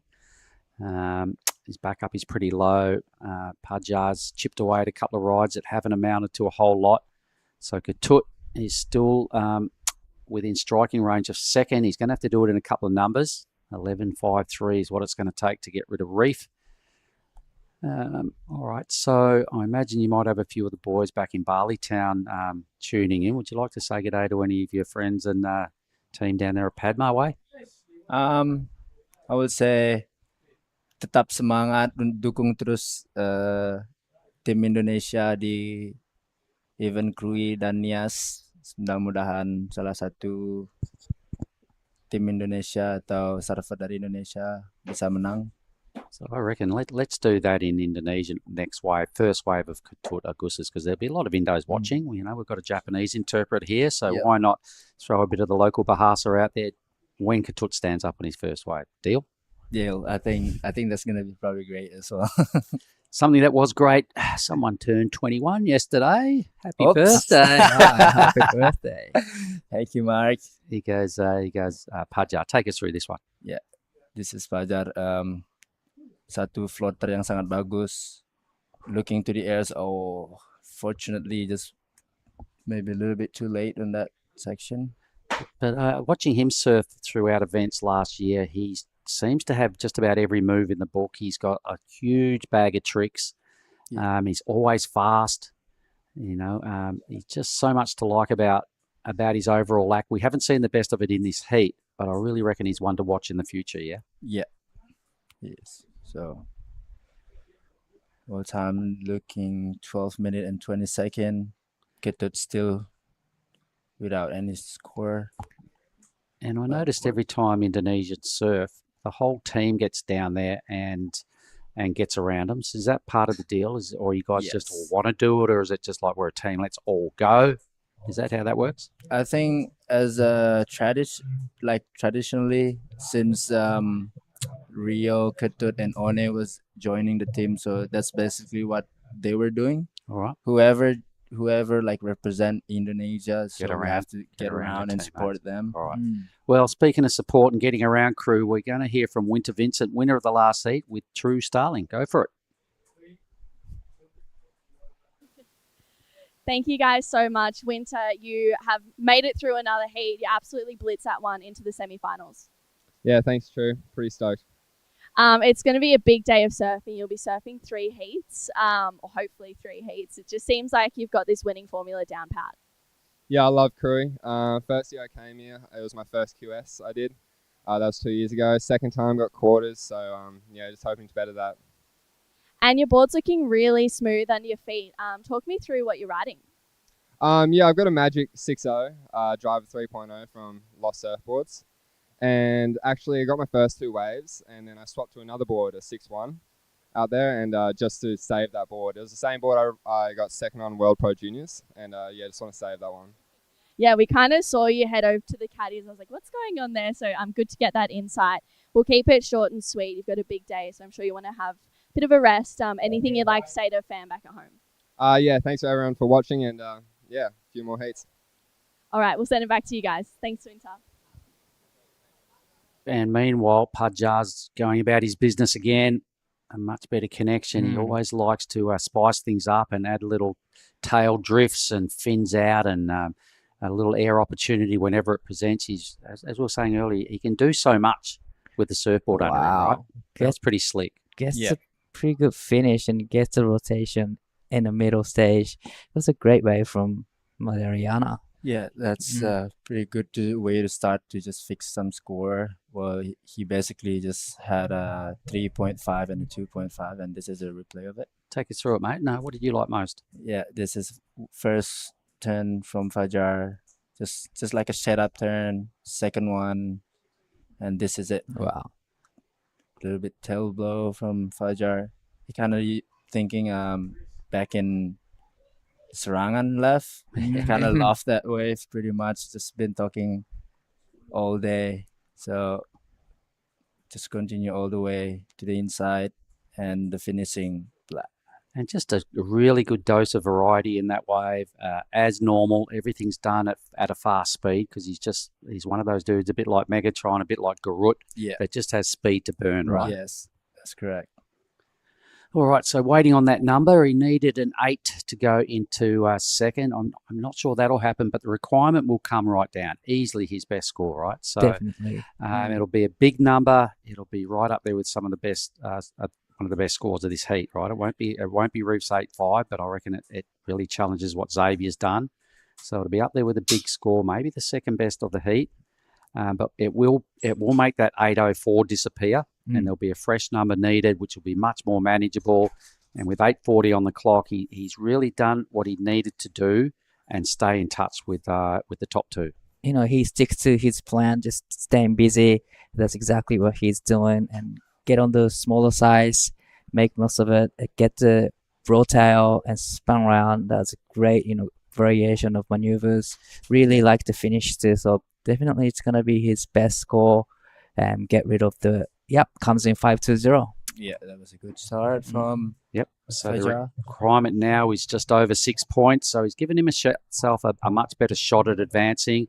The real worry, though, is that Hazelwood's sitting on a 3.03. That's going to vanish, trust me, before the end of this heat. And Xavier Bryce, he's done a pretty good job, but numbers that aren't blockbuster, although he's in the lead, he's got second priority. Ketut Agus, here he goes. He's got to do something shortly, and he's got to just start to click into gear because he's starting to drop off the pace.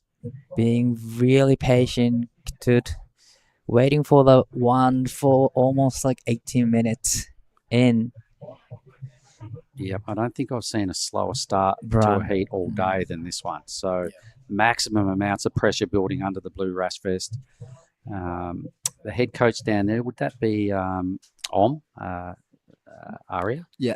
All right. So, Aria and Dylan. So what would Aria be saying now? Does he hold it cool, or you reckon he'd be getting a bit annoyed? What would he be thinking? I think like Dylan and Aria are gonna be a little bit annoying because Ketut just been holding priority so long and just like trying to not catch like a smaller one just to like just like warming up his feet or something, like trying to get score on the board. And now we got like 6 minutes and 45 seconds left. He's still holding the first priority. All right, and these Asian region events, mate, we've been doing it for quite a while, going to these two venues and a lot of other spots over the years as well. But it's a good thing for the Balinese, Indonesians in general, but to have these other surfers come into your region and compete against the top Aussies and that, it's got to be pretty inspiring, although it makes the draw so much harder. Well, basically, it just keep us as a Asia region just like want to improve our surfing pretty much. Like if you guys want to go to the higher level, let's say a challenger series, like now we can see Rio Waida in the city and Bronson Meidi goes to the challenger series. So I think that's pretty much what we trying to look for. If you want to be the best, just like go out to the QS and just beat them.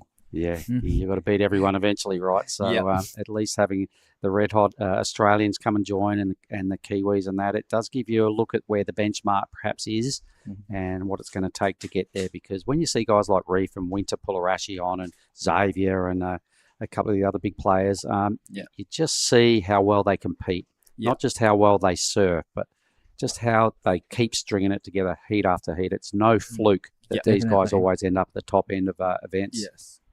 So 5 minutes, surely Ketut has to do something. Can you send him some mojo, mate? A bit of magic and send your boy a wave. You got any contacts out there? Well, I think I just used my lucky charm yesterday. you better give your lucky charm a polish. You're the birthday boy. You've just turned 21. If anybody can muster up a way for your buddy, surely it's you. It looks like he might have found something. He's starting to paddle with a bit more intent. Few lines on the horizon. Definitely, he's looking for one wave. Maybe give us a bit of bahasa on this one for Paja. Go for it. Ini ombak ke paling Pajar Ariana masih mencoba speed 1 air reverse sayang sekali. As you guys can see, look at Dylan just like trying. He could just do a couple turn before he tried to do that air reverse. But he's such a high percentage rate normally at his airs. You can see why he's got a bit of a license to tee off and do this sort of move, because generally he's about a 95% strike rate kind of guy. Yeah. It was a smaller size waves, but he knew that he gotta go for it, and he did, and nearly put it off. Looking at his other good wave, the 5-2, he did some really flashy surfing. He did a little air reverse. It wasn't super high, but it was a small wave. So the judges probably went, all right, hang on. Let's not get too excited. But they kept it at a 5-2, but he's going to have to, go better than that, at least a point better to muster up this 6-3-4. Ketut Agus. Wow, it's just unfortunate for Ketut. 3 minutes 30 seconds remaining. There's pretty much no wave coming through for the last 15 minutes or so. So Pajar's just gotta wait. Pajar's been sniffing around on the inside. Reef Hazelwood will be dirty if he can't drop this 3 as well. So this is the heat leader. He did the work early in the matchup. He's only caught 2 waves. Yep. This is a 5-6-7, I believe. Couple good turns, couple solid turns in, and this gotta be a 6-1-7. Nice floater section, and gets a solid turns in with a lot of sprays. A little bit of stumble there, but recover it perfectly, and it gets a finish. Oh, doesn't really. But either way, he's got the lead. Right. That's what's important with just 2:40 on the clock. Second priority, Reef Hazelwood will be keen as mustard to drop this 3:03. Pajar throwing the board again, and another error. So pressure is mounting. You can see Team Indo, at least the fella in white's trying a little bit of everything, but we know he's got a killer air game, but it's just not clicking for him at the moment. So Reef Hazelwood just squarely looked at where white was, because he knows he's coming third. So he's the biggest threat that could get Reef out. So Reef just kind of stays close to him. If he doesn't better his 3:03, his next immediate thought is just hold off Ariana from getting away. Yeah, that's correct. All right, so what's coming up in the future for you, Marte? How does the rest of this year look? What's on the plans? That's pretty much that we're gonna do after Krui Nias. We're back to Bali, and then on August we're gonna do the Asian game with the Indo team. Probably in India. Is it? Yeah. All right. I think, if I'm not wrong. And then after that, there's another comp in Korea, wave pool. So pretty much, hopefully, all the Indo team coming up there. And then I think ISA, the El Salvador. All right. So, all right. Okay, you're involved in that. So you've got a lot to look forward to. Yeah, that's correct. Unreal. I've been improving a lot since last year. All right. Thanks to you, Mark. Oh no, look, you're just not much to do with me. It's more to do with Team Indo and PSOI and the members you've got around you. It's also a lot to do with someone like Bronson winning a World Junior title, dragging Team Indo along in his slipstream and making everyone believe it can be done. Rio's done it. Bronson's doing it. Yep. So there's no other reason why any other Indos can't do it either, because I see some of the best surfing I see all year when I have my time in Indonesia. Definitely. Yeah. Just like Rajo Barrel. Oh, look, there's so many. There's so many. I could name 20 names that would all be in the conversation worth mentioning, but it's too long a list to go there. But yeah, of course, I love Ra. Hope you're listening, guys. He goes, your boy. What about a bit of Bahasa? Well, hang on, maybe Ketut. Go for it. Yeah, this is Ketut. Last second. It's looking foam climb. Looking the section. Do a couple reverse. Can't full up. because it was only like 10 seconds. Had to ride a wave. Yeah. So at least he did that. He'll be on the sidelines. It looks like Marde's going to dip out as well. The two Aussies, it wasn't, the biggest highlight of the heat was Reef Hazelwood, was just outstanding. But Marde, I'm going to shake your hand and say, listen, thanks for joining us in Thank here. you, Mark. Thank you, I better go down and have a chat with Xavier Bryce, and we'll throw to Anatomy back shortly. How? Oh, mate. I just went for a drive. Surf is cooking, bruh. Wind's gone offies. Swell's starting to pulse. You all fueled up? It's you and me, man. We're going to make it cone today. Yeah, let's go, bruh.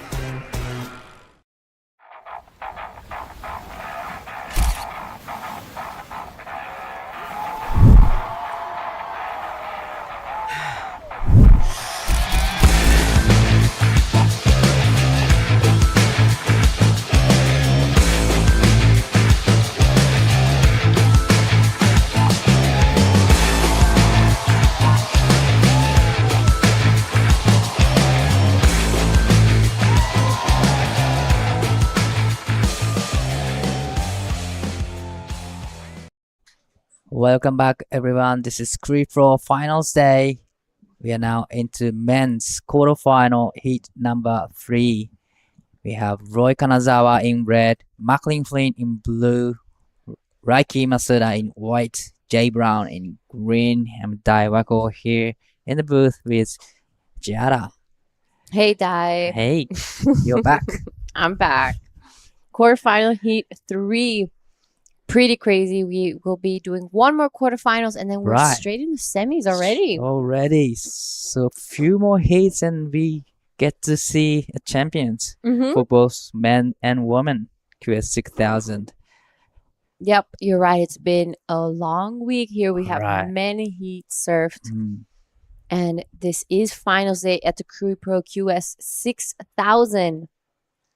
So we have Roy Kanazawa, Macklin Flynn, Raiki Masuda, Jay Brown. Each one of these surfers wants to be in that semifinals. They want to get those points. Definitely big difference. If you go into the semifinals, you get a lot of points from that. And that's exactly what they want. And probably double the prize money. Exactly. That's a important factor for all the surfers. Huge. I mean, they need funding to get here. So not only the points, but the prize money too. Definitely. They are all wanting to be in the semifinals. Krui Pro QS 6000クォーターファイナルヒートナンバー3が行われています。このヒートには2名の日本人選手がクレジットされています。This is Jay Brown on the first wave. It's on the smaller size waves, but little bit of a stumble there. Unfortunately, couldn't really get a turns in. But it's still couple minutes in. There's plenty of times, 22 minutes and 20 seconds to go in this seat. Looks like Red is having a look at this one. 金沢選手1本目のライディングになります。ミディアムセット。一発、ここはチェックターン。そして2発目大きなターンを入れていきます。ここが抜けられたらさらにスコアを重ねられましたが、ここでプルアウト、一発大きなターンの演技となりました。このクォーターファイナルが終わると、次は各ディビジョンのセミファイナルへと進んでいきます。本日ファイナルズデーを迎えているクルイプロ。So first wave for green comes in 2.50 and this is wave number 2 for Jay Brown on a smaller size waves. Nice hit and try to connect to the inside. Here it comes. Wave sends up for him and solid turn and nice wrapping cutbacks. So a few solid turns done at the back. You know, Jay's just been trying to stay busy because the last heat was really slow. To just got a one wave in probably last 20 seconds. Yeah, so we're seeing it slow down a little bit. We have seen a decrease in size compared to yesterday. Yesterday was kind of firing out here. It's definitely cleaned up a lot though. It's not so bumpy and lumpy like it was this morning. This is Roy Kanazawa, good looking wave right here. I love those two turns. Jay Brown out the back really pushes the tail on that first turn. Busts the fins out on that second one. Really nicely done here by Jay Brown. He's been on fire all week. Right. And this is exactly why. Lots of work done in this smaller to medium-sized wave. There we have the caddies clapping out the back. He was stoked on that one. So 350 for the first of Roy Kanazawa. そして増田選手1本目のライディング。これはインサイドの波ですが、いい波になってくるのか、少し早かったようです。ここはキックアウト。Unfortunate for Reiki. But here is Southern Blue up and riding. This is a good looking wave. Nice off the top and big, solid finishing turn. It's going to be probably the best heat score in this heat. That was really, really good wave from Macklin Flynn.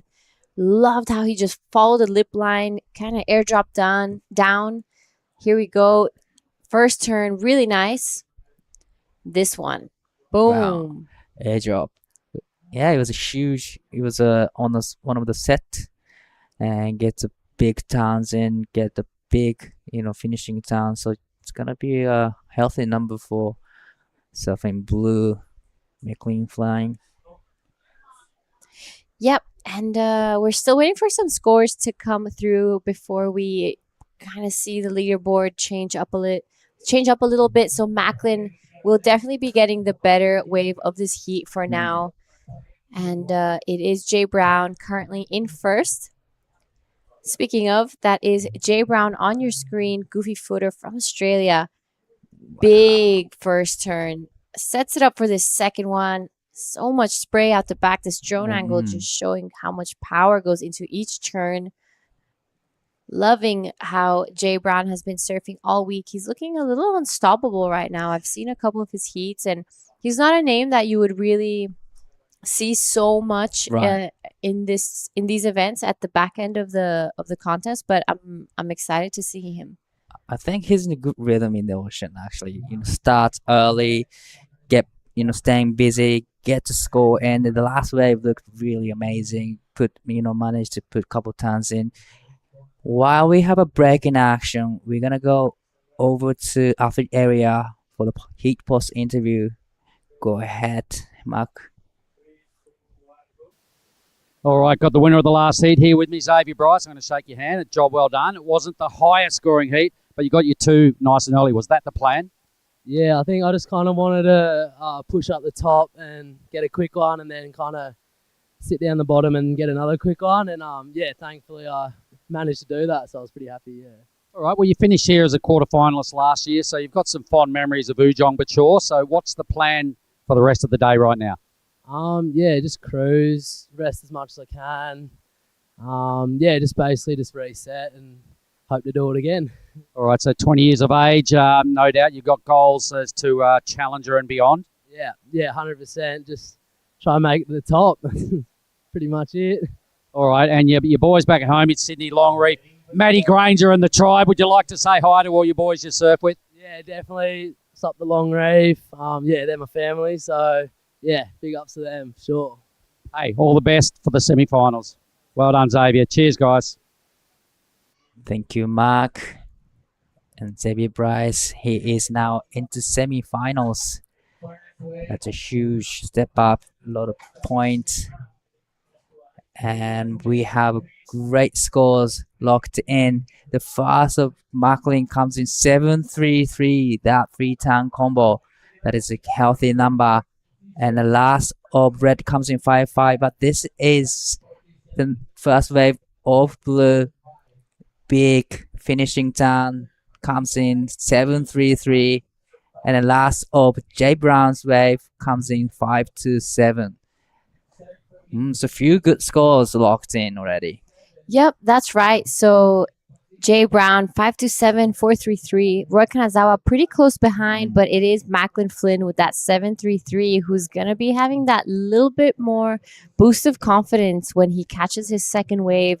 Only needs a 167 to go into second. Macklin, this will be a pretty big result for him already. Right. Quarterfinals in a QS 6000 is no small job. If he gets into that semis, that's he's gonna be pretty stoked. Definitely, he's gonna be stoked.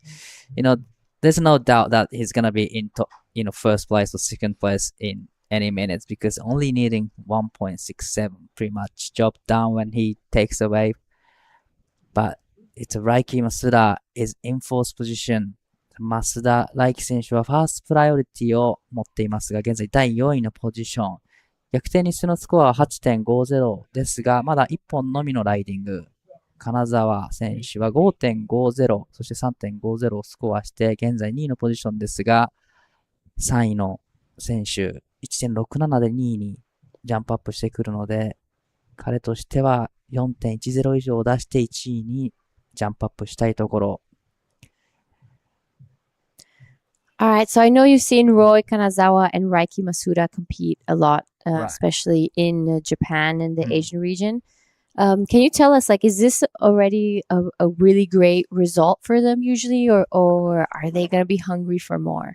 Definitely they're going to be hungry for more, but also this is a really great result for them. They probably getting great points, even they get knocked out in this round, but definitely they are hungry for more winning. Would this one of their best results ever? I'm not too sure, but probably is for Raiki.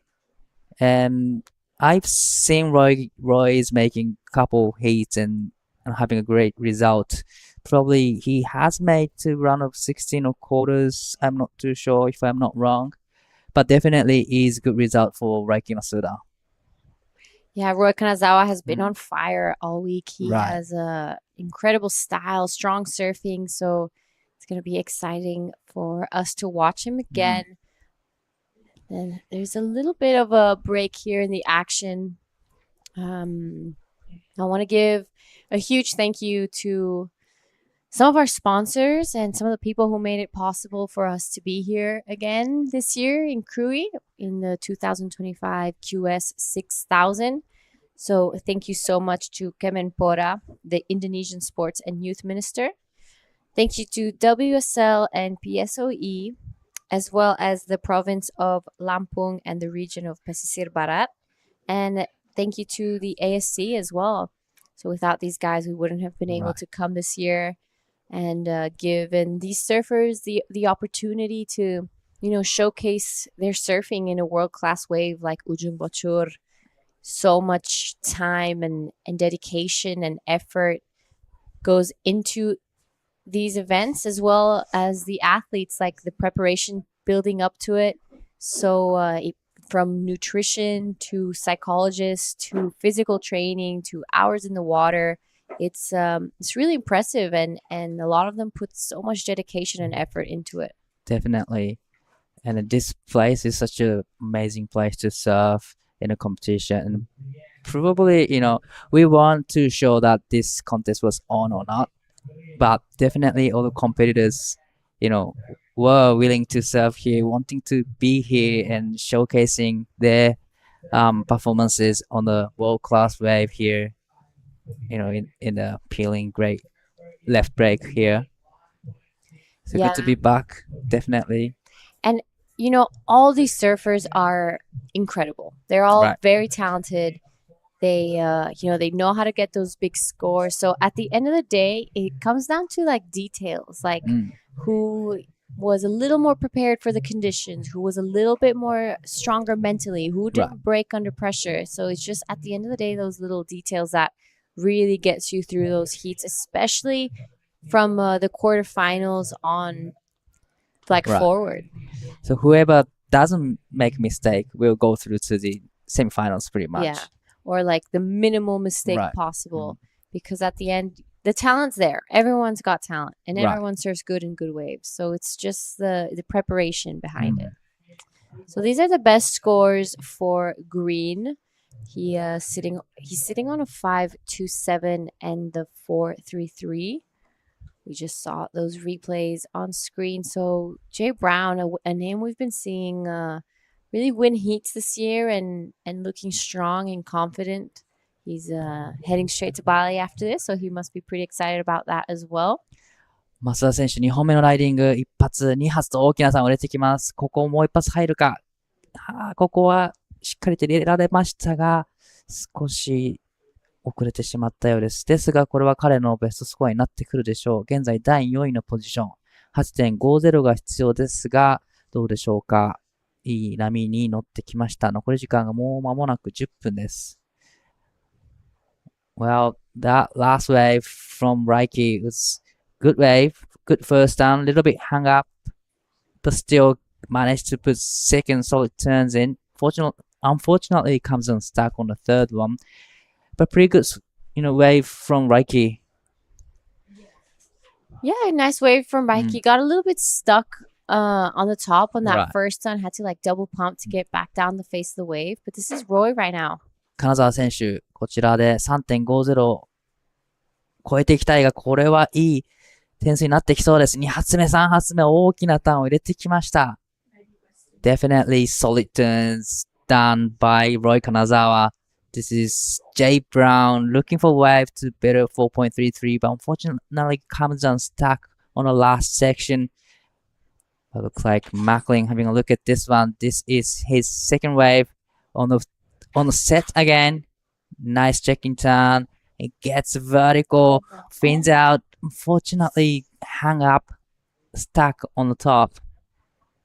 Probably I would say Roy's wave will be a better number out of 4 wave. That was a great combination from Roy. Yeah, that was unfortunate for Macklin. That was looking like it was going to be a really good score. Probably the biggest wave out of that set. So now we're waiting for scores to come through for 3 surfers in green, red, and blue. They were seeing a little bit of a paddle battle going on. This is a very crucial moment for those surfers. Whoever gets first priority, because the ocean sometimes goes really quiet for quite a long time. So having a first priority is a good position. But this is a replay of last of Roy. Love the second turn. And straight into the third. Even bigger turn. So this is going to be really healthy number for Roy. 6.83. 金沢選手、最後の波で 6.83 をスコアし、1位へジャンプアップ。All right, so Jay Brown taking a look at that one, wasn't convinced. Macklin, just floats that section. Unfortunately, comes down. He has the highest wave of the heat right now. He just needs to back it up. Right. Just do 2 turns. Yeah, requirement is very small, 2.27. So pretty much he's on his second wave. I got a feeling that he's done that job. He will get the requirement, but definitely that wasn't what he was expecting for. So there's still 7 minutes and 25 seconds remaining, and we're still waiting for the second wave for Macklin comes in 2.03. Wow, it was not enough. Here he goes again. He knows he needs a tiny score to get into second place. 2 good turns, and he keeps falling off on that second one. Maybe he's showing a bit signs of nerves there. This is now Roy Kanazawa. Good looking set. And rides out of it. That, everybody, is Roy Kanazawa. 金沢選手、4本目のライディング、これもいいライディングになりました。セットの波にアプローチし、1発大きなターン、そして2発目も厳しいところにしっかりと当て、スプレーを飛ばしてきました。さあ、リプレイを見ていきましょう。縦、スープへのアプローチ、ここからです。ラストセクションもしっかりと縦当てて、真下に落ちていきました。これもいいスコアになっていきそうです。I think that was best way of the heat. Definitely, yeah. Definitely was a best wave and best maneuvers in this heat. So, looks like he's going to improve his situation, extending his will be extending his lead with that ride, but we are still waiting for the last of Roy as well as Macklin's last wave. But yeah, just like you said, Macklin having a little bit of mistakes, couple of mistakes where he was on the way to the good score. Yeah, he was on the way to a pretty decent backup, and he just keeps falling off on that second turn. So I think just trying to rush it too much, and like he's like, I need a small score, like just get it done. So he needs to maybe just take a step back, slow down, and just trust his surfing a little bit more. But Roy Kanazawa, I'm pretty excited to see that score. Wasted no time in between those turns, both of them upside down. He finished pretty critically, so I think personally that's going to be the best wave of the heat. Could better 733 or pretty close to it. 817. There we go. 817 for Roy Kanazawa. He is looking pretty unstoppable in this heat. Well, he's been surfing great for in last couple of rounds, but especially today. He had a surf this morning and it looked amazing, and now quarterfinals looks like he's on the way to semifinals. Yep, so Roy has his 1 foot already in that semifinals. He's going to be begging for the time to just stop right now, whereas Macklin and Reiki are just going to be begging for more time and just a couple more sets to come through. So this is now on your screen, Reiki Masuda. 増田選手、この波で 5.83 で2位へのポジションになります。ただ 5.83 以上をスコアしていきたいところですが、これはクイックに3ターンしっかりとメイクしてきました。これは彼の中ではベストスコアになってくるんではないでしょうか。残り時間4分になるところ。That's a great surfing from Reiki Masuda. His requirement was 5.83 and he did put 3 turns in. Really loved the first turn. And then he gets a second turn here.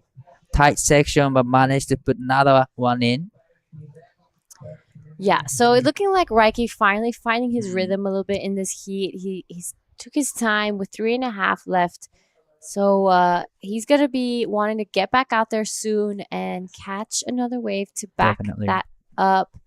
So right now it is kind of looking like all eyes on Macklin Flynn. Will he get that 227 and get into an advancing position? That is a pretty tiny score.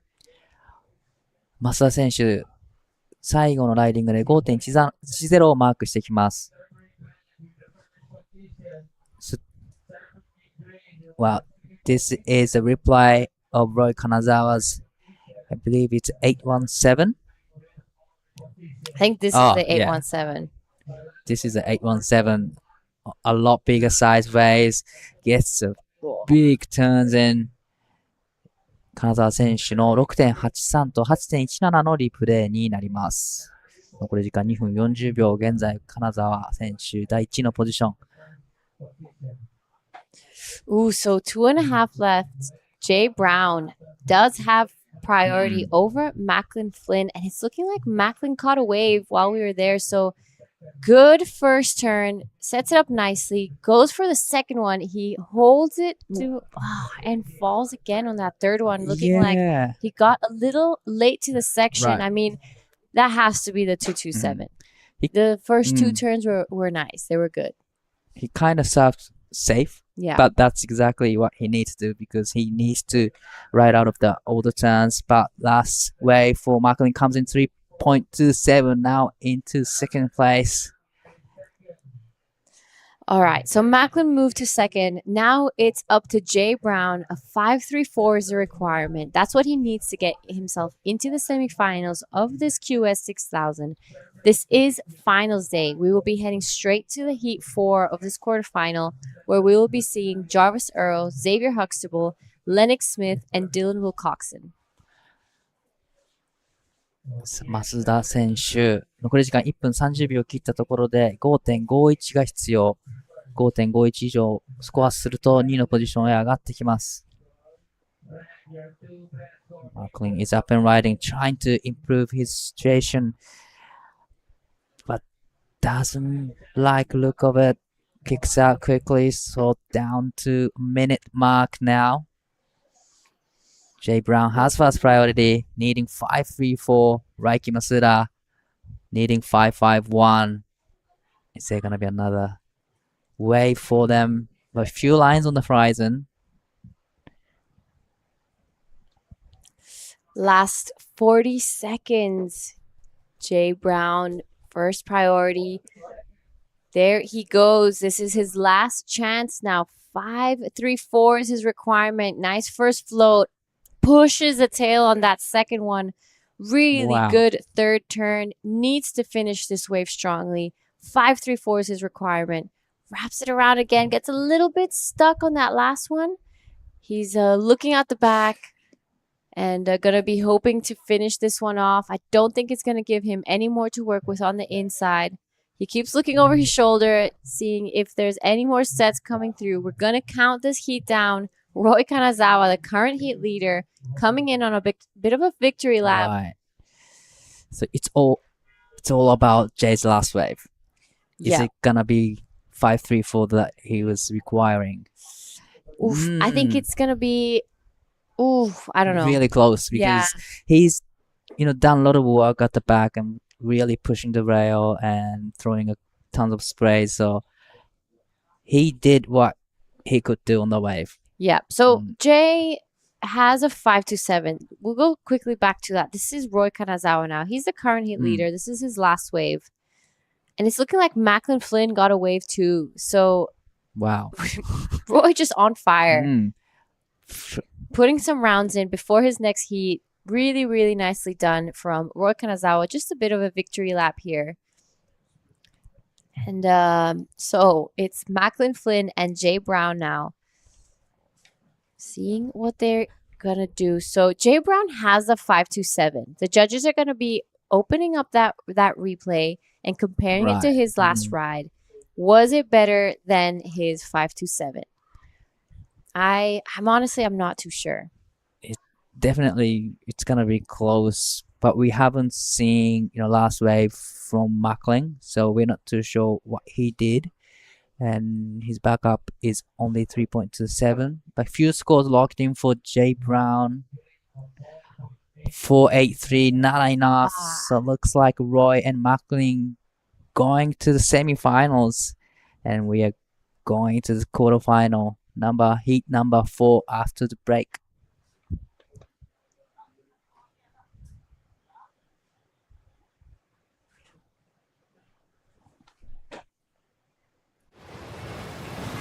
That's a weird looking smoothie, Vorno. Tell him, son. This ain't no smoothie. This is a smooth as broth base for our bonsai ramen. How long should we wait, Master Ramen? Patience, young noodle. Wait, and top secret, I need corn. Behold, bonsai ramen. On-san, this is absolutely cooking.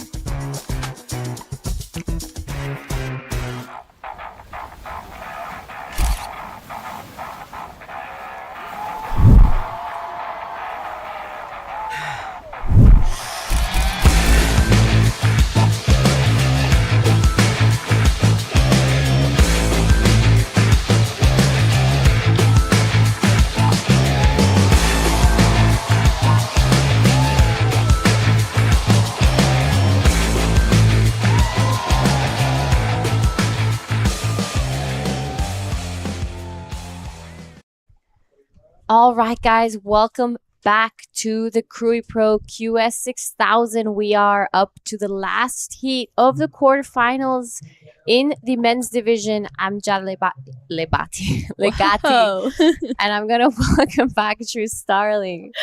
Thank you, Giada. Yeah, it's been a big day already. We are almost there. We have the last quarterfinals out there, as you said, and then the women's semis are hitting the water next. This is Xavier Huxtable, though, straight up and into this first wave. Xavier had a great heat, first heat in the morning, tags it once again, floats that section. Xavier looking really strong to finish that one off. That's a great way to kick off a quarterfinal. And that last heat looked pretty good as well. Macklin Flynn And Roy Kanazawa moving on through. Yeah, so Roy looking pretty unstoppable. He got an 8 and that last wave a 7. And Macklin Flynn a 7.33 and was just struggling to get that back up. He caught like 4 or 5 waves and just couldn't complete them, but he got lucky and he managed to get into that second spot and move into the semis. So this heat, I'm pretty excited. Dylan Wilcoxon just turned 16 last month. So young gun, and he's here with the whole Mentawai crew. Got a message from Ray that they're all excited to be watching him compete. And this is a bit of a replay while we were on the break away from Lennox. Yeah, wow. It looks like that was just a 2.83 for Lennox's first wave scores for this one. Still to lock in. Drops in just now. It's a 5.33 for Xavier. Gets some really solid turns done on this one. And a very strong finish as well for Xavier Huxtable. Whoa. Similar surfing to what we saw from him this morning. He's just looking pretty consistent right now. All right, this is a smiling assassin, Jarvis Earl. Good first turn. Sets it up for the second one, hoping to get something a little more powerful here on the inside. There we go. And he's going to finish this one off. Huge fin bust there to finish that wave. He was liking it. Yeah, fair enough. I liked it too, Jarvis. That was really strong surfing. He's a previous winner here. He didn't really put a foot wrong. He surfed a little bit earlier today as well, winning that heat too. So exciting for Jarvis to be in the quarterfinals. Let's take a look. This is a front on angle. Huge carve to start this one off. He's just looks so in flow out there. That was a nice tap as he just is racing down the line. Leans into his rail once again, and then this is where he goes big. Oh, huge turn from Jarvis. So it looks even better from the front on angle, and a bit of a, he's like, yeah, you know what? I'm just going to leave that one there. Thank you. All right. And while there's a bit of a break here in action, we're going to head over to Dai Wako with Roy Kanazawa. 見事準決勝へと駒を進めました金沢ロイ選手。ヒートを見ているともう完全に波と合っているというかリズムがバッチリなように感じたんですが、もう波は見えてるんですか？はい、なんか見えてましたね。はい、素晴らしいライディングも乗るごとに点数重ねていたと思います。ヒートのこのプランとしては何かあったんですか？はい、最初にまずよく言えば6点出すような感じで言ってたんで。5点、6点と乗れてよかったです。So he's pretty much he knows where to sit, what kind of wave he needs to catch. That's exactly what he did. もう、このリザルトがご自身の最高だというふうに、おっしゃっていたんですが、今のお気持ち的にはいかがですか？行けるところまで行きたいですね。それだけです。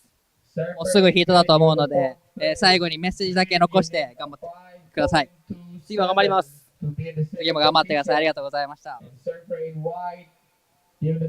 Thanks, Dai, and thank you, Roy Kanazawa. Into the semi-finals. 15.6 heat total, and wow, 7.0 for Jarvis Earl's first wave. He's starting off well in this quarterfinal. Let's take another look at it, Giada. What do you like about this one? All right, so there's actually nothing I don't like about this wave. He just gave so much variety. He really didn't have any fat section or any section where he was really like slowing down. But obviously that last turn was my favorite. I mean, it doesn't really get much better than that when there's a section going at you. Yeah. And he just finished it off so strong. So Jarvis is looking like he's in great form. A surfer that almost every year makes it to finals day here. And it's really rare to see him put a foot wrong in a heat. It looks like he was just born to do this. Yeah, I agree. And speaking, Dane Henry was in here a little bit earlier with the Jarvis, Macklin, Marlin, and Yuji Mori heat. And he was saying, Jarvis, he's such an icon in the QSs. He never really makes too many mistakes, and he hasn't quite had that breakthrough performance yet in the Challenger Series. It feels like it's coming this year, and he was like, he's just such an amazing competitor. As you said before, he's a smiling assassin, and it's exciting to see him here because we know that he's a finals day competitor, and I hope that he can really bring that into the Challenger Series because it feels like he's, ready for the CT. He's just looking really, really sharp. It's him and Reef Hazelwood have been two standouts for me in the men, and also Winter. Yeah. Oh, so many. There are many standouts, but there can only be one winner. In saying that, though, Jarvis Earl is so young. He has just so much time left, and I just can't imagine what he's going to look like in 5-6 years. If his competition surfing's like this now, he's going to be deadly and definitely world title contendant.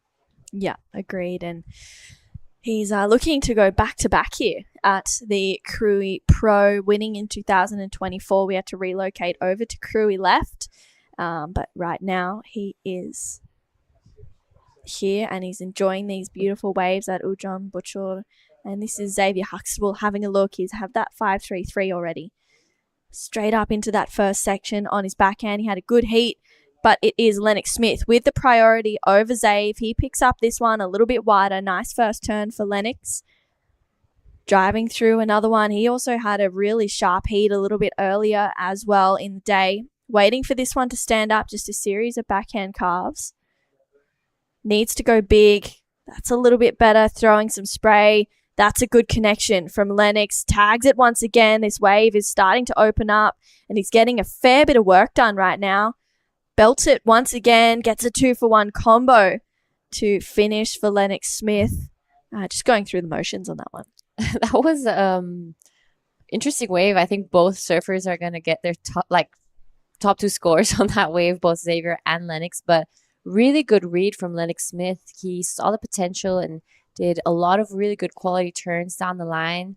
So I'm excited to see that score. It's going to be interesting to see. I've seen a lot of the higher scores today have been just 2 big turns, whereas that one had quite a few more than usual. So it's going to be interesting. Yeah, we'll see. I mean, Lennox, he had such a great heat earlier today. This is just a really stacked quarterfinal. Wow. They're all stacked. I mean, that last one was an exciting one as well. But, having the previous winner in your heat is pretty huge, it feels like. And where this last score of Zave locks in at a 3.27, it's this one of Lennox Smith that is going to have to lock in pretty soon. His best wave so far is a 2.83. It's a long wave, Giada. Yeah, you're right. This is definitely a bit of a leg burner here for Lennox Smith. Here's when it starts to really get interesting. These turns are looking so sharp. He is looking fast as well. So Lennox Smith going to town on this one and finished it off pretty strong. That's going to be a good backup for him. The last of Xavier Huxtable, a 3.27. And it's Dylan Wilcoxon yet to find his rhythm here. He's definitely the youngest one of the group, but he is an incredible surfer, really, really talented. Some of the clips he drops from Mentuai are pretty insane. I don't know if you've seen some of his bow riding is beyond his years, really. A really talented young man, and he has a big, big future, especially here in Indonesia. He's one of the up-and-coming surfers. So I'm excited to see him kind of bust out those big moves here in this heat. Yeah, and he's got a younger brother as well who's in the event too, Jaden. Yeah, Jaden. It's super cool to have, the brother combo in the event. I'm sure they were feeling just as nervous for each other as they were for themselves. And they actually drove here from Padang. Wow. So it's for those of you who don't know, it's a really long drive. And I think they're planning to drive from here to Nias as well. So it's, I think, a 2 or 3 day drive. That is big commitment. Yeah, and they travel as a family. All of the Kandui Resort family are here. They have their filmer with them. Ray, Dylan's dad, Jaden, the brother. They have Alif, their really good friend, as well as Alin, their younger sister. So a pretty big crew down here with them. Yeah, wow, that is a massive crew. And this last wave of Lennox Smith, oh my goodness, locks in out of 6. So second best wave of the heat. Xavier Huxtable has that 5-3-3. Jarvis Earl sitting in a pretty good spot with that 7. And everyone, it's pretty close right now between first, second, and third. Dylan Wilcoxon yet to take off on a decent wave. With priority, this is Xavier Huxtable. Nice first turn. He is looking for a 3-5-1 to go up into first place. He's such an experienced competitor. Another nice backhand snap. He's waiting to get a little bit more vert, which he does. Out the back, Jarvis Earl goes big, gets a rotation and the completion as Zave is finishing his one off as well. What an exchange from that heat. Yeah, this heat is absolutely insane. I love that drone angle when you can see both surfers at the same time, and Jarvis Earl taking to the air. He's going to be backing up that 7 really nicely. Yeah, wow, that's crazy. So this is the last of Xavier. Really, really nice first turn. Gets around that second section. He is such a powerful surfer. Another guy that we constantly see in finals day as well. Super deadly. I remember he got the perfect heat in Nias. So that's definitely putting some weight on his name when you see him in your heat. Finishing it off really nicely. But I'm excited to see Jarvis's replay. Yeah, that is going to be pretty psycho for Jarvis. Lennox having a look at this one. This is live action. He's already got a 6. Only has to better a 2.83. Good looking wall. Oh, goes big, but unfortunately just flies away from him. Dylan up and into this one. Dylan getting his heat started. Didn't like the look of that one. Just pulls off. So yet to really get a score on the board, and especially hearing some of the scores that are being dropped right now, it's not going to be easy. No, I agree. It's not. And with Jarvis just doing Jarvis things, it is pretty crazy. He's up and into another one. Jarvis gaining some speed. What's he got? Nice big hit there for Jarvis Earl, throwing heaps of spray, but doesn't like the look of the rest of that wave. He pulls through the back. It's his second last score of Jarvis's. It's going to be pretty huge, I think. Wow. What a heat. Yeah, literally. We still have scores for Zave to lock in as well. He got a pretty good looking wave. This is a really, really tough heat. Oh my goodness. Yep, it was tough on paper and showing exactly why now. It's we've got just under 11 minutes, so plenty of time for each of these surfers to get another chance. Jarvis Earl's last wave, an 8.33 goes straight into first. Wow, that is an incredible start for Jarvis Earl. Here we go. Replay from the beach angle. You can just see him eye down the section, sets it up, takes to the air, and smoothly rides out of it. What a wave. He makes that look so effortless for Jarvis. Lennox Smith, this is live action. He gets out of that one as well. So he was only looking to better a 2.83, but it's that 8.33 of Jarvis Earl that's sitting pretty. There's not really much else you can say about that one. That was pretty insane. And, we're used to seeing that from Jarvis, those big lofty airs. So really impressive, and hopefully sets a tone for the semi-finals, because we've seen that happen a few times in these heats. A few people take to the sky. Yep, and as we get into these last few heats of this event, everyone just starts pulling out their A game. Really good first turn here from Lennox Smith. Solid set wave. Gets those 2 turns, but not too much after that. So, wow, it is now Jarvis Earl, the man of the hour. Yeah, he really is. I mean, he's the one to beat right now. He just has been the most consistent, dropping at least one excellent score in every heat. An 8.33 in this one. That last wave of Xavier Huxtable, a 5.87.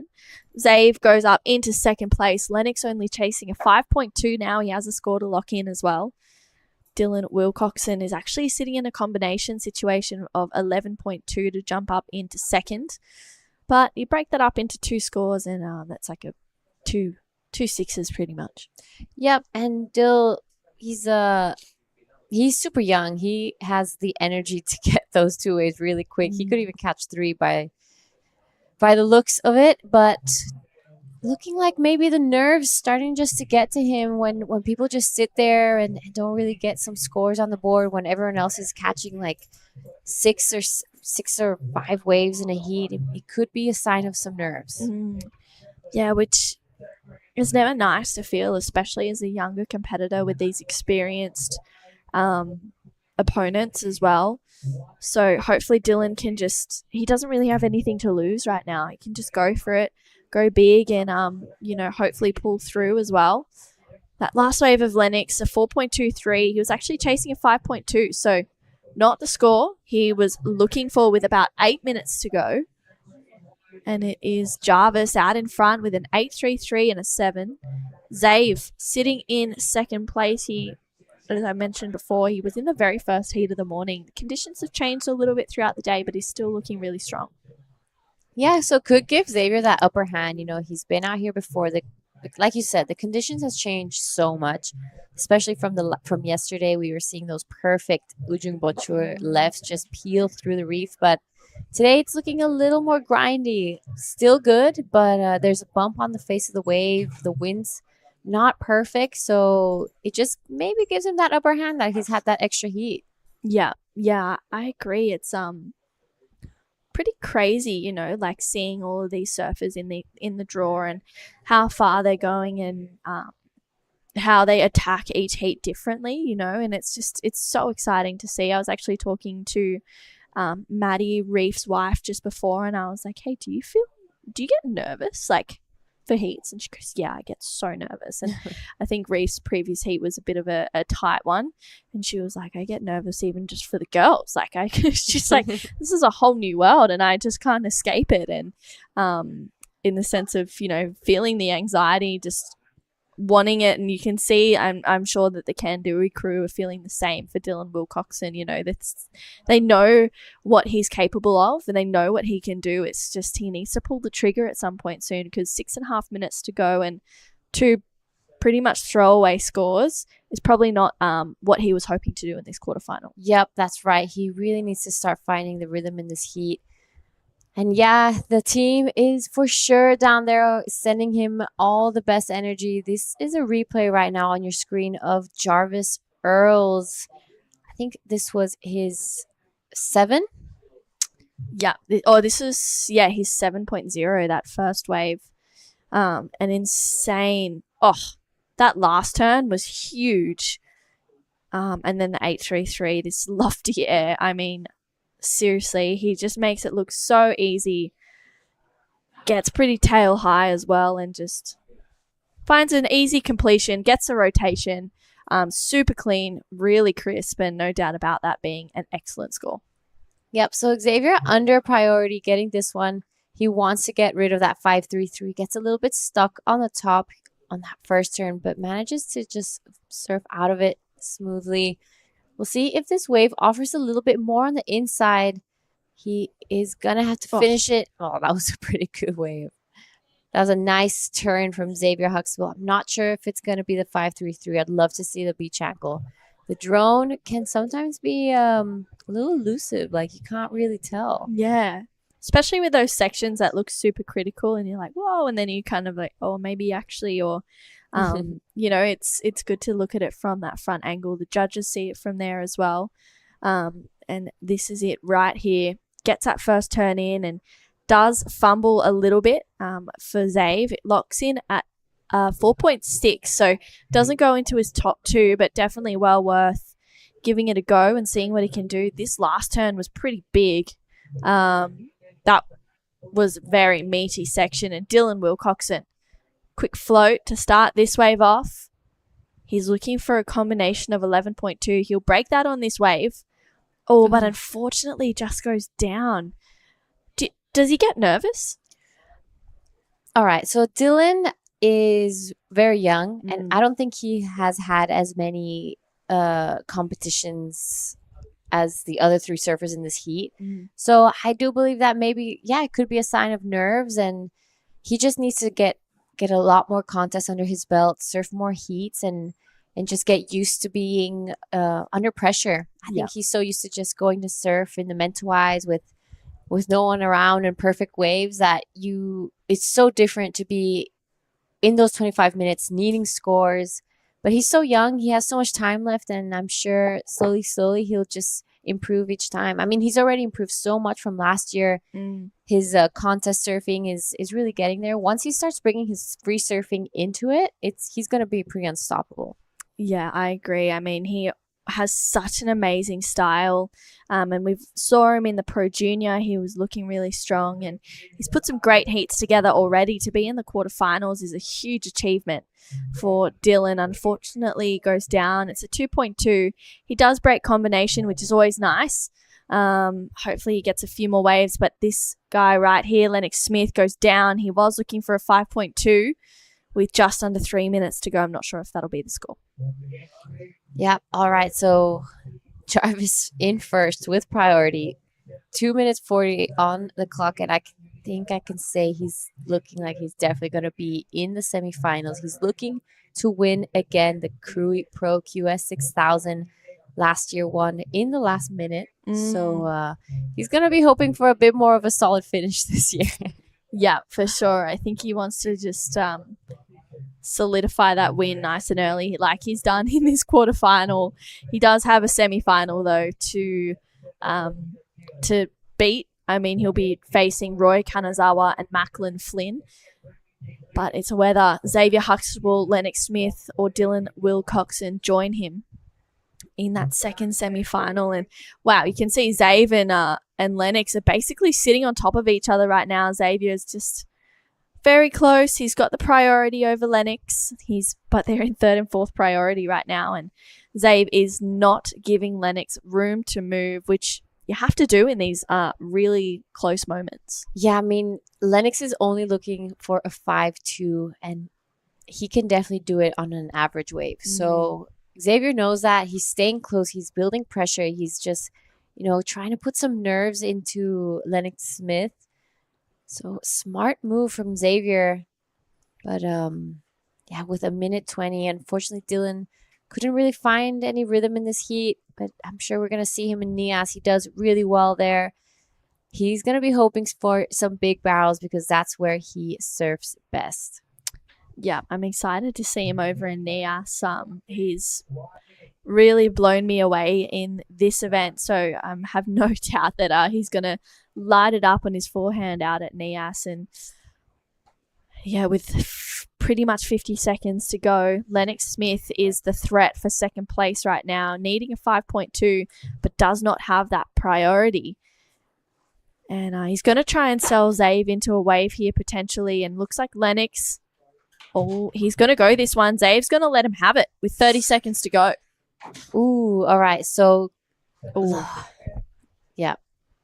Won't be getting that 5.20 on that wave. It is Dylan now. Xavier knows he needs a big score. A 9 is what Dylan is looking for. So, he has to go really big. Liking that he finally getting some turns in. He's eyeing down this section on the inside. Oh my goodness. Is he going to take for the air? Please. This would be pretty crazy, but looks like he's feeling a bit defeated. Arms down a little bit. Lennox gets up though. Right before the hooter goes, he needs a 5.2. He's racing down the line. Dylan goes crazy. Lennox hasn't really done a turn yet on this wave. Just a one turn, but a bit of a throwaway there. All right. So it's definitely looking like it's going to be Jarvis Earl and Xavier Huxtable going into the semifinal of the QS here in Krui. With that, we're going to head over to a quick break, and we'll see you guys in the next heat.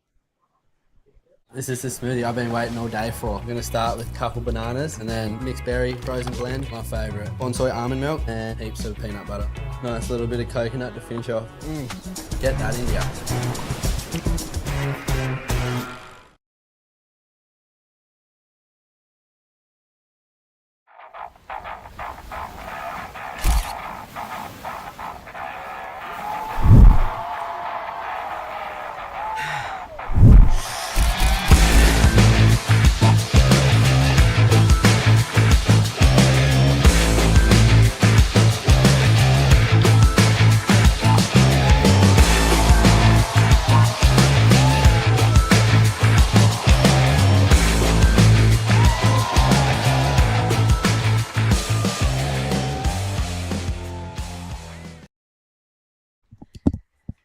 It is finals day here at the 2025 Krui Pro, and we've had some incredible heats so far, and we are coming down to the pointy end of the draw. Women's semi-finals, heat number 1.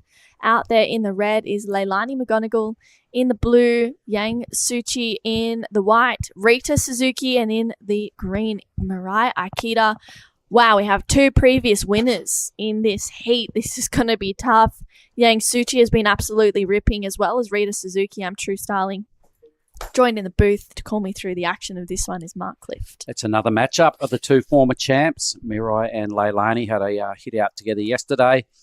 Leilani surfed a great heat, but Mirai got the chocolates in that matchup, so they're duking it out again to become our first finalists at this year's Krui Pro.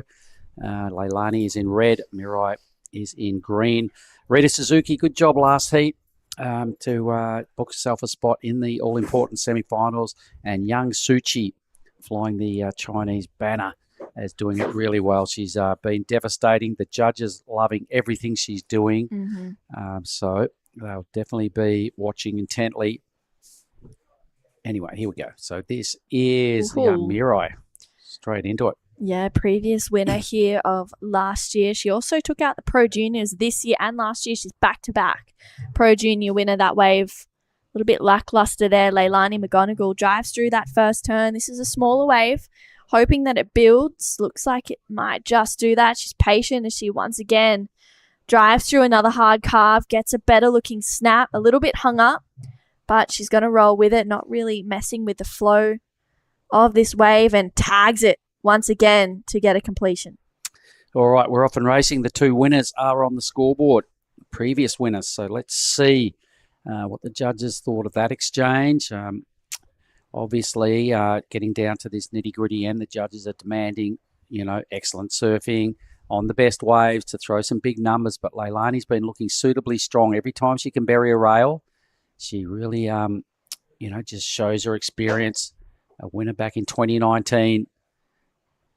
Chipping away, her magic sea ice craft is looking really good under her feet.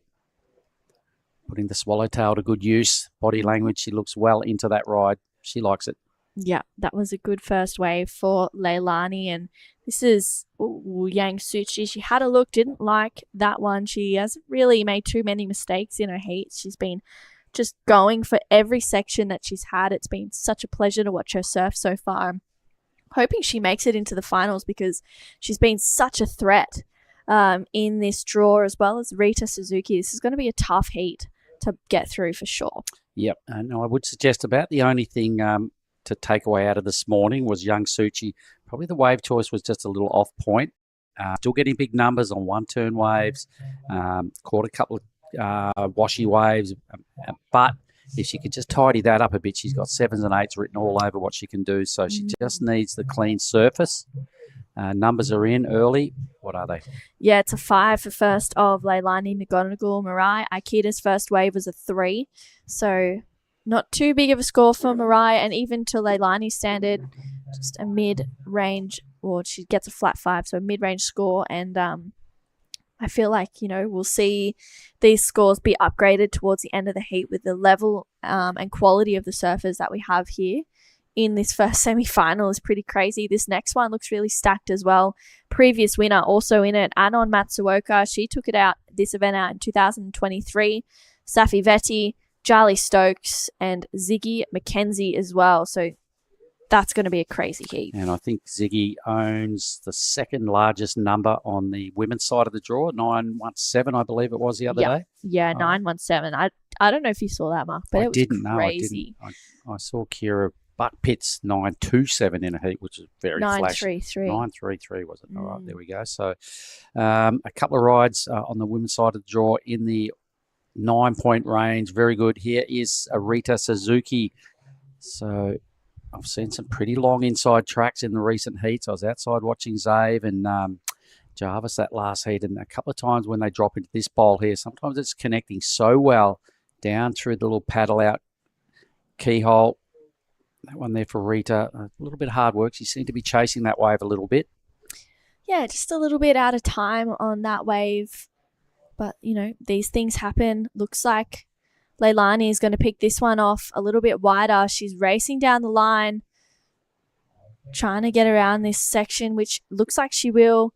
Nice first opening carve for Lay. She's got a good section here and absolutely belts it. Wow. Releases the fins as well. That's a pretty stock standard turn for Lay, growing up at a left point at Pavones. Driving through another carve. She's found a really good inside track, but she kicks out of that one. Well, great recovery out of that slash with the semi-little layback thrown in. Good core strength. Yeah. Just stood straight back up and didn't languish on the little layback moment too long, just showing the judges that she had it together. So plenty of speed. Took a little while to get to the first turn, but since then she made it count. She really rotates well across the shoulders. That little moment there, this recovery was just instant. So not much downtime. Good work. And then the inside track here just offering her something else she can bury a rail into. So Leilani been collecting points all the way down this ride. Wave starts to get a little bigger, but she's done with it. Out she goes. Good work. Yeah, that was a well-surfed wave for Leilani. Scores to lock in for her second wave and also for first of Rita Suzuki. And from that last heat, Jarvis Hurl, once again, was looking on point. We might have a chat to him. We'll just stick with this. This is live action. Mirai Aikida 2024, reigning champion of this event. Big first turn for Mirai. Gets a second one in there as well. That's a pretty good-looking wave for the young Japanese surfer. Third connection is looking really strong. Gets a little bit hung up there, but the damage was done for Mirai, and that's going to be a good score as well. Don't go anywhere because we're going to come back with the action after this quick interview with Jarvis Earl. All right, I'm here with Jarvis. You are looking unstoppable again. Do you ever get nervous for a heat? Yeah, I definitely get nervous for sure, but when the waves are so fun like this, you kind of just got to enjoy it with a few other people out. And yeah, I'm looking forward to the next heat. Like, conditions are still fun and like it's heaps riffable out there. All right, so give us a little bit of insight. What do you tell yourself to keep yourself calm? I don't really know. I kind of just focus on my breathing, and whenever I like notice myself getting nervous, and then like think about what I need to do to my next move in the heat, and then that kind of gets me back on track. But yeah, that usually works for me. All right, so you're going home after this before Balido. What are your days going to look like before you go to the Challenger Series? I'm home for like 5 or 6 days. I'm just gonna go home, unpack the boards, chill with a couple mates for a few days, do a bit of training. But yeah, not too much to be honest. And then I'll be straight over there on a big flight. Yeah. True. All right. Is there anything you'd like to say to your friends and family back at home? Yeah, thanks to anyone who's watching at home, probably mum and dad, my sister and brother, and yeah, anyone in Cronulla who's watching. Thank you. Thank you. Back to you guys in the booth. Well, the smiling assassin that is Jarvis Earl. He's the defending champ. He's looking right on point as well. Every heat, everything just seems to be clicking. He's not struggling at all. Getting heat win after heat win, and just seems to be in cruise mode and on a direct collision pass with another grand final, and potentially, if he could hold it all together, another title back to back would be awesome. Yeah, that would be really nice. I mean, Jarvis got a 7 and an 8.33 on his first 2 waves. Stop it. I saw him. Yeah. Just the speed he surfs with and the extension he gets out of his moves. You know, I was watching that heat live, and when you see it live, you can just pick up that the cues that are better than most people is just the way he carries that speed through moves, the ease of which he gets to the next section. Yeah. It doesn't look hard at all. He makes it look easier than it is, and that's just the quality coming out of Jarvis. And there's been a lot of hype on that young man for a long time to potentially get up there and fill a bit of the void left at the highest end with the Aussie numbers. Yeah, well, big numbers as well. This one for Leilani McGonigal locked in at the best wave of the heat so far. It's a 7.83. Big hard carve. It's his second turn where a bulk of the scores came from, Mark. It was. I just like the way she didn't languish on that little error for too long and just got straight up, just showing the judges, hey, kind of wasn't a mistake. I just, just that little moment, I'm back and I'm looking strong. And that rail work she does is just, it's really consistent. It's really strong, a lot of spray and just really good rotation through all the moves. So yeah, it's no surprise that she's in the lead. So she's at this stage starting to extract a little bit of revenge over Mirai in their last matchup. But Mirai's right there with a 7 as well. Yeah, it's really close between Lei and Mirai right now. This was her last one. Talk me through it, Mark. It was a good one. Yeah, great first turn. All right, really leans over the bottom turn. We saw her do so many backhand last year to win this division and also the juniors over there at Krui left. So her backhand and particularly this move, it's just on lock. She seems to be able to pull it out, at random, and she does it whenever she wants, as many times as she can, and the judges always throw pretty big numbers at it because it's sticking pretty close to the criteria. Yeah, it is for sure. It's applying a bit of pressure onto Rita Suzuki and Yang Suchi. Rita looking for a 6.98, Yang Suchi chasing that 7.3. We've seen big scores lock in for both of these women, and once again, we're in the semi-finals, and I just feel like it's never safe. You're never safe whether you're in first or second in this event because the quality of the women, especially these 8 women that are left, is so high. And it's just, it's a pleasure to watch them surf and to see that, like Yang Suchi, she is just fearless. She's so good. She goes for it no matter what, and that's just the best thing. That it's refreshing to see. I haven't seen too much of her competing. Of course, she made a heat in Chopu, getting 3rd in the first event, the QS 3000 in Phillip Island. It's just for someone who's been surfing for not a very long time, it's she's making her mark. And look, for sure. if it doesn't happen this year for a young Suchi, 16 years of age. She keeps coming back to these events. She's got about another 4 years or so, maybe 5 years in the juniors, pro junior side of this event, and just a hell of a long time left to really, perhaps at one point win here at Krui or Nias and really put some huge runs on the board and get to that challenger level and beyond. Because I think if she can just hold it together and keep improving, I reckon there's potentially in the future a spot for her on now the women's tour at the highest level that's just been expanded a little. Yeah, definitely. It's exciting to see. Hopefully some new names on the championship tour. We are going to take a quick break and look back at the highlights from day 7, which was yesterday. It was a huge day of surfing. Enjoy. We'll be right back after this.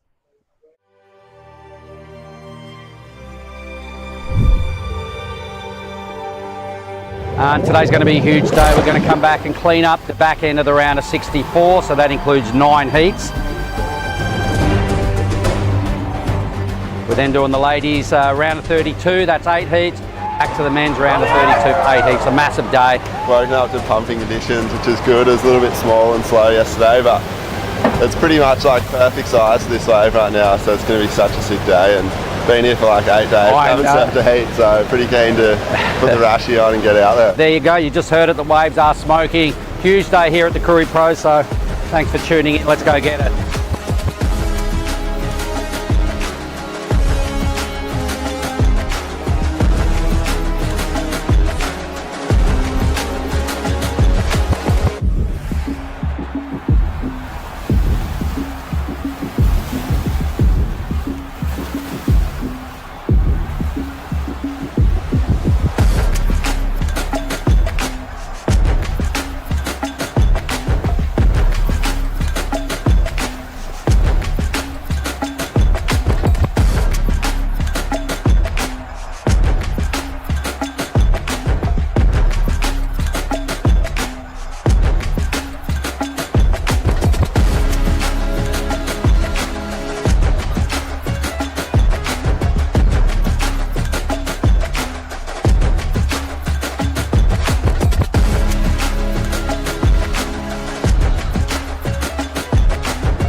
A day full of heartbreaks and emotional losses, and even more incredible wins was yesterday. We lost a lot of people, didn't we? We Yeah. dropped close to 50 men. We dropped 16 ladies.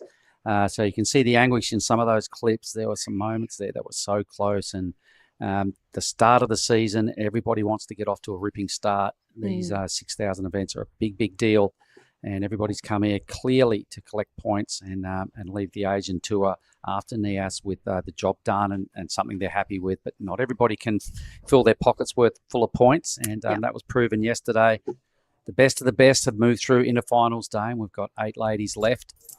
We've got 2 past winners that are already holding down qualification positions here with at least one really good number each. And it's left a couple of other crew just languishing a little. So young Suchi in the blue with first priority paddles onto this wave. Let's see what the Chinese campaigner can put together. We've been saying all week how much we love her act. You've just got to do it on the right waves. And her wave choice this morning was just a little off skew. And, you know, we know she's better than this, but she's not getting the better waves. Yeah, that was it's such a you can't be making those mistakes in this pointy end of the draw, those medium or those kind of wobbly waves. It's really going to cost you. And Leilani and Mirai right now have been on the best waves so far in this heat. That was a good one for Suchi, but I just think not enough. Yeah, really. it's just not enough. She needs to be on a little bit more of an open wall. You could see she was behind a little bit that whole time. So hopefully she can find one that she can really just get a bit of breathing room on. Yeah, look, she did. Today being finals day, we didn't really see her string anything together on quality waves this morning. She's into the semi. The other two with a bit more experience are just stringing together a better semi-final. Yep. Young Suchi, I believe she's still got a big career. She's probably got to just learn on the fly here from all these events. Win, lose or draw, you've always got to take some positives through to the next event.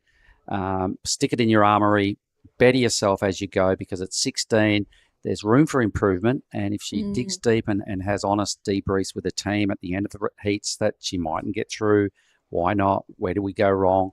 What did the better girls do better? And just use those little points of difference to make yourself better each time. But I can't wait to see what she does on our next stop. I was just thinking this. Yeah. NIAS, 21st to the 26th of June. That's going to be exciting. She, if she's unleashing like this on her backhand, I can't wait to see her ice some big barrels, some big caves, and hopefully do some huge Because fun. we know she's a charger, right? Yeah, she's Bring fearless. Bring it on. Yeah, seriously, a 3.53 for that last wave of Suchi. She needs a 6.48 to go up into first. Rita looking for a 6.98 right now. 6.5 minutes to go. It is Mirai with the first priority, chasing a 5.84. So even then, first place isn't really safe just yet. Yeah, and I'm sure Mirai, being the heavy hitter and, you know, demands the best out of herself, she won't be happy to move through to the final with a second. She wants to win every heat. She's got a serious contender in this lady right next to her. This is Leilani McMonigal, winner in 2019. Has a completely different style to what Mirai does. She's a goofy footer. B, she just does different turns. She does nice full rotation moves, really opens up the shoulders and happy to wind the board all the way back to the pocket. And moves a lot of water when she does it because she's a different build to young Mirai and surfs in a different manner. Yeah, Leilani is ripped. She is so strong. She has not an ounce of fat on her. She trains hard. She surfs all the time. So, yeah, she's, you know, as we mentioned, she's a Challenger Series surfer. So she's really putting the rest of the women in the draw through their paces for this event. And you can see how many of the Challenger Series crew are still in the draw, just gaining that extra experience at the next level. And I believe this is where young Suchi will get to and beyond. She's quality. She's China's big hope at this stage. She's got one of these waves that's bending away from her, so it's hard to find a lip, but she does and hangs in there. Now it's just kind of going to burg her out a bit. Get off it, I think. It's down right by caddy corner. Not a lot of joy goes on down there, especially when those waves bend outwards, and they don't hug the reef. Yeah, and you can see this. That's the next heat. Just patiently waiting is on screen. Ziggy McKenzie in the green, Safi Vetti in the blue, Charlie Stokes in the white, and Anon Matsuoka. She's going to be in the red. I have an inkling that she's walked up the point and is paddling up the point trying to get that inside. She's a very fierce competitor for sure. And this last wave of Leilani goes into a top 2. It's a 5.2 for one turn, one big hit for Lei. Mirai chasing a 6.04 to go to first. Yang Suchi looking for a 6.48 and Rita Suzuki chasing that 6.98. Yeah, look, I believe Suchi will drop her best number. But we're watching this last wave again of Leilani's. One big hit right there. Looking for something more down the line. It's sort of starting to just gain a lot of bump and no steepness down here out in the channel. She's realising she has a little squeeze at this inside track, but it ain't going to do it, so she has to get off. I think Yang Suchi will put her best number together, so her requirement will probably come down. Yep. Meanwhile, it just went up a little with that last wave of, she needs a mid-8. It's a big number. Yeah. Suzuki needs 9 points. Needs the best wave of the morning on the women's side of the draw to have any chance of becoming a finalist. But Mirai and McMonigal doing it pretty well. Here's a bonsai replay of Mirai's. Yeah, nice first turn for Mirai Akita. It's just the one turn. It's a 5.07. And, she extends her second place. Last of Yang Suchi is a 5.07. So it's her best number so far. She's now chasing a 7 to go up into second place. Gets that nice first turn in. Drives through another one. She hasn't really done anything special until this last moment here. Absolutely belts it there. And takes it through to caddy corner as well. It's a bit of a fat open ocean on that part there. But gets the job done. Gets her best score of the heat so far. And now she needs to get back out into the lineup with 2.5 minutes. Yep, so she's been really asked the question now, a 7. Has she got that in 2.5 minutes? First of all, got to get far enough out to the point to sort of gain some sort of priority, and that indicates that you are on the main peak. So she's still a long way out of picture. Got a fair paddle up to regroup after that last ride, but she finally got a decent wave and showed us that she's pretty happy to get up there and tag every lip that comes her way. Just hasn't, once again, just not the best waves, the big-time semi-final. You got to peak on finals day. She's done better surfing than that on the other days, but she's shown us enough to earn some fans throughout her campaign here at Krui. And I'm looking forward to seeing that young lady at Saraki Beach next week. Yeah, me too. I'm excited to see her there as well. It starts in a couple of days. This is Leilani's best wave, a 7.83. It was a good one, Mark. Yeah, really liked it. A good burst of speed. This is the wave where she does this turn and then really hits the next turn for a quick little layback moment in the wash, but wicked recovery. A good bit of body strength there to not languish too long in the white water. Gets around here. Good strong rail work again. There's that full rotation she's good at. So she really changes direction well with the board. That the judges, another cue they look at. They want to see top to bottom surfing, but when you do moves on the face, they also want to see that full direction change. Yeah, Mirai, quick in and out of that one. Rita Suzuki also gets a really good turn in there. That's the best that we've seen from Rita this heat so far. She needs a 9.04. And with just under 1 minute to go, waiting for scores for Rita Suzuki and Mirai Aikida, it is Leilani McGonigal and Yang Suchi out there with first and second priority. We got about 45 seconds to go. And wondering what Mirai did. She only needs a 6.04 to go to first. She's been looking really strong. It's Leilani. She's taking a look at this one. Flying down the line. Needs to better a 5.2. Strong first turn. Unfortunately, just a little bit too far on the back foot and goes down. All right. Well, no biggie when you're already in the lead. And, you can only really be challenged by somebody boosting a really big number. In fact, you wouldn't even dip out if you were because you're in the lead, right? So Mirai's the one that could. But with 10 seconds remaining, it's probably all academic that it's going to be the two former winners making the grand final yet again and a shot at another title. It's congratulations to Leilani McMonigal and Mirai Aikida, our first finalists at this year's Krui Pro. Their spots have been booked. We'll throw to a quick ad and get back to our second semi-final in just a moment. How? Oh, mate. I just went for a drive. Surf is cooking, bruh. Wind's gone offies. Swell's starting to pulse. You all fueled up? It's you and me, man. We're going to get cone today. Let's go.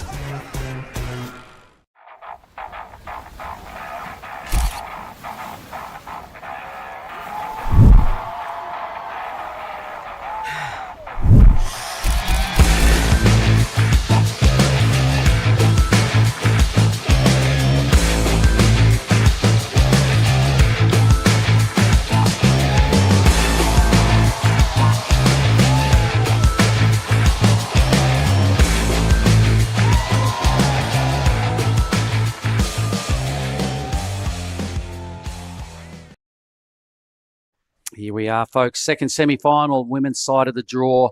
There's a lot of quality in this field. I'm going to let Di Wacko, welcome back to the booth, Di. Who have we got in this one, mate? We have Ano Matsuoka in red, Safi Vedi in blue, Jolly Stokes in white, Ziggy Aloha Mackenzie in green. Great matchup. Yeah, 4 big-time performers here over the last week. Love what they've all brought in their own style and way. And we've got another former winner lurking around in the red, hoping to join the other two past winners in the grand final. Charlie Stokes had a really good campaign here last year. I'm pretty certain it was a semi-final finish. It was either that or a final finish over there at Krui. I can't quite nail that stat, but it was she put up a huge campaign here last year for a really big result. So she'd like to go 1 or 2 spots better in this year's Krui Pro. Got to get to the grand final first, but at least she's got some early start in this semi. Definitely, she's on the way to the semi with the riders. Great rider, actually. She managed to put 3 good turns in. Nice combination. Nice way to start this semi-final. What did you like most about it? Well, he just, kind of hard to surf on it because a lot of whitewash and a lot of current. But she managed to put 3-turn combo. So, well managed surfing. Yep, I think the first couple of turns were maybe a little bit light on. Here's the number, 467. So in the scheme of things, it's better than a nothing. All right. So she's finished a wave, paddling back out with a bit of confidence under the belt. You're not sitting there thinking about it too much like the other 3 are. And here goes blue. So a good opportunity now for the Kiwi Safi Betty. Unfortunately, only gets 1 hit in, so wave choice not ideal for the New Zealand surfer there in blue. 1 turn, but I liked it. That's solid 1 turn. It gives you a good, good scores today. So, and she had a great outing yesterday. She tagged the end section a couple of times, just brutally.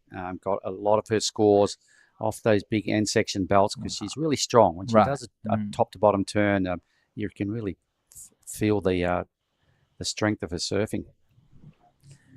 And Ziggy Aloha Mackenzie, she got a 9.17 yesterday. One of the only ladies to bust into the 9 range. I'm sure old man Jake is online watching. G'day, Jake. All right, very similar number. Another low 4 for Safi. Pity she didn't have a little bit more face to work with there because she did 1 turn as opposed to Charlie's 3. So the judges are sort of going, yep, more of that one, sister, and we'll push those numbers way north.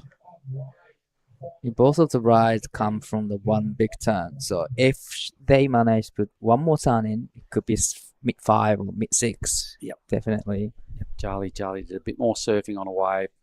Safi did less of it and got a very similar number. So judges want to see that quality act. Safi definitely strong when she gets it right. There's our overhead view of our work day. All right, that's the athlete zone right there in the middle of the screen. This is Tanjung, Setia. You can see the little village in the background. Like we said before, there's a lot of trees, a lot of coconut trees and a lot of foliage still on this point. It hasn't been kind of overtaken by cement like a lot of beaches you see around the popular Indo haunts. Yeah, a lot of trees and a lot of coconuts around this area. Nice to have a walk, actually. It is because just behind the road, which is maybe just 80 meters off the sand, it's just coconuts for as far as you can see. 松岡選手1本目のライディング、これは大きなセクションにヒットしてきましたが、残れませんでした。セミファイナルヒートナンバー2が始まっています。All right, so didn't see the start of Anon's wave, so no comment on the whole ride. Rare that you see a fall. She really flushed the end hit. A little bit of a free fall move, drew the error. I'm sure she got some other surfing going on at the start of that wave. There, I mustn't have got too much. It's only a 2-3-3. Here is Safi. Quick in and out. Not much room to move there for Safi on that wave, so she's identifying not worth hanging in there. She looked really good yesterday in the bigger swells because she had room to move, and that's when she really opened up. So people started to come to this area, come together, because in about an hour or 2 hours, we're going to have big presentation We will. There'll be a lot of people getting around here. There'll be a lot of the government sponsors through via Kemenpora out of the province of Lampung. It's a big deal for them. It's a huge investment throwing events like this together. And it's time for Ziggy Aloha Mackenzie to invest into this semi-final. She's got one pretty good turn in and a little chip turn, maybe a floater, maybe not. So it's looking similar to what some of the other rides that started this heat off looked like. A pretty good turn. You can see how spicy and sharp she is. Got a good burst of speed about it, but the wave just had other ideas and shut down on it. Yeah, start of the ride looked really great with her big carb, but this is Jolly Stokes on a set. Nice quick turn, quick off the top. Is she going to come around the section? Yes, she is. Now, a little bit mistimed there, but still have opportunity to put one more turn in and get to finish. All right. Well, the highlight started early on that wave and then really wrestled with that thing for a long time to find her next opportunity. Oh, look at this thing for Ziggy. Boom. Whoa. Unfortunately, a little bit of stumble there. All right. So, getting some runs on the board, but not really, connecting fully as good as we know she can. She's a huge hitter. She's really goes for it as well. I had the pleasure of seeing her surf down at Lakey last year, I think it was. Yeah, it was last year. And charged, went for it. Had a big bossy day for their first day and really took it on. So Jake was out there as well, the dad. Right. And that way can pack a punch, and she didn't mind it one bit. All right, first wave of 367. The backup's a throwaway for Ziggy, as Charlie's got a good number to come that will put her into the lead. Anon has not done much by Anon standards. The good news is the clock's showing plenty of time remaining to get our other two finalists to join Leilani and Mirai. Already got those two former winners in the final. Anon could make it 3 out of 4 spots if she gets there. Odds past winners. All right, I think we'll just stay with this live action. There might be one more wave out the back. In fact, there's not. So we are going to try and hear from Leilani McMonagle, and we might as well do it right now. Let's have the post heat with Leilani and True.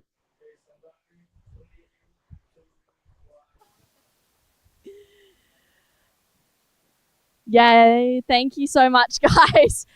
Lay, another heat win here at Krui. How are the conditions out there? It's pretty similar to this morning. I felt like that was a little on the slower side for our heat, but it was definitely really fun. Still, when you got a good one, just hopefully I can get some bigger sets in my final. That was your second heat of the day. You've got a final coming up pretty soon. How are the energy levels? Yeah, I'm a little bit tired. I've been a bit under the weather, but feeling a lot better today and just ready to give it all I've got and, just maintain positive energy and have fun with my friends out there. It's finals time for you, Lay. You've got such an amazing support team in your corner. What are some words of wisdom that Adam's been giving you? Adam's just been telling me keep it simple and just go do your surfing. So I feel like it's been really fun and all the crew is there and the Hearst family has been so nice to let me stay with them, and we have you hanging out with us, so it's been really fun. And yeah, I'm just feeling the good vibes, and hopefully we can just win one more. Yeah, well, we're looking forward to seeing you in the final, Lay. Any last words before your final to any friends or fans at home? Hola a todos, gracias por ver y pura vida, vamos por uno más. Back to you guys. Much True and Leilani, I would suggest don't change anything. It's working right now. Keep it simple. Just do your thing out there. Yeah, wise words that a coach is giving her. Don't overthink it too much. It's working so far. Just got to string it together. 2 more good waves and could etch your name on the trophy again, really. So a 30-minute final will be coming her way shortly. Definitely a nice warm-up for next CS event coming up for her. Scores starting to filter through. They're not big for Ziggy. It's just a 2-5. Locks in as a second number into second spot. So no real big highlight moments in this heat so far, apart from Stokesy. 2 waves with 3 moves each has been about the point of difference, which sees her in the lead. But it's kind of a shaky lead, given that Anon has priority. She's in red. There seems to be a little swell line right behind this. And girls put their, no, they don't want a piece of it. There's Ziggy waving, wanting a bit of input into second. She needs a 5.27 to win. More importantly, we've got to get that 2-wave total up as high as possible because they're all looking like 1 scores when you see the total columns. It could be one single number, right? So none of them have really done their A-grade work just yet. Yeah, but as the time goes by so quickly, 4, 6, 7, the Jolly Stokes has getting started to see like big score. I mean, it's going to be keeper in the end. Could be. By the end of the semi, it could be. She'll be hoping to, add 2 more fresh digits to that score line. But she's the only one that's found multiple moves twice. Right. And that's why she's in the lead. So I'm sure she would still be feeling a little nervous at that total. Right. You don't really want to be sitting there with a pair of 4s in the semi-finals. There's a lot of unfinished business in this semi. Charlie goes deepest. Got third priority. Anon's been holding a nerve for a little while. Hasn't opened up just yet. So we've got a set heading our way. It's going to be decision time now for a few of these ladies. No, nobody wants any piece of that first wave. Second wave starting to look cleaner. It's obviously got nothing off the screen here, so nobody bites into that one. And there he goes. Ocean goes quiet for a moment. Wow, I know he's holding on to the fast priority for quite a long time now. The time is ticking, but Ziggy, having a look at this one, it's a little bit smaller ones, but no, probably would have been a waste of time catching something that small. You can see her now. She's still unclear of the whole situation. We're halfway through this semi-final. Blue wants some input as well. So Safi, good performances yesterday. Really, enjoyed that bigger surf and fitted into it well. In third, she needs basically to stand up and do a mini move and she'll shuffle up into second. So Ziggy's spot there, the lady in green waving her arms, is a shaky second. There's not much difference, 0.07 between Ziggy and Safi. Right, pretty much Jolly Stokes is only one has decent scores so far and decent ride. Well, good waves. Yeah, well, waves that are better than the others. All the others is finding one-turn waves kind of. And, Safi's probably done the best turn. It was a one-turner for the 4.23. So nothing else has really clicked at this stage. They're having trouble hearing numbers here in this semi. Jal is trying to wave, but everybody kind of like wanting to know the situation right now. All right, well let's check out Charlie's best number. So she got 3 turns. This was her first ride. Smaller size waves, but I think her wave selection was great. Got the finish, nothing major, but still, it's got 4, 6, 7 on that one. That was pretty good. That was her best turn, I believe, on a bigger wave. And she could come around section and gets another, not quite there, but right there, gets a finish. All right, so this one was a 4.27. So those waves weren't the good one out there, but still managed to put a couple tons in and then, scored 4.67, 4.27. So. All right, Anon's looking like she spies something. She lets it go. Must be full of lumps and bumps down the line. Yeah, there's a lot of bumps. There is a second wave approaching. Much cleaner looking. And yet again, it's not offering anything to suggest anybody wants a piece of this. So we've seen that twice now. 2 semi-sets have turned into nothings. So Anon has to, regroup. You don't really want to be sitting on the first priority. She's looking to the beach, right? So she's maybe looking for some advice or just making sure her lineup is where it needs to be. So it's rare that you see her under any sort of pressure. And right now, I reckon she's got to be feeling a bit of that. It's not a high-scoring semi-final, but she's done very little to book a spot in the final to this point. So it's rare that you see her this far behind, late in a semi. She's a bit of a front runner normally. Probably she was looking for the, mid 5 or mid 6. but time is taking 9 minutes and 40 seconds to go. So probably needs to go for the smaller size waves to just get the score.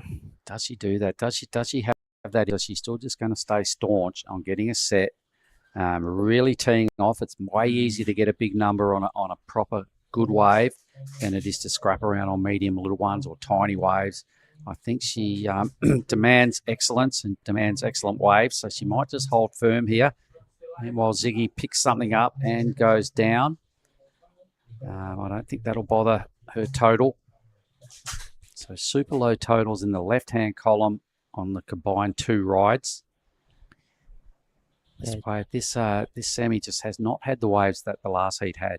Right. Not yet. Ziggy is in second place with a mid-3 and mid-2, so she really wants to get rid of those 2.50 because Safi only needs 1.94 to go into second. Yep. And Anon needs only 3.84. So it's a very close heat in between green, blue, and red. I guess it just comes down to you've got to try and be patient here because it's not like anyone else is riding waves and getting further ahead. Right. It's a bit of a stalemate. No one's doing anything, so the situation, although it's kind of super close and might be feeling like it's a bit brutal, it's super wide open. All the numbers are really low. We've said that before, and it's true. So it's a little bit of a didn't live up to the heights of that last semi. They haven't had the opportunities. Generally, it means there's probably a set or two to finish off these last 8 minutes. The Ocean hasn't stayed, really quiet for too long. So come on, Yui. We need some worthy finalists. Let's surf this thing out. Yeah, definitely there's going to be a moment that wave comes in a few minutes. Yeah, and that's what I think is what Anon's thinking. She's thinking, I might as well just hold firm. Right. I'm up for the next good wave. With 8 minutes, there's got to be one banger, at least one banger coming through. She could surf that into an 8 and go straight to first. Right. But Ziggy's trying a different tactic because she's in fourth priority. Yeah, so she's looking at everything that moves. The others aren't moving.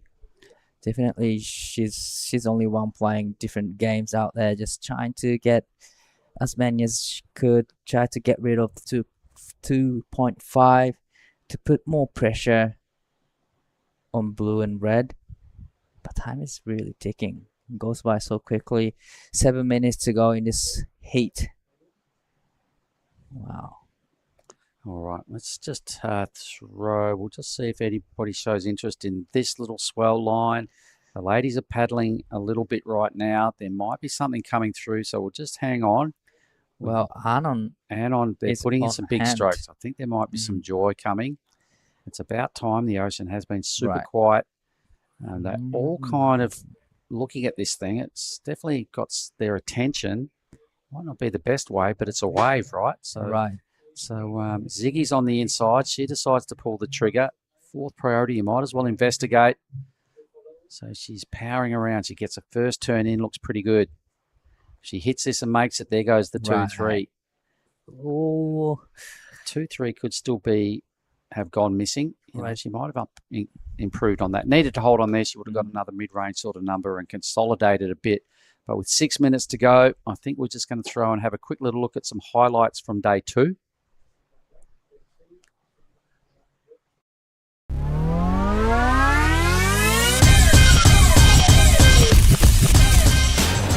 Selamat pagi and good morning everyone. This is day 2 of Krui Pro 2025. We're going to start for semi-final Pro Junior of Men Division, quarter-final division, and also we're going to start for Open Division 2. And don't forget to watch you live on YouTube, WSL and AST. Thank you.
All right, so back to the live action. It is Charlie Stokes dropping into wave number 3.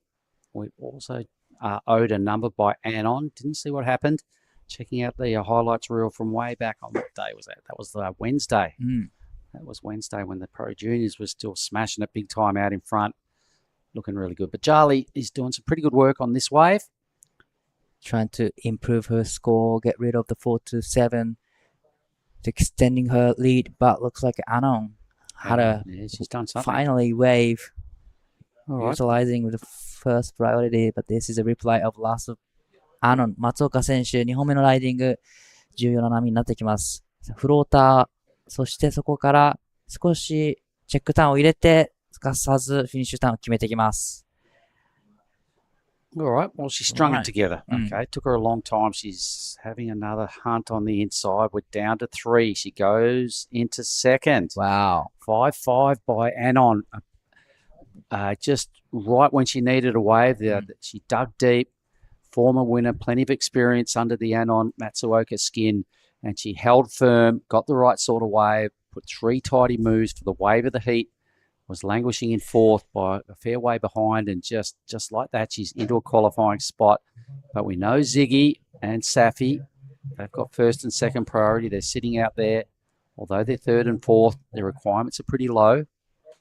You know, Anon did a really great job to stay composed for waiting for the wave for 15 minutes and put it together, get the score. Now she's in the 2nd, but still not in the great position right now. All right, so even Safi, who's in 4th, her requirement is less than Ziggy's. So she is the one that could, especially with priority, she would be the one that Anon would consider. Well, they're both big threats still. Right, still. Anon's sitting off them, hoping for another wave and upgrade a 2-3-3, which she could do quite easily. Definitely, Anon is looking for a wave to get rid of the 2-3-3, but look like she's found one. 松岡選手、この波で 2.33 以上スコアしていきたい。小さい波ですが、しっかり一発入れてメイクしてきて前に出てきます。そしてもう一発ターンを入れて、ここはしっかりとメイクした2ターンコンボを見せてきました。残り時間1分30秒。It was on a smaller size wave, but still managed to put 2 turns in. Anon's come to life. Great combo. She's starting to read the play a lot better now, and she's in the hunt. You could see her straight away what she wanted to do by sitting off the ladies. She just wanted to go, get rid of my 2-3-3 at all costs. Do not carry that through. We're down to about a minute. We're looking at it again from the judge's view. So it was 2 pretty reasonable hits. Did a good job to land this turn here because it bottomed out heavily on us. So it was a nice adjustment to land flush and ride out and get to that 2nd hit. Definitely she's done the job to get rid of this backup score 2-3-3 with that ride. We are still waiting for the last of red. But it won't be a big number, but I think it does improve. So this is Ziggy now. Small little squeaky wave right on the reef. Does find one section, but she's got not much room to work with. She's trying everything, Ziggy. She's a fierce competitor herself. Needs a 4-1-7. With the score coming through for Anon's a little better than she needed. So these requirements are going to blow up. So Safi as well, just again. Unfortunately. Can't find any clean green face. I kind of hang up on the top. But looks like 4.03 comes in for Anon's last wave. Yep. So a couple of hits there. Most of those points off the first hit, you would imagine. And it's going to be Charlie Stokes and Anon Matsuoka have booked themselves into the grand final against Leilani and Mirai. So the final is set. I'm going to throw to a break and we're going to go down and have a chat with Charlie, and we'll get back to the men's action shortly. That's a weird looking smoothie, Vorno. Tell him, son. This ain't no smoothie. This is a smooth as broth base for our bonsai ramen. How long should we wait, Master Ramen? Patience, young noodle. Wait, and top secret, I need a corn. Behold, bonsai ramen. Moon-san, this is absolutely cooking.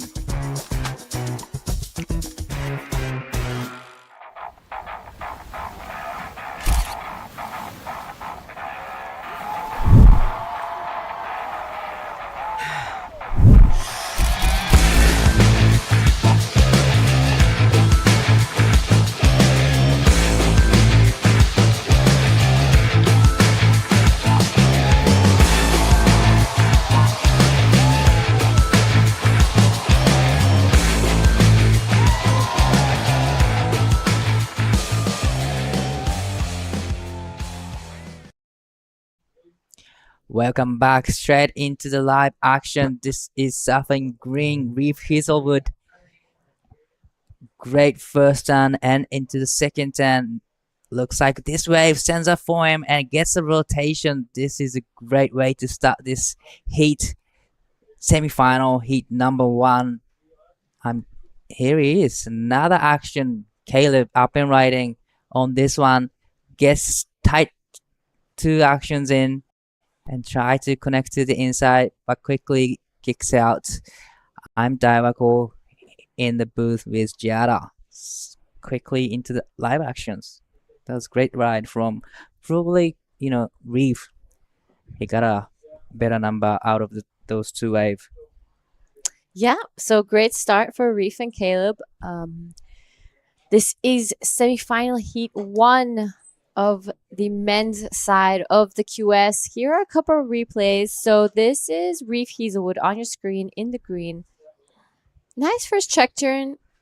Gets around that second section. And here's where it really, really gets nice. Love that from Reef, giving the variety, freshening it up, giving something different. And right behind him was Caleb Tancred. A nice first check turn. I really love the speed he had throughout those turns. Was really nicely done from Caleb. So I think Reef will probably get the better of that exchange, but it's a great start from both surfers, as I saw it was a little bit slow in that last semi-final. Definitely, it was a really slow heat, especially for Ano Matsuoka. She was waiting for the set almost the last 5 minutes to go. Well, she's got a great set, and now she's moving on to the final. Well, looks like Caleb up and riding again on a smaller size waves. But nice off the top and gets second turn in. Nice projection. Wow. That was really unfortunate. It comes unstuck for Caleb. A few scores locked in. 3.50 for first wave for Caleb. That's Xavier Bryce on his backhand now. Good first opening turn. Sets it up for this second one. A bit of a check turn again and wants to shut this one strongly. Nice surfing there from Xavier Bryce. Boom. Really well done. Rise out of it nicely. So that will be White's first wave as well. And right behind him, Winter Vincent. So we've got a good heat in our hands. Right. So we got everybody's first ride. To me, Xavier Bryce's first wave looked really great from the drone angle. And we are not too sure what Winter did at the back. But definitely there's going to be good scores to lock in. So first wave for Reef comes in 6.33. That is a very healthy number to start things off. This is sponsor replay. Reef's first wave. Nice first and 2 turns. Kind of check turn, but this turn, all the points come from pretty much this one solid turns here. Yep, so still some scores to come through for blue, red, and white. Plenty of time. We're just about to reach the 20-minute mark. But yeah, wow, already in semifinals.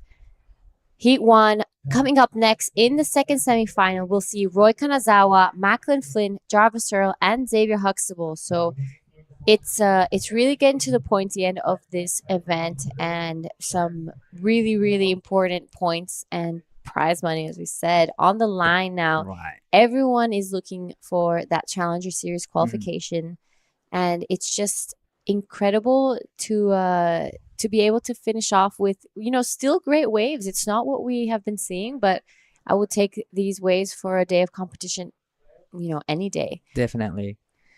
Well, looks like Winter got another wave. It was a short wave, but managed to put 2-turn combo, and the last one was actually solid. It was on the smaller size waves, but still great wave from Winter. Yep, so looking like blue and green. So it is Reef with priority. He's going to pull the trigger on this one. A pretty solid looking wave. Nice first turn. Really throws a lot of spray out the back. Sets it up for that second one. Pushes the tail. And boom, again, gets one Wow. more in. This is an incredible wave from Reef Hazelwood. A bit of a claim. Right behind him, Caleb Tancred. Nice backhand turn there. This wave standing up for him, floats that section. He's going to want to finish strong. He needs these points to get himself into that final. Wow, this wave turned into a really great wave for him. Lots of wall to work on. Couple solid turns down out the back, and he gets a bonus. So that was a great ride from Reef and Caleb. All right. And with that, while we wait for those scores to come through, we're going to head over to a quick post-heat interview.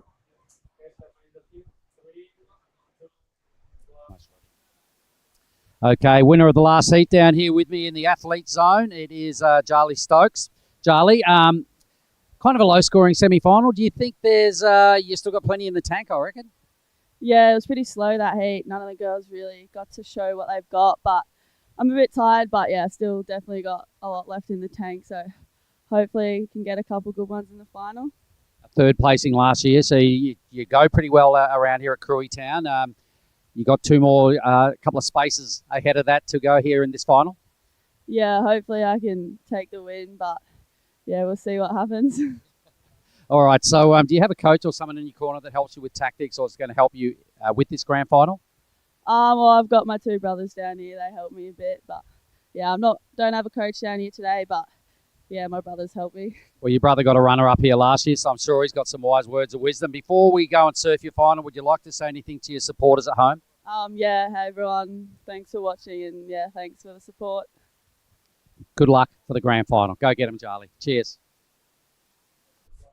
Thanks, Mark.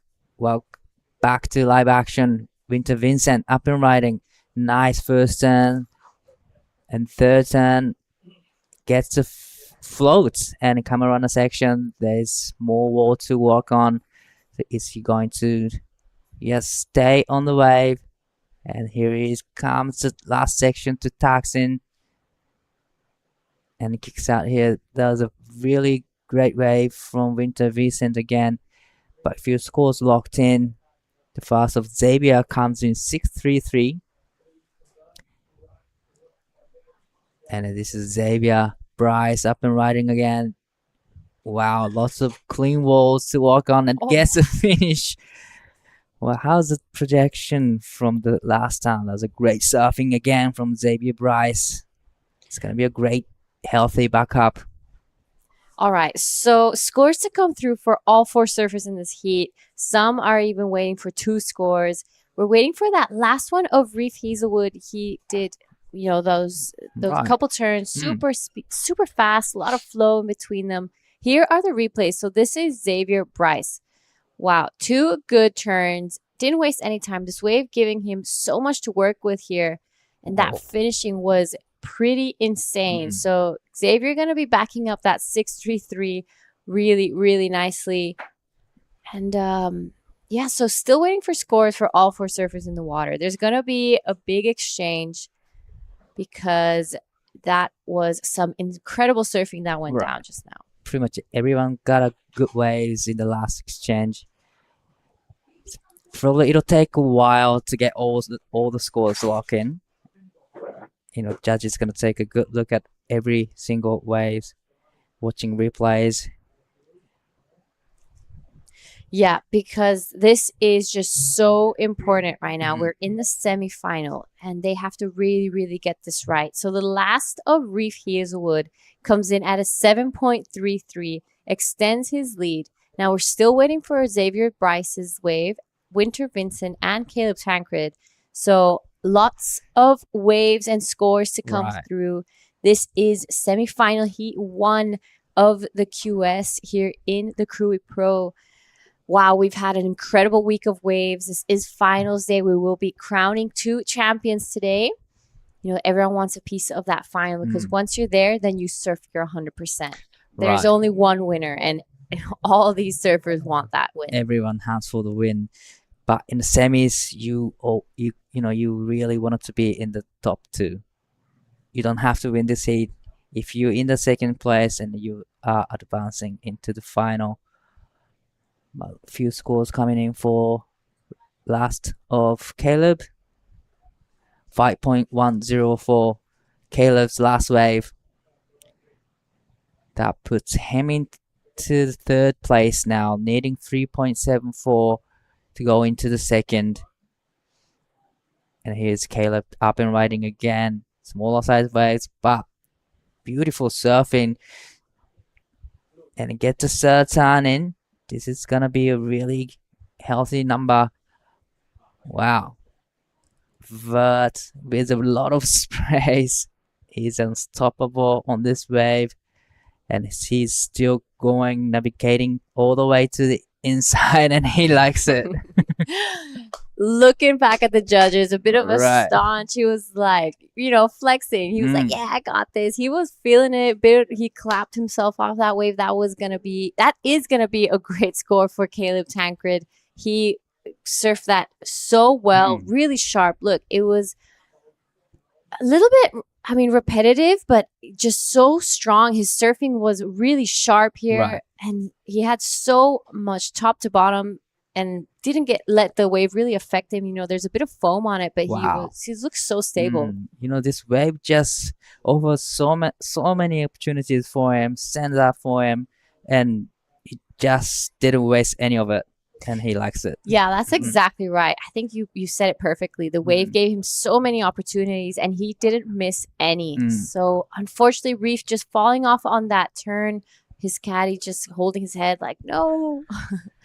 But yeah, so many scores to come through. I've lost count. Xavier Bryce comes in at an 8.33. So he goes straight to first. This is a replay of our man in green. Nice second turn there. And unfortunately, in this turn, he falls off. Oh, sorry. No, he kept going all the way through. We missed a lot of that first part of the wave. So thank you for the Bonsai replay showing us that he got a lot of work done outside. Could possibly be getting rid of that 633. So his requirement now is 734 to go into the first. And Caleb Tancred needing 856, but we are still waiting for the last of Caleb as well as Winter's last wave. Oh, and it's looking like Winter's wave is a pretty good score as well, a 6.20. We're waiting for the last of Reef and Caleb, and hopefully we'll get a better idea of what's happening in this heat. So this is the 833 of Xavier Bryce. Last time, this was insane. That was pretty crazy. You're right. Right. Super difficult, and he managed to just hold through really well. 833 and a 6.33 to his name. He's looking like he's got a foot in the final, but I don't want to speak too soon, as all the other three surfers in this heat are incredible and deadly as well. So some big score requirements, but they've all got the skill to do it. Definitely, although they have a big requirement, it's a big, decent score, but it's not for them. Just once they are on the right ones, then definitely they will get the requirements. So with 10 minutes and 30 seconds to go, there's plenty of time left. So we are not yet sure who's going to go into the final. No, not yet. And we're still waiting for some scores to come through for both Caleb and Reef Hazelwood. So I'm seeing some scores come for Reef. The last one comes in at a 6.47. So Reef does extend his lead a little bit over the rest of the field. Now, the last of Caleb is going to be a pretty good score. I think it can be in the 6 and 7 range. Right. With that 7, he'll be back in the game again. This is Xavier's 633 replay, I believe. I think this is yeah, you're right. This is Xavier's 6.33. And I'm sure now this is the 8.33.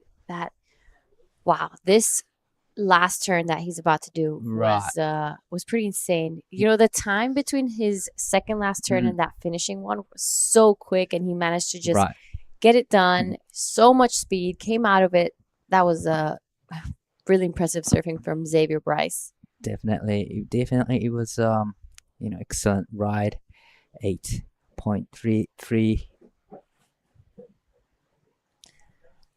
All right, a bit of a break in the action. We're still waiting for one more score of Caleb Tancred to Right. come in, and Ooh, it's looking like a good one. Looks like a healthy number for Caleb's last wave. It's not gonna be a best score, but still super healthy number. 810. Now into third place, needing only 570 to go into the second. Wow, look at the scores right now. We Right. have an 833, a 733, and an 81. That is, that's a good semifinal. And this is what it takes to be in the semis in a QS 6000. So this is what it takes, guys. And just taking a quick look at who's coming up. In semifinal heat 2, we're going to have Roy Kanazawa, Macklin Flynn, Jarvis Earl, and Xavier Huxtable. So another big heat in our hands. Definitely we'll be seeing same surfing as we've seen in this heat number 1. But this is a insane heat. Even in the fourth place, Winter has 620 and 443, 10.63 in total, and then in fourth position. That's great heat so far. 7 minutes and 30 seconds to go. Yeah, so Winter has a bit of work to do, but a 760, he has the surfing to get it. All he really needs to do is catch the right wave at this Definitely. point. He's been getting excellent and sevens easy in the last couple of rounds, so definitely this is not a huge requirement for Winter. Just a matter of picking the right ones in 7 minutes to go. All right, there's a bit of a break. This is finals day, last day of the Krui Pro. Right. What have been some of your highlights throughout the week? Well, I gotta say, Roy's getting into the semifinals. Only the Japanese surfer that it's in the semifinals, and then here's a replay of Reef's first wave. Whoa. This is gonna be 733 actually. Lots of work done at the back, and it gets a finish. Yeah, we've seen that from Jurong angle on live. That's great wave, but this is another great wave for him. 647. There's no rush in between turns. Wow, a lot of spray throwing. And gets a lot of work done. Unfortunately, comes unstuck on that one, but still locks in 647 on that wave. If he landed that last turn, he would have gone into the sevens, right? For sure. And that would have made life a little bit more difficult for Caleb and Winter. But just under 6 minutes, and it's looking like Caleb, taking a look at this one, he needs a 570. That is not a big requirement, especially with the surf he's been showcasing. Opens up this wave nicely, a bit of a tag there, tries to get around this section, but doesn't see any more potential. I think he made the right choice to get back out there and get a more scoring potential wave. So now Reef up and riding. 734 is a requirement to go into first, but unfortunately comes unstuck. And we're reaching 5 minutes mark. All right, so Roy Kanazawa in the semis is one of your highlights. Yes, and he said it's his best result in his career. I mean, on the QS tour so far. So I'm happy for him, and it's my highlights of the day so far. So have you and Roy spent a lot of time on surf trips together? No, not really actually. Oh, okay. I've seen him at contests all the time, but I've seen his surfing on SNS, Instagrams, and all that. So I'm a big fan of his surfing. Powerful, precision is just on point. So I hope he's going with the flow in the next round coming up.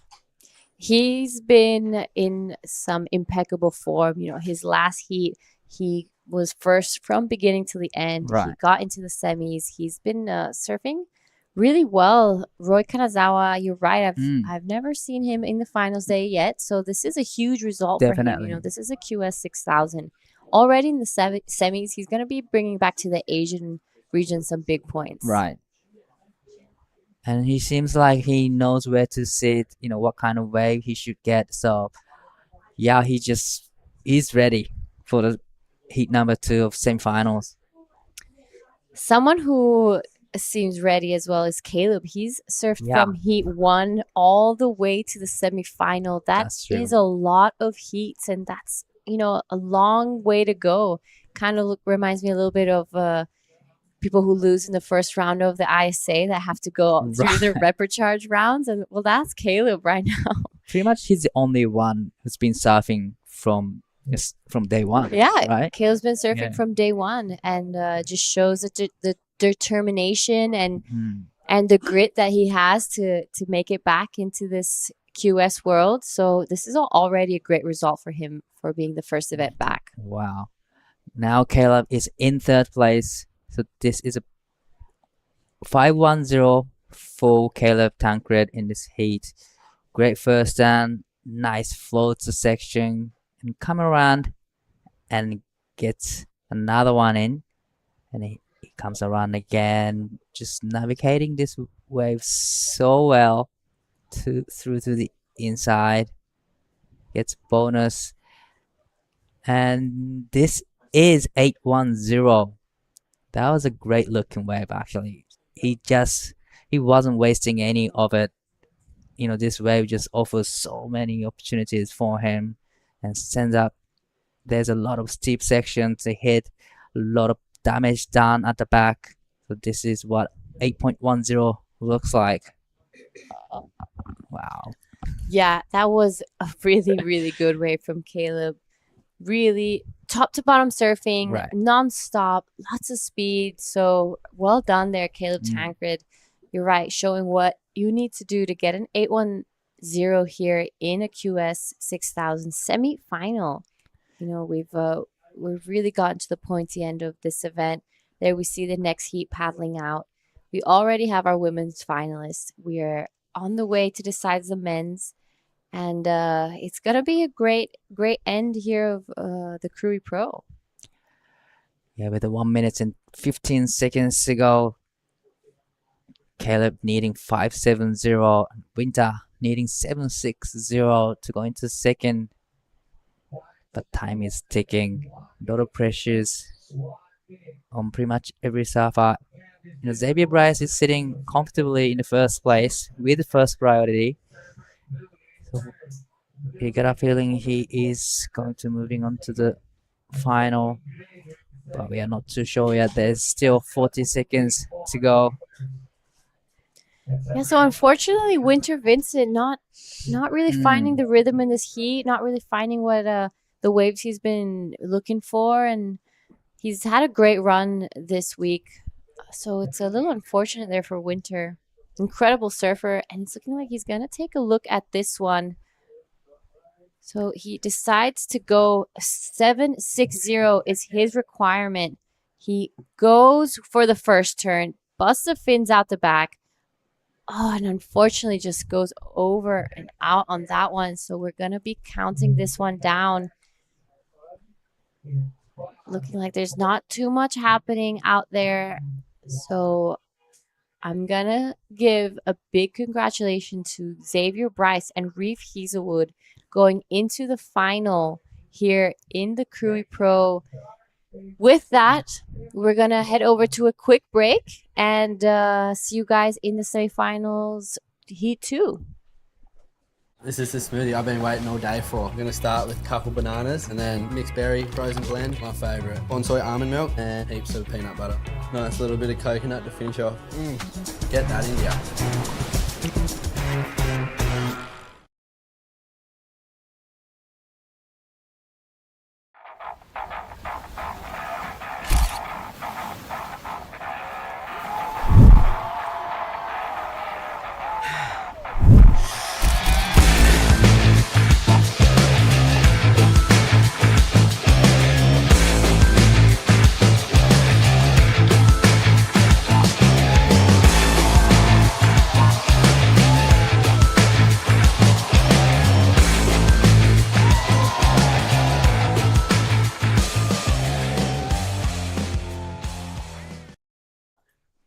All right, welcome back to the Krui Pro. This is the QS 6000 right now in the water. Is the semifinal heat 2. That is a result of the semifinal heat 1. So it is Xavier Bryce and Reef Hazelwood going to the grand final. I'm Jara Legati. I want to welcome back True Starling into the booth. Thank you, Giada. Yeah, I'm excited to be back for semi-final number 2. Roy Kanazawa, Macklin Flynn, Jarvis Earl and Xavier Huxtable. But that last heat, Caleb Tancred and Winter Vincent getting knocked out, it's a bit of an upset. But then you see who got first and second and it's like, wow, that was a really tough heat. Yeah, it was. And it was actually, there were so many waves and so many opportunities. So it was a really great heat to watch. Everyone really fought till the end. But it was Xavier Bryce and Reef Hazelwood taking that one out. You know, Xavier Bryce, one of the youngest ones besides Jarvis Earl. He's only 20 years old, I think, if I'm not wrong. And already in a final of a QS 6000. That's a huge result. Yeah, Macklin Flynn's also one of those younger competitors as well. I think he's around that same age, which, you know, is pretty awesome to see the young guns coming through. And Xavier Bryce, that was a tough heat in that last one, and he just didn't leave anything out in the water. And reigning champion Jarvis Earl looking to book himself a spot in the final for the men's. Nice opening carve. You can see there's a bit of bump and chatter on the waves, but he just glides through it easily. Whoa, that was a good turn. Yeah, Jarvis just looking unstoppable right now. And there's a lot of bump on this wave, but he's holding it through really nicely. So that's a great start for Jarvis, but we know what he can do, and he's going to be looking for some more. Yeah, Roy Kanazawa in the semifinals, a highlight for Daiwako. I was hearing in that last heat, and opens up on his backhand. He's an awesome surfer, gets that rotation and holds onto it for Roy. Just expertly done. And wow, he even gets this bonus section here to complete it. Wow, that was a very well surfed wave for Roy Kanazawa. I'm excited to see what the answer backs of Xavier Huxtable and Macklin Flynn will be like. Wow. Wow, Roy Kanazawa looking pretty unstoppable right now. I think he's one of the guys that's been in the best form these past couple days. His quarterfinal as well, he absolutely tore it all apart just like this. So lots of flow, lots of speed in between turns. I actually really enjoyed this last turn as well. Took the tail all the way around and held through and rode out of it pretty nicely. Yeah, that was crazy. I was like, oh no, he's kind of overcooked it, but he had it under control. He knew exactly what he was doing and gets that completion. So Roy locks in a score, and this is Xavier Huxtable. Top to bottom surfing for Xav. Another foam climb there out the back. Also looks like Macklin Flynn was on a wave. Xav kicks out, Macklin out behind him. It's a good looking wall. It's a little bit cleaner for the West Australian surfer. Gets another nice connection in there for Macklin Flynn, and he kicks out as well. So everyone has scores on the board for this first final. Wow. Yep. So everyone has a wave ridden. Hopefully it's going to be like the last one. There was non-stop waves. There was a point where we were waiting for I think 2 scores for each surfer. It was just back to back. But yeah, so I think probably Roy getting the best of that exchange for now. I really enjoyed his wave and gave a lot of variety. So I think that's a great point for Roy. Yeah, it's feel like it's going to be one of the best numbers of the heat so far. 467 locked in for Jarvis's first wave. Scores for Xav, Roy, and Macklin Flynn to lock in as well. Macklin, I saw him heading back over to his coach for the event, Adam Dufner, and I was like, give it to him. Just got to go for it. So, yeah, this is Jarvis up and out of that one. Doesn't like the look of it too much, and he's been the informed surfer of the event so far. Hopefully he can keep that momentum, because we saw Winter Vincent, who in my eyes was a finals appearance for sure, and he just got knocked out. Yeah, pretty big upset there. He was looking in great form all week. This is Jarvis Earl again on a good looking wave. Gets some pretty critical turns in there. I love that last one.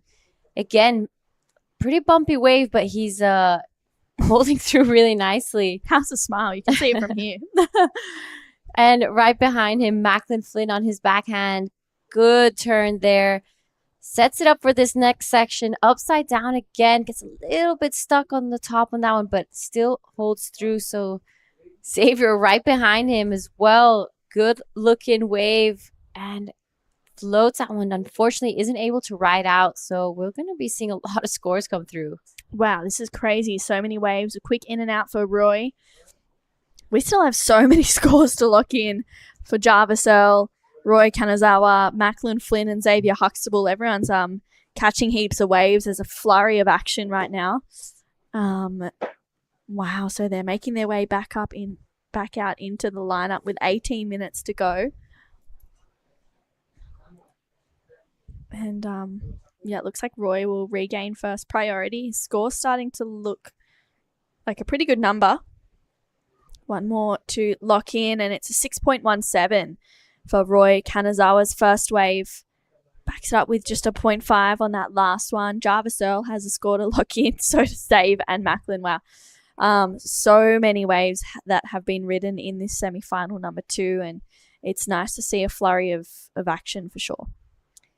Yep, that's right. And so next up is the women's final. I know. And your girl Leilani is in it. I know. Yeah, I'm nervous for her. I'm sure she'll be fine. All right. Have you guys planned anything? Like what happens if she wins? That's a really good question. You don't have we actually haven't planned anything. What? I know. Okay, I'm going to have to come up with some ideas and get back to you. Epic women's final coming up next. Leilani McGonigal, Mirai Akira. Last year's winner, we have Jolly Stokes and Anon Matsuoka, also a winner here in the Krui Pro. So Leilani has won this event in the past. Mirai has won it last year. And Anon, I think the year before that. Jolly Stokes semis last year. So that's a huge final we have. Yeah, it's pretty insane. I cannot believe it. I mean, the quality of female surfing right now is so high, and Roy Kanazawa, he is also surfing with so much potential to make an appearance in the finals. He's already locked in that 617, the best wave of the heat so far. Only needs a 4.6 to go up into first. Just doesn't get the completion, unfortunately, for Roy. But he's surfing so well, and we are going to head over to a post-heat interview. We saw Xavier Bryce take that last heat out. He's there with Daiwako.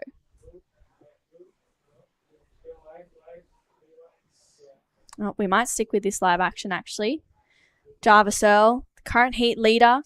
Nice connection there. Gets a fins out, stands tall. He's like, yeah, that's a better feeling turn there for Jarvis. Macklin behind him. Whoa. Good looking wave from Macklin. Floats that second section. Wants to get rid of that. Wants to back up that 417, but he does already have a score on the way. So with that, as we wait for the scores to come through and there's a break in the action, we're going to go over to Dai Wako with Xavier Bryce. All right. You'll be surfing shortly, so it's going to be a quick one, but you look like having a great free surfing out there. Yeah, no, it's absolutely cooking out there. Even though the wind's onto it, it's like made like a real nice coping. So, yeah, it's pretty slappable. Definitely. You're now on to final, and probably a lot of people watching you on live from home. So, just quick message to them. Yeah, just thanks everyone for tuning in. Can't wait to see you all when I get home. All right, good luck in the final. Thank you, appreciate it. Cheers. Thank you, Dai and Xavier Bryce winning that first semi-final. Reef Hazelwood coming in second. Unfortunately, Caleb Tancred and Winter Vincent bowing out. These semi-finals could also be the finals. It's pretty insane, really, how stacked the men's draw is. I can't believe it. It's exciting to watch. Yeah, and I'm excited for the 4-man final. I haven't seen that in a really long time. I mean, the juniors, but never in a QS, and I just feel like there's just so much more going on and a lot more waves ridden, so it's going to be really entertaining. Yeah, I agree. There's going to be lots happening, and can see that is a good overview of where some of the athletes are preparing. I can see Leilani there with Adam Dufner preparing for her final. And Mirai Akita, she is paddling out. I think that's Sumomo Sato as her board caddy. Sumomo, unfortunately, had a bit of an interference call in her heat, but she's an incredible surfer as well. And, it's going to be a big final, I think, with Charlie Stokes and Anon Matsuoka. But this last wave of Roy Kanazawa Giada. It's a smaller wave, but he gets a lot of work done.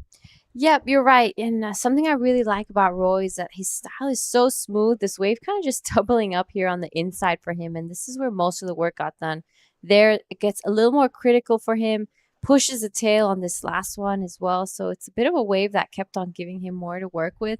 Lots of opportunity as well, and finished it off. But unfortunately, wasn't right out of that last one. I think it would have been a pretty good backup for his 617. So 3 surfers in this heat already have 6s to their name. It's a battle of the backup now. Yeah, it really is, which is scary to think in a heat like this. This is Macklin Flynn's 613, I believe, and he did a really good job. This turn right here, bang, huge connection there, and gets a second one in as well. He does really well to hold on to this one. A 6.13, he's just looking collected out there, surfing beyond his years, and with 12 and a half minutes to go, he only needs a 413 to move up into second. Oh, sorry, he actually is in second. It's Roy Kanazawa that needs a 413 to go to second place. Yep, so we're still waiting for a bunch of scores to come through. Now I'm seeing the second of Xavier Huxtable. It is going to be a 3.73 throw. So he goes to third, but still waiting for the last of Roy Kanazawa, a 4.13 to go to second. One more for Macklin Flynn as well. This is a replay of Jarvis Earl, a 7.50. Huge turn there. Jarvis is looking unstoppable right now. Oh, isn't he? A 7.5 for Jarvis. He's back in action. He's looking like he's ready to go, and that's Charlie Stokes there. She is getting ready for her final. Wants to go one better this year and maybe even take the win. Zeb Stokes, her brother, is going to be her caddy. They've had a really great dynamic throughout this whole event. He's been caddying for her, and I know that Taj and Gia are watching as well in the athlete area, probably feeling the nerves a little bit as well. I mean, in the final, she's the only one of the 4 girls who hasn't won a title here. So she's going to be wanting to really push her surfing this time and win her first Krui Pro trophy. Yeah, it's a prestigious one for sure. Yeah. It's the first QS 6000 of the season. And then we're going to be heading over to NIAS. I mean, it would be a great, great amount of points to have in the back pocket for Charlie, seeing as she's going to unfortunately miss NIAS and head over to South Africa. Maybe we'll see her in Korea for that wave pool event, which is the next 6,000 in July. But yeah, Challenger Series is such a hard tour to crack and to be in that top requalification amount. So hopefully Charlie can do that. Otherwise, she's here and she's just getting more heats under her belt, which is exciting for us because she's been doing she's been doing some huge turns, getting massive scores, and being so consistent. Yep, that's right. Mirai Akita as well. She last year won both the Pro Junior and the Open Women's. This year she's already won the Pro Junior Women's, and she's going to be definitely looking for that Open Women's title to go back-to-back winner in both divisions. That's going to be the first in history. Yeah, literally. That would be really cool to see that actually, to go back-to-back in the Pro Junior and in the QS. I mean, she's been a force to be reckoned with this whole event. Dropping 8s, dropping 9s. She's just looking so crazy. She got two waves in that Pro Junior final, right? Yeah, she got 2 waves and won it. Showing that she works well under pressure. She knows what she has to do to win this event. She has a backside that can take anyone out of competition. So it's going to be great to watch Mirai Akita. She's got nerves of steel. Oh, she certainly does. It's and this is going to be a really good final. I feel like there's tension between all of them. Maybe they're trying to, I feel like Anon is wanting to get another win as well. Charlie is just like, hey, I'm here and I've been making heats and I want this win just as much as you guys do. And Lei, of course, winning here too. This is going to be psycho. And Roy Kanazawa on his backhand digs his nose out, gets a better connection there. He's got such a great backhand snap. He just throws a tail so easily. And Jarvis Earl was looking out the back. That wave doesn't do too much. All right, so you've been watching all the heats. You've seen it all go down. You know this wave visually. Any words of wisdom that you gave to Leilani? I want to know what you said. Hit the lip. I was like, can you please hit it, Lei? And I was like, and also get better waves. Because I feel like the waves that she was getting probably weren't the best ones. But and she was like, yeah, no, you're right. But yeah, to sum it up, I was like, just hit the lip. Go for it. Have fun. Yeah, I'm a little bit, I don't know. I don't know where she's at. I had to leave her before she got ready. So I know that she's pretty lethal as well. Once she gets her sights set on something, she's pretty unstoppable. But did she enter her scary mode? Well, I don't know. By the time I left there, we were both eating pancakes and giggling. So I don't know. But I hope so. That doesn't sound too scary. I know. Yeah, she kind of locks in just before she needs to be out there. And this is the 7-5 of Jarvis Earl. That second turn was huge. And then watch him go big there, just driving through. I mean, wow, he's just looking so on point. And yeah, Jarvis, he's having fun, enjoying his time. I mean, seriously, he is looking for that final berth with Xavier Bryce and Reef Hazelwood. That last turn on that wave was so psycho for Jarvis as well. Wow, that was showing why he's a past winner here last year at the Krui Pro. Will not be joining us in Nias. He will be heading home for a week and then flying straight to the Challenger Series in Balito. A win here would boost his confidence so much, and he would enter the Challenger Series with a whole different type of energy. Yeah, I agree. I think, especially going back-to-back champion undefeated is pretty insane. I think, well, he still needs to make the final. There's 6.5 minutes to go. He looks pretty good right now. But you just never know what's going to happen. And I think, you know, seeing Jarvis on the Challenger Series, he made a few heats in Newcastle. I know he's hoping to keep it going in South Africa. But Macklin Flynn, he needs a 5.05 right now to jump Roy Kanazawa. Roy's last wave was a 5. Macklin goes big, probably bigger than necessary. Yeah, you're right. 5.05, not a huge requirement. This is now Jarvis Earl again. Big first turn, sets it up for that second one. And here a third, wraps it again. This is last year's winner here. Wants to get back into the final, wants that back-to-back win. What does he do here? He goes to the air. Jarvis. Oh my God. Getting rid of that 6-1 really soon. Are you kidding? Jarvis is just, yeah, I don't even know. I have no words for that. The fact that he's just had so many waves and then every single time a good one comes through, he has that first priority.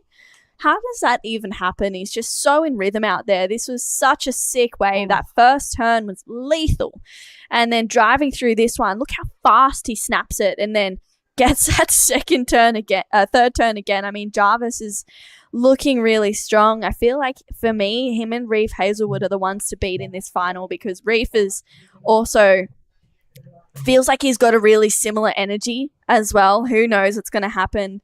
But yeah, that's going to overtake the 6.1. I agree. I don't know. Xavier Bryce really took the win over Reef. That is true. So he's a bit of an underdog in this final. Yeah.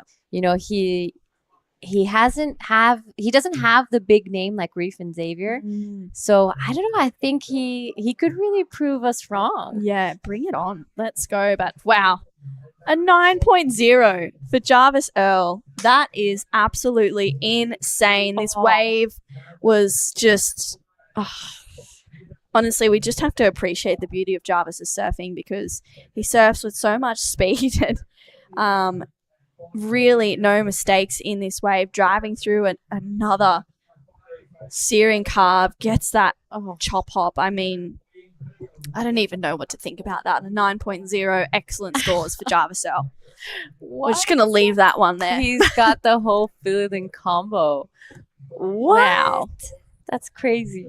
And it just shows how mature his surfing is. You know, in the first few heats he's done, he really just keeps his cool. He surfs at 65, 70%. And as soon as he gets into the semis and finals, he just goes crazy. Yeah. It's insane how much control he has over his surfing. Oh, yeah, I agree. He just... I don't know if I have a word for it. It's just seamless. It's powerful. He just... Yeah, that 9 was... up there with one of my favorite rides of the event for sure. He just looks hungry right now. And this guy right here, Xavier Huxtable, he's been a little bit quiet throughout this heat. He needs a 5.41. He's been looking in form throughout the whole event. That's a good turn there for Xav, probably with not as much power as he was hoping, and unfortunately comes unstuck. A 5.05 for Macklin Flynn. He doesn't need much. Gets that rotation.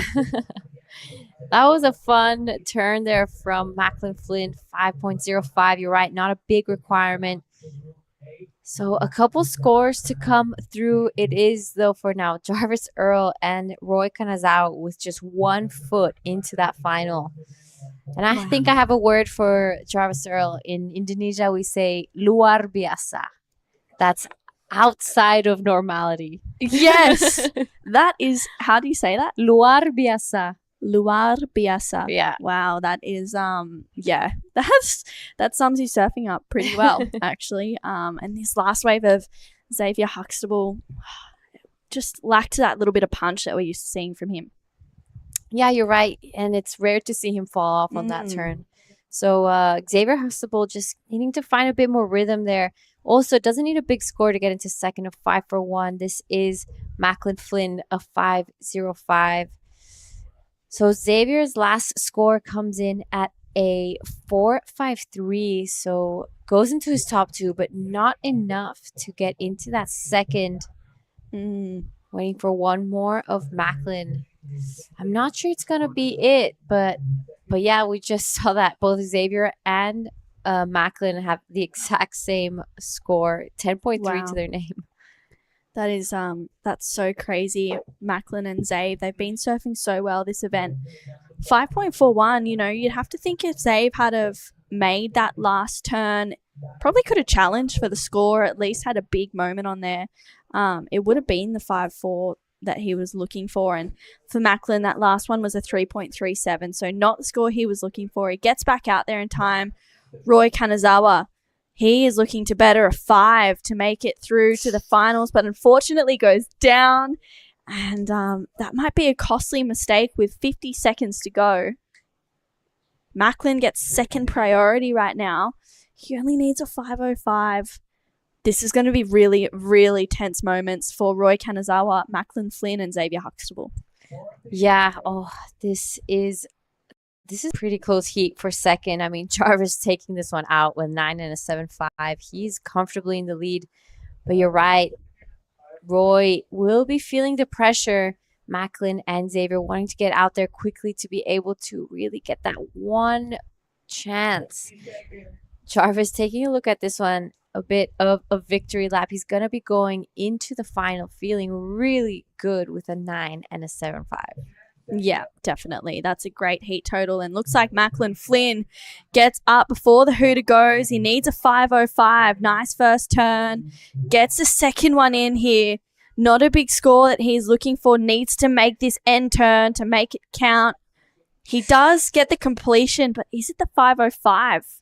Oof. Oh, wow. It's going to be really close. Yeah, this is going to be a pretty tight finish. I think if it's not the score, it's going to be just under, because that was a really, really well surfed wave from Macklin, but a bit of smaller wave, so I'm not too sure.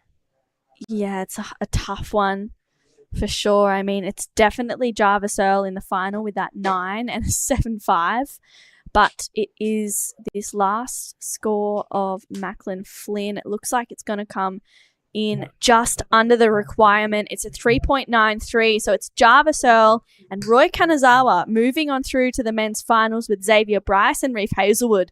Don't go anywhere. We have the women's final coming right up after this quick break. It's going to be a good one. There's one thing we all love to bits, it's a fresh spritz. A little bit of ice, juice is worth the squeeze. Now the magic elixir. Next up, a bit more citrus. Mint, agave. And that is incredible.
Well, it is finals time here at the Krui Pro. We've had an incredible event so far, and we're starting off with the women's final. We've gone to 30-minute finals, and it's Mariah Aikida taking on Leilani McGonigal and on Matsuoka, and this woman right here, Charlie Stokes, gets a quick turn in there for Charlie. I'm True Starling, and to join me in the booth, take me through this heat is Mark Clift and Di Wacko.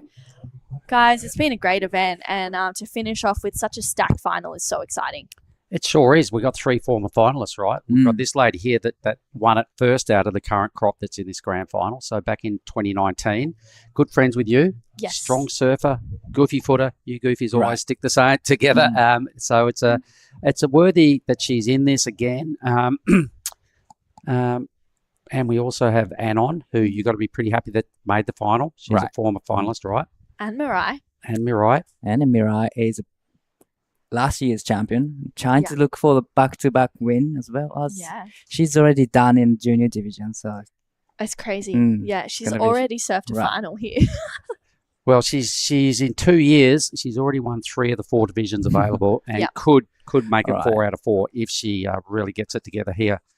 So, and I believe some ladies in that last heat had a bit of trouble hearing the beach announcers. I think she might have been asking about a priority situation there. I could see her grabbing her rashi. Well, she's got top priority, so. Yeah, it just changed, I think. Here goes your friend. Want to have a look at this for us? It's a smaller wave for Leilani. But she still gets some good work done for Lei. It's a couple of carves. That's a nice connection there. But, yeah, it would have been nice to see her in a bigger wave. I mean, she gets a lot of work done anyway. And she'll kick out of that one. So just over 26 minutes to go. Lei gets her final underway, and it is Mirai. She's locked in a 2-3-3 for Charlie Stokes. Score to come through for Leilani. And Anon Matsuoka sits out there with first priority. So you'd be thinking to win a final that is this stacked, you've probably got to be packing an 8 and maybe a 7, something like that, somewhere along the line.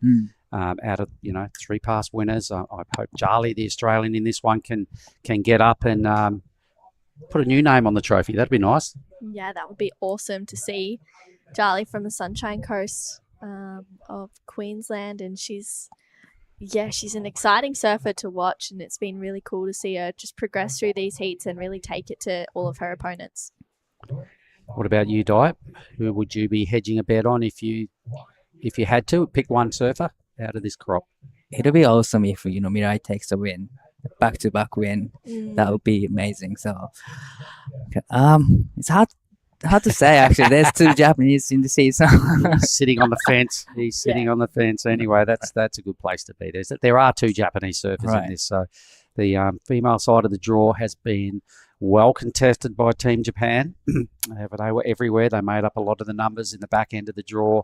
And sooner or later, I'm really tipping that Japan's going to have a full-time lady on the CT. It's a matter of sooner rather than later, I reckon. All right, so 5 there for Leilani's first ride, 3 from Mirai, and on yet to pull the trigger on anything. And Charlie just investigating, having a look at this wave, third priority. I think when it comes to final time, you just got to wait for the best waves, right? Here we go. Yeah, I agree with that. That's a really good point, Mark, and that is Lei. She goes up and over that section. Just a 1 turn there for or 2 turns there for Leilani. And on. 松岡選手、1本目のライディング、ウィメンズファイナル始まっています。さあ、ここは2ターンしっかり入ってきて、ラストセクションもしっかりと力強い演技を見せてきました。Well, that's a well served from Matsuoka. 3-turn combo. Yeah, I'm sure we'll get some replays on that in a moment. They all look pretty slick. They all look pretty confident, really tagging the lip and with a lot of intent and making it easily. So for me, I really liked it.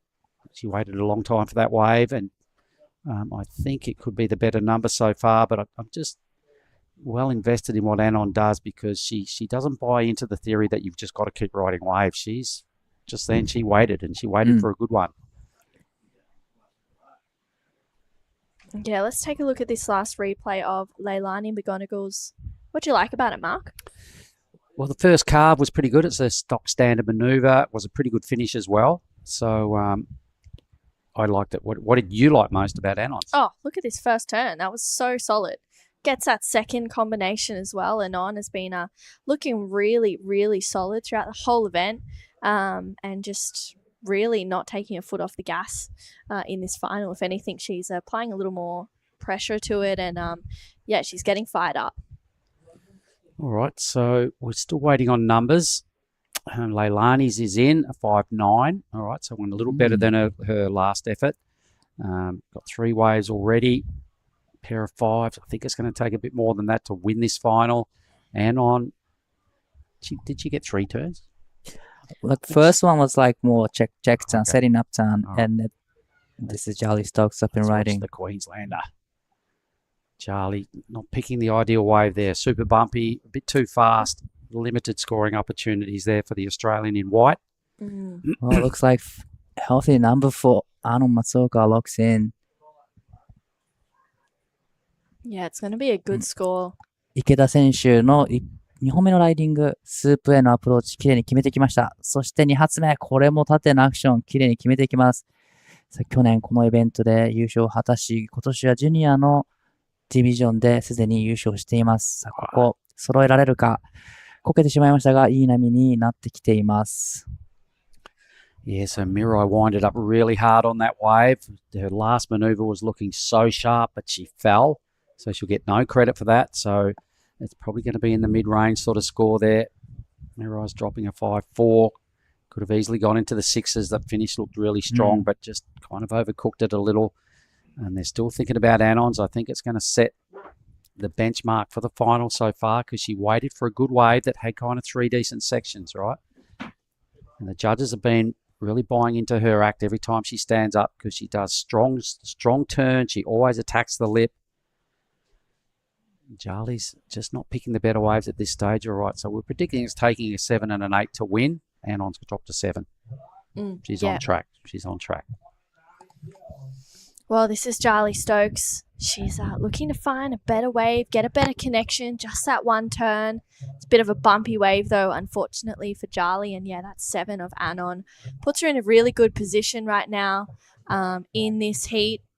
Leilani McGonagall takes off on this one. Oh, just ditches her board. She didn't like the look of that wave, I think. You know what? More importantly, Anon's got back out there and got top priority. She's already got the best score, and she's got the next bite of the next good one. 松岡選手1本目のライディングで7点というグッドスコアをマークしてきました。これにより3位のポジションですが、現在ファーストプライオリティを持っています。So this is what 7.0 looks like. Setting up turns, and I really love that second turn projects so much speed and it gets the finish there. Mm. So this Good is number. what 7. Yeah, 7 looks So like. in hindsight as well, it wasn't that much of a setup first turn. It was Mm. a legit move. So 3 good moves. So Charlie, waves are not giving us the same sections that Anon found. Hits a little bump there, gets 3 or 4 turns in. Still yet to really strike a major blow. So I think compared to Anon's, it's going to be well under in the scoreline just because it didn't have that big blockbuster moment, right? I like what she's doing, not finding enough clean face to really extract a big number off the judges. Not yet. You know, she did a lot of work and she did what she could do on that wave.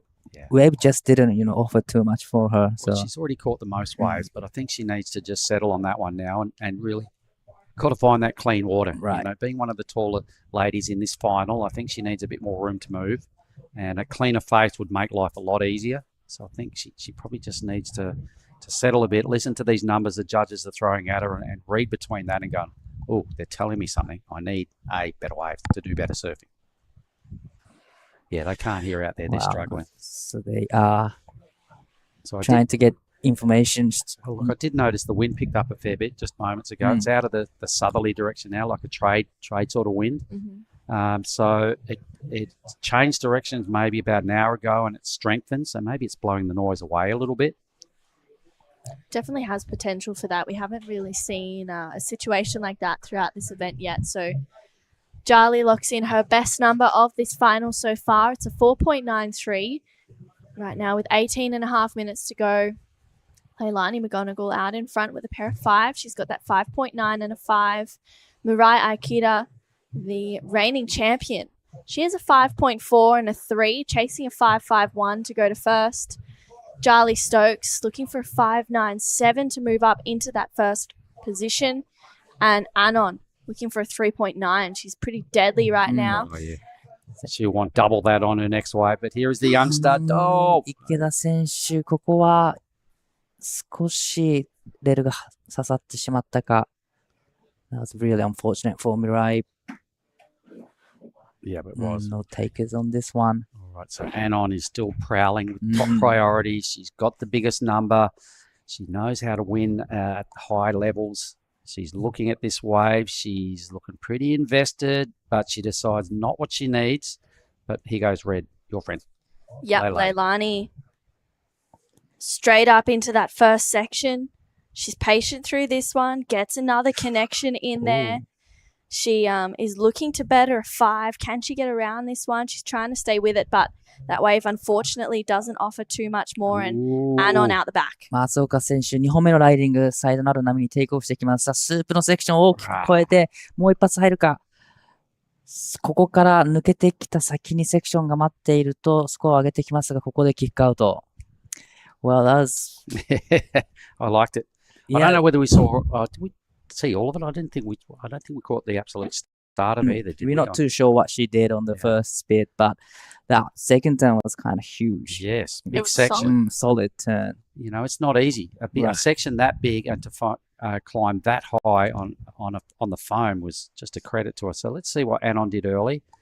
All right, so a little bit of a setup. This section was gigantic with a huge hit. The judges have been they've been rewarding big surfing all week, and I reckon that was big surfing. So I reckon stand by for another solid number on a larger wave. Anon knows the theory to win at high levels, and I reckon she's just stamped herself with that wave as right now a clear favourite. Right now, right, with only 14 off the clock, plenty of time to go. But at this point, I'm giving a double thumbs up.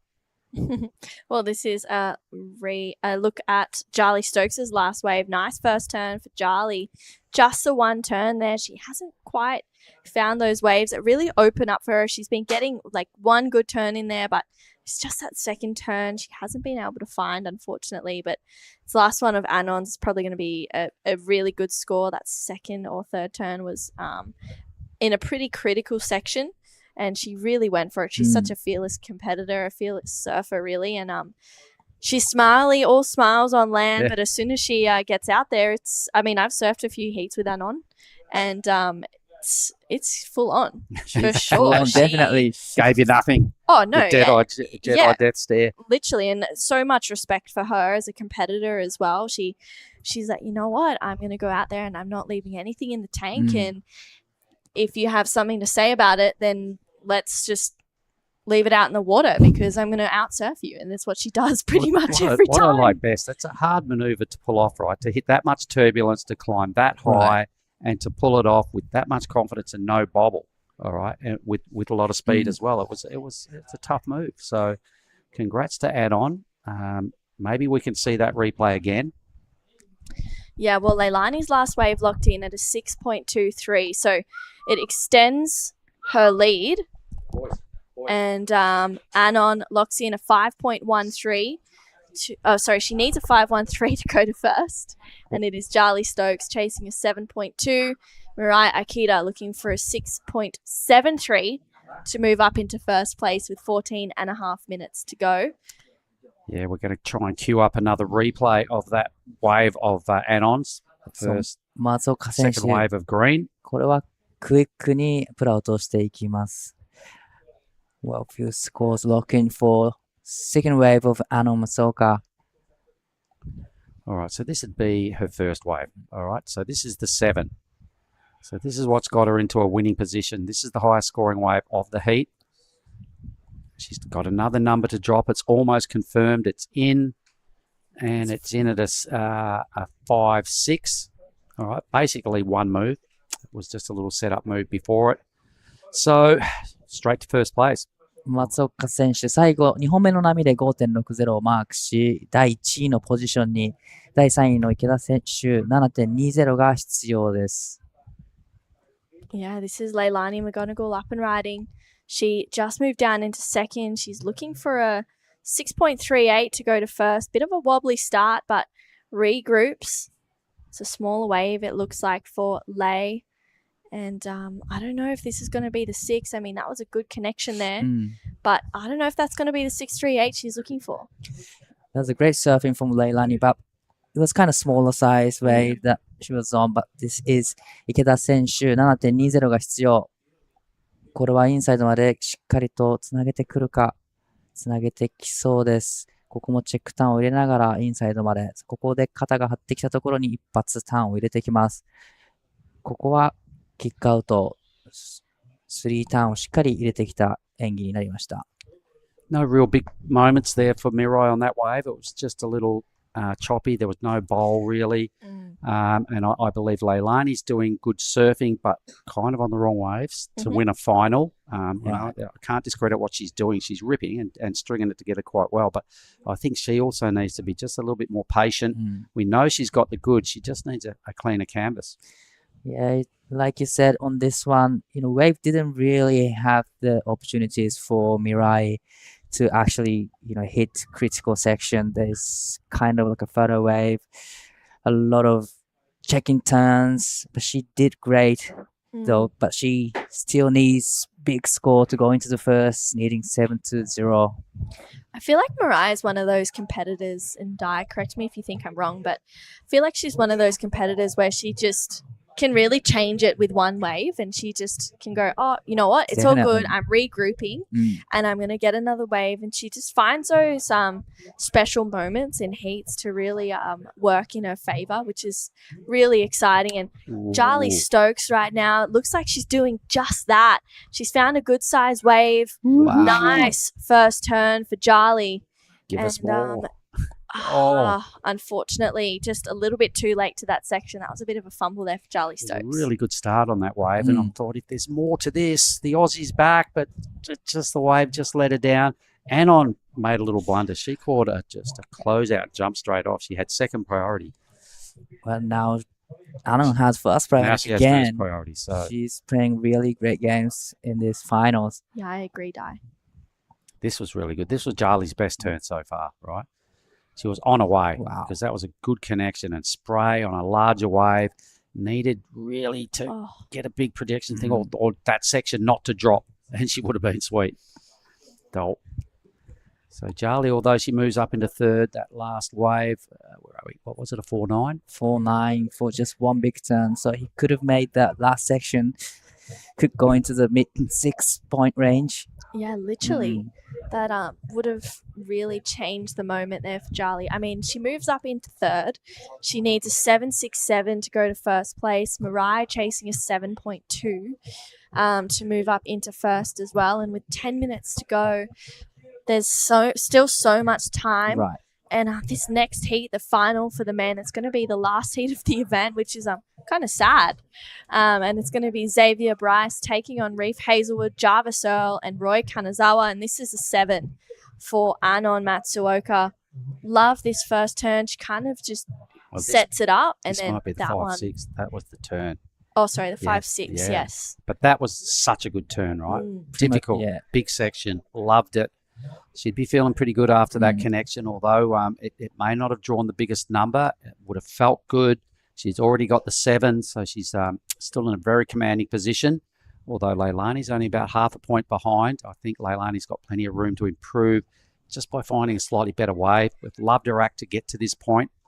I think she just needs to open up a bit more on a bigger wave, because I'm still going to hold by saying I think it's going to take an 8 somewhere in your scoreline as well to win. So I think we still haven't seen the best of this final. Not yet. But definitely Anon is looking for the bigger size waves to get rid of the 5-6. Now she's holding on to the first priority, and definitely got a feeling that she's going to be holding on to that first priority until she sees the opportunity. Yeah, she's pretty savvy. She's so in tune. She always works with some really knowledgeable locals as well. And, for Anon to just be fully aware of what's going on around her, and just the dedication that she has leading into every single event and every single heat is second to none, really. So there's no surprises that she's made it into this final once again here at Krui. And leading. And Anne was the last one to get away because she didn't want to take a B grade, a substandard wave. All right, she held firm. Everyone else did stuff around her, and she's like, "Nah, haven't seen anything I like yet." Until she found that 7, and even the backup was pretty good because it had one really strong kind of bossy moment, a bit of a statement moment for Anon. All right, so we're set. All these numbers, you can see them. It's pretty close for third and fourth. Really close for first and second. Requirements are quite obvious on the right side of the screen. So some really healthy numbers are needed by everybody to dislodge Anon out of the lead. The sky's darkening in the background. Stay away. Do not get any closer. Just give us 38 more minutes, please. And we have a heat to get through. And Surely. Yeah, we'll get through it. We'll be fine. Yeah. Not even allowing it. No. We've got that much policey down here. I'm sure they could do something about it anyway. Leilani, again, smaller wave. Good start to this one, though. Another decent second move. Down she goes. Ouch. It kind of hurts with a good start like that. If she could have capitalised and done that a couple more times down the line, could have been asking the questions off the judges. She was kind of on the way to the good range score, definitely on the smaller side, but that first time was amazing. Yeah, she's definitely got those turns down pat. That was huge. Gets the fins out.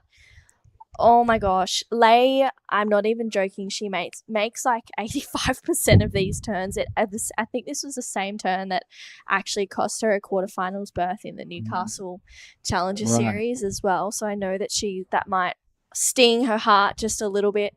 Locked in at a 3.57. So doesn't go into the top 2, but I really think that could have challenged for the 6.38 if she had made that second turn. But Anon, she's holding firm. She has the lead right now. Let's take a look at the best score of Anon Matsuoka. This is the 7.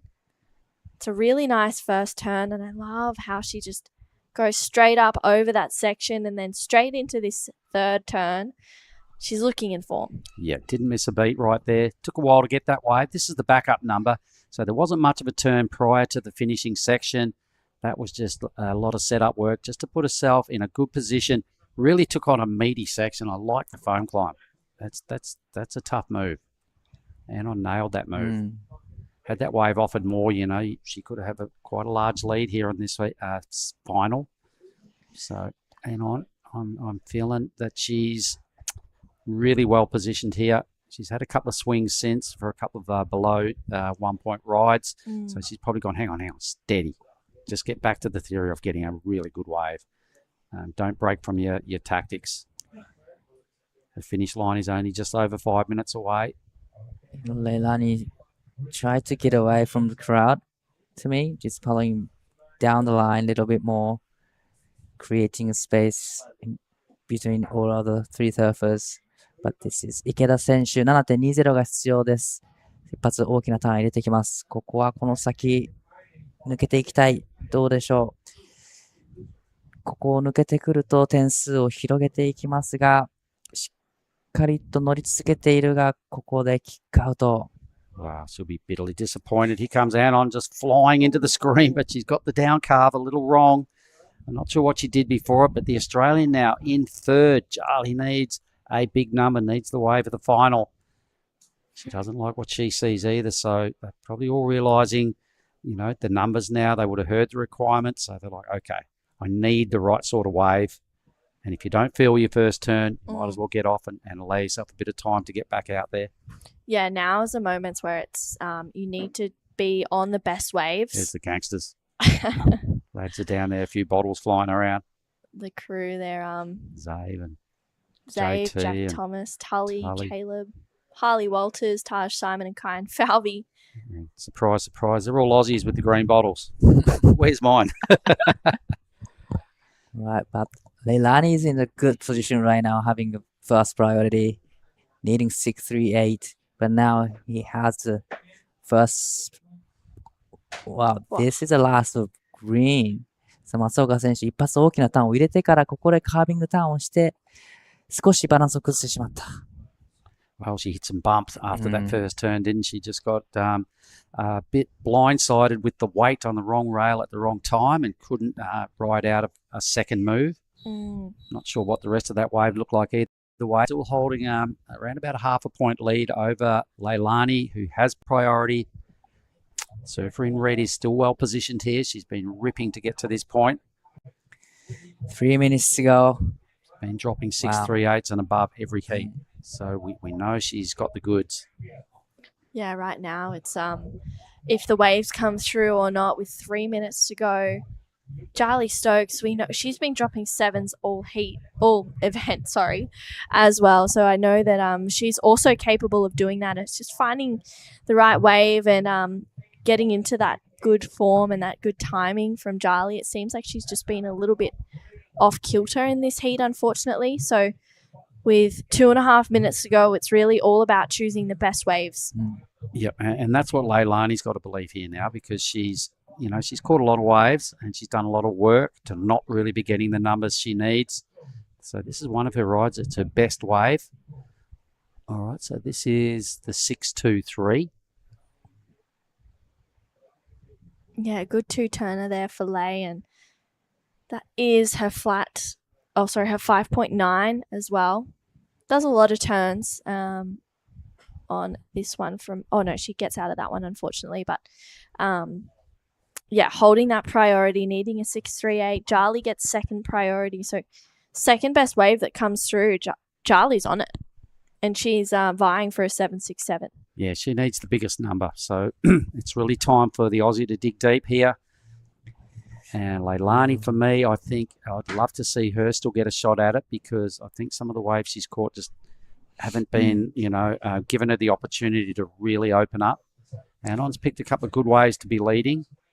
Charlie's done a lot of surfing as well for probably not the numbers we're used to seeing in her corner. Mirai's got one good score and needs about a 7-ish. And, she would have been bitterly frustrated with that last wave because she wrestled the foam for maybe 80 metres and it just denied her an opportunity to get around and keep scoring. Good-looking wave for Leilani. Yep, Lei up and into this one, chasing a 6.38. Nice first turn connection for Leilani. Drives through this carve. Needs to get vertical. She does there, and this wave hopefully offers another section here. Unfortunately not, so she kicks out. All right, well, things reef. got pretty shallow right there. You watch, you'll probably stand up here. She's in shallow water. All right, love to see the judge's view of that wave. It's a little bit tricky to make a full comment from the drone view. She got plenty of work done. 30 seconds remaining.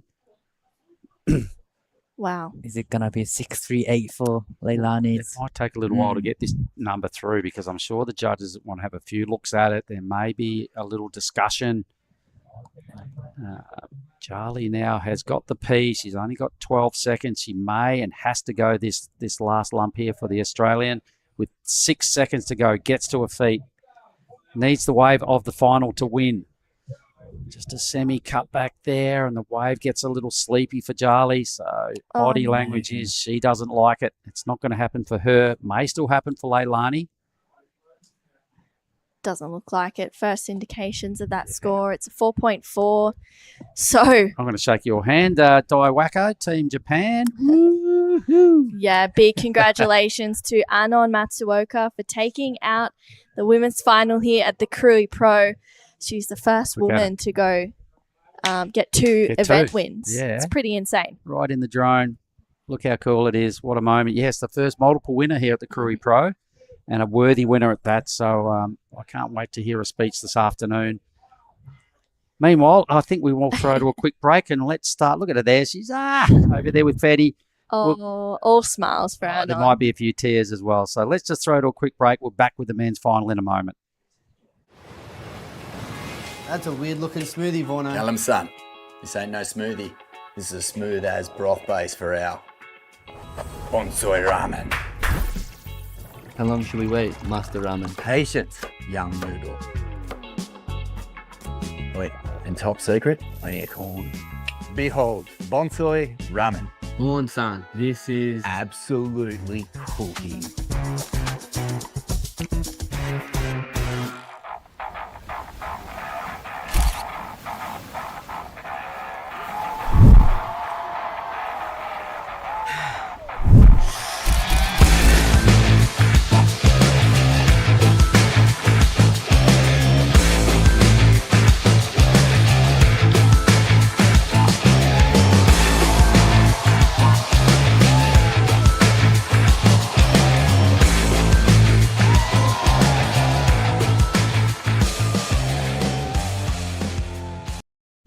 The Krui men's final, the Krui Pro, the backdrop's gone black. There seems to be some hoojan approaching, but let's have a look at the final. It is 3 Australians. Xavier Bryce out of Longreef in Sydney in the red. It's Reef Hazelwood.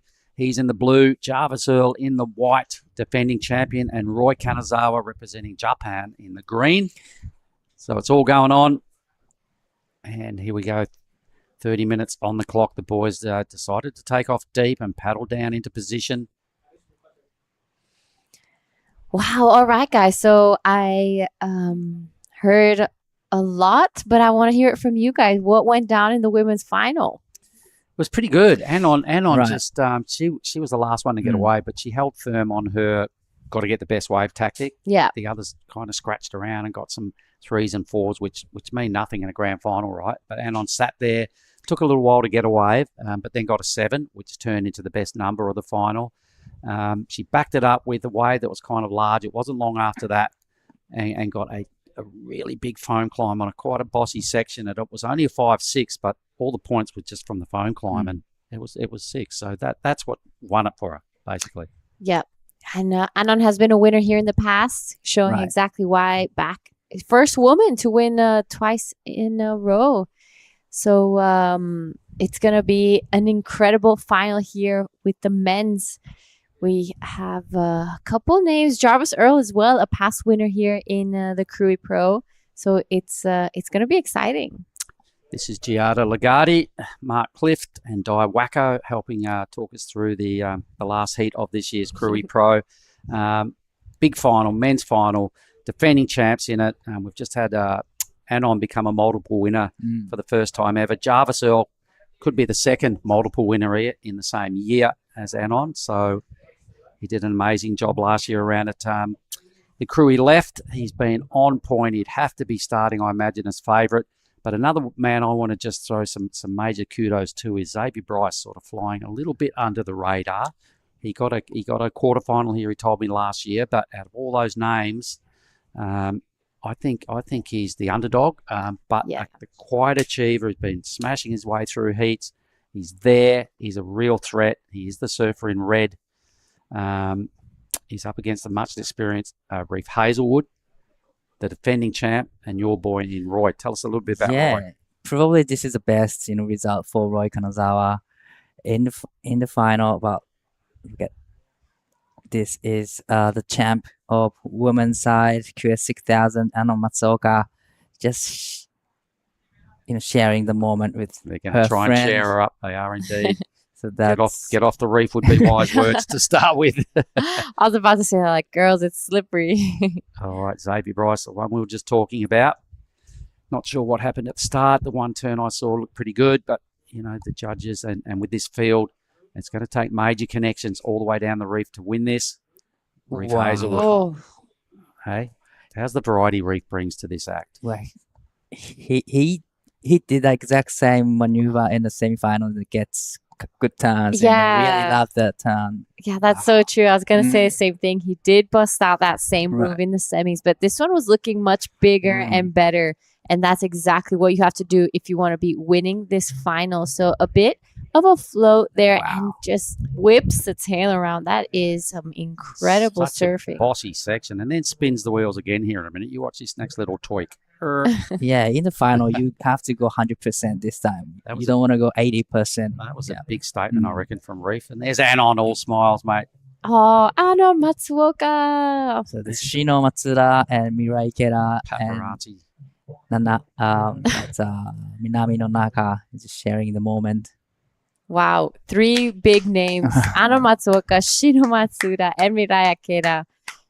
Incredible surfing from Anon all the way. She did a final in the Pro Junior Women's and now just took out the QS 6000.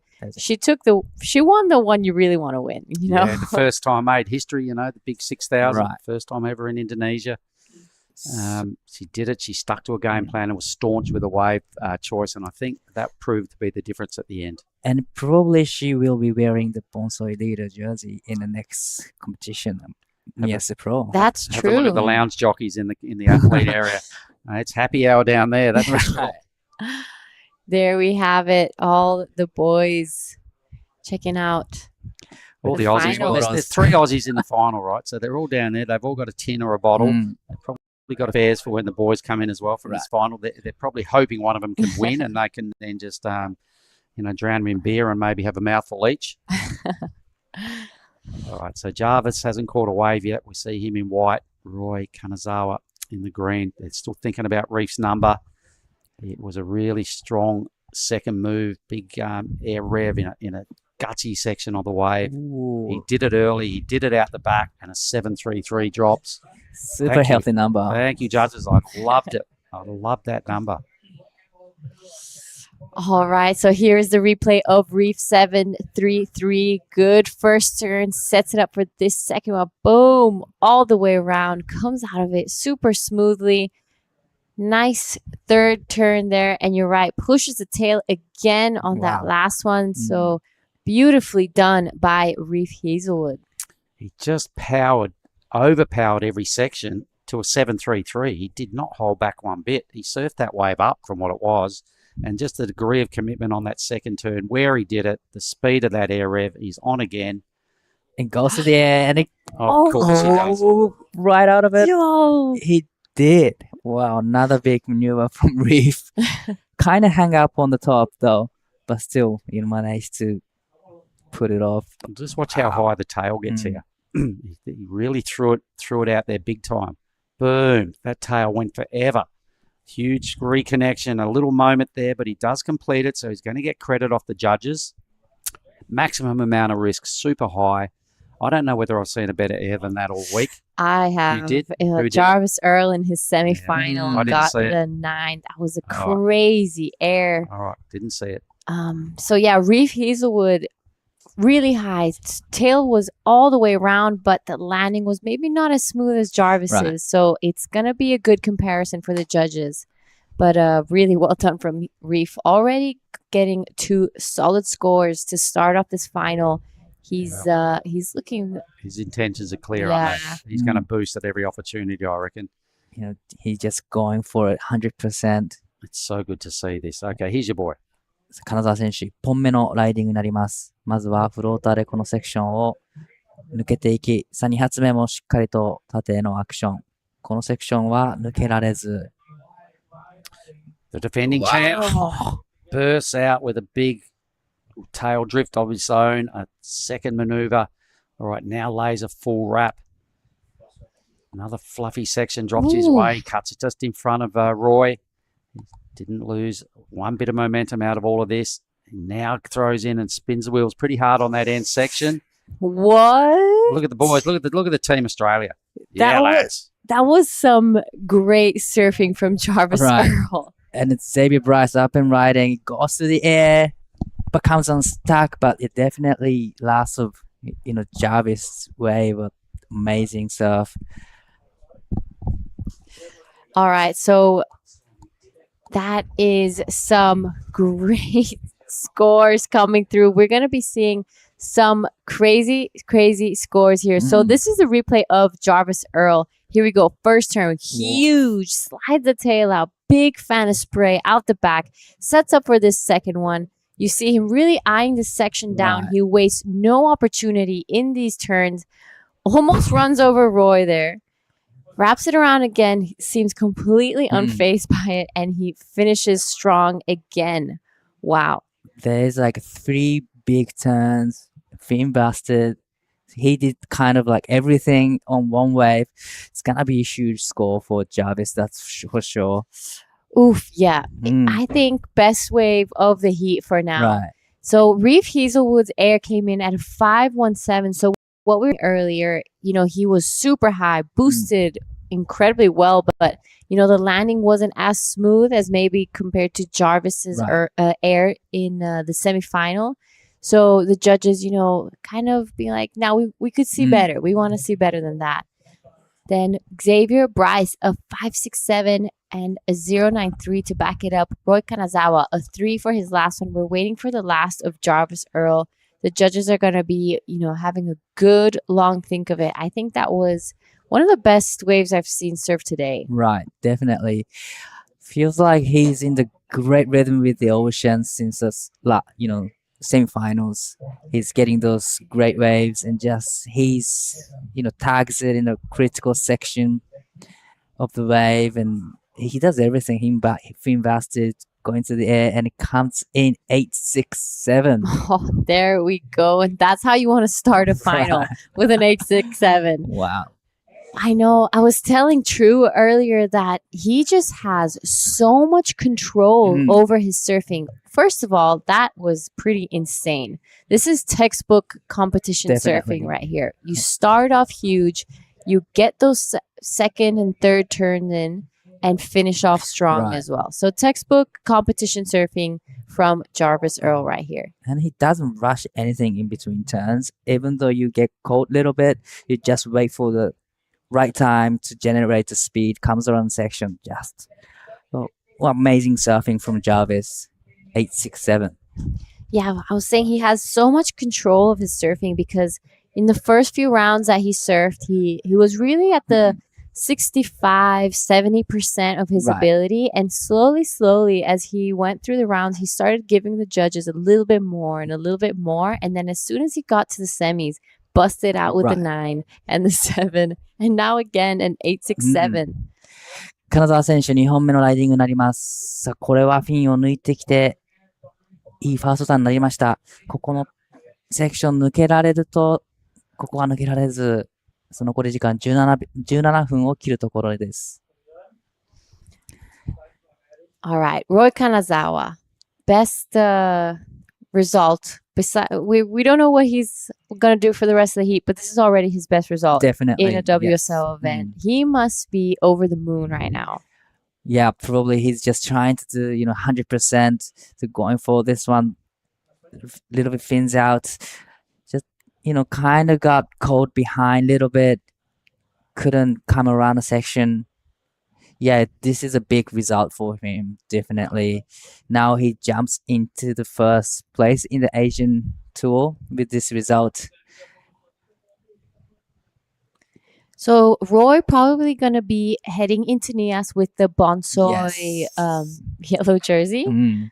And, that's a bit of a great opportunity for the Asian surfers there. And he must be over the moon. Best QS result already. Doesn't matter even if he comes fourth in this heat. This right now is Xavier Bryce, another surfer that has been on fire all week. 3 really good turns. He unfortunately just falls off on that last one. This is a reef. Just trying to get away, a bit of the 517, but going through the air really high. Oh, wow, that was a huge air. That was insane from Reef Hazelwood. Here we go. So he sets it up. One solid turn here. Then he's just eyeing that section down. He knows exactly what he's about to do. Huge section all the way. Holds that rail.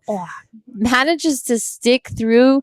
Reef Hazelwood is getting rid of that 517 really soon. That air is kind of like a trend because I've seen that on the CT at Krui Pro where Julian just pulled it off. And after the heat, probably everyone's trying to do that airborne hips times. And that was really high. And wow, that was super, super sick air from Reef. Yeah, wow, that was what incredible. You just missed. No, don't tell me. Reef's last wave, he took to the air, but incredible. I'm hoping we get another replay of our man. This is a replay of Red. So 3 really good, solid turns. A lot of whitewash on this wave. So he held his line really nicely. But it's the replay of Blue that we really want to see. There we have it. We see that again, boys. Blue. The last of Blue comes in at a 9. Wow. All right. Okay. There you go. I missed this the first time around. All right. So you look like he's winding up here. You can see he's invested. He's got the speed. Throws it down. Grabs the toe side rail there. Hangs on. Lands. Looks at his watch and gone, I think I'm the man. 9. Wow. So sick. All right. So that's his 3rd air in the final on 3 waves. How's his tactic? He's gone, I'm going to boost at every opportunity. I mean, it's exactly what we were saying earlier. It's the final. You got to go big. And if you want to win, this is exactly the type of surfing you got to do. This is a QS 6000, one of the highest ranked QSs you could possibly win. So he's going for it all right now. I love how, Reef and Jarvis playing different games. Jarvis is more like textbook perfect surfing, and Reef's more like modern reckless. Yeah, air game at every opportunity. But he's asking a real question now. Jarvis with the 867 can catch him. All right. We know he's got a good air game as well. His requirement by Jarvis standards is about a 70% ride. He's that good. Jarvis could get this 767 quite easily. The other 2 are fully comboed to win. So although Jarvis is 3rd, the 867 is going to stack up really well, and I think he's a serious threat to Hazelwood, who will really be wanting to improve on his 733. I mean, you're right. If it was anyone else in a heat and he hears, you need a 767, I'd be freaking out. But Jarvis Earl, that's like a 5 to him. Right. Like, he's like, all right, no worries, I got this. And he's only got 1 wave as well, an 867. So that is the 2nd highest wave of this heat. So it is kind of all eyes on Jarvis Earl with priority out the back. What's he going to do now? He's going to tee off. He's got priority. He's got plenty of time, 12 minutes, so he won't pull the trigger on a B grade or a crappy, a scratchy wave. I think he knows, he's the defending champ. He knows how to win at this level. He loves the Krui Ujong Bachor Reef. He's been to Tanjung Setia a number of times. He's a big deal, and he's shooting for the stars in his career. So I think Jarvis was going to just sit there and dig deep into his pool of experience, his bag of tricks. His rail work's been just delightful the whole week. Every time he's hit the water, he's just dissected waves perfectly. And he's been asked that question now. Reef Hazelwood saying, righto, you do it now if you can. All right, Roy. 金沢選手、この波で 16.33 のコンボをまずは外していきたい。素晴らしい1発目のライディング、そして2発目。これは素晴らしいコンビネーションになりました。2発のターンでしたが、これはいいスコアになってきそうです。So now Roy needs to break out of the combination situation, but this is very important wave from Jarvis. Yeah, so let's have a look. He's winding up now, really starting to sink his teeth into some meaty work. Another section now, he bides his time. He gets to a fourth section. He throws the wheels out himself for a nice reverse. We know he's got the air game. He's looking for something else. He doesn't get another maneuver down the line. Lots of good work done on that wave, Giada. What do you reckon? All right, I'd like to see the first part of the wave. He does a big gouge there, sets it up for this second one. You know, gets a little bit stuck off the top. This wave is not easy. There's a lot of whitewash on the face, but he's holding his line really nice. Wow. He throws to the air as well. You know, it's an incredible wave, but I don't know if it's a 767. Definitely beautiful surfing from Jarvis, but yeah, I agree with you. I don't know if it's going to be enough for 767. Probably need a cleaner open face. Roy's gone to second. Yeah, more than that, I also think that Jarvis's wave was a little bit smaller maybe than the other waves ridden. So we've got to think back to Reef 733, right? When he burst out and did that huge air rev in a meaty section, all right, as his second turn. Whereas Jarvis did his as his last turn way down the line on not a meaty section. It was a fluffy little ramp. It wasn't a full blown bowl like Reef did, and Reef did it as his second move out the back. Could have really messed up a really good wave if he blew it. So it was high risk.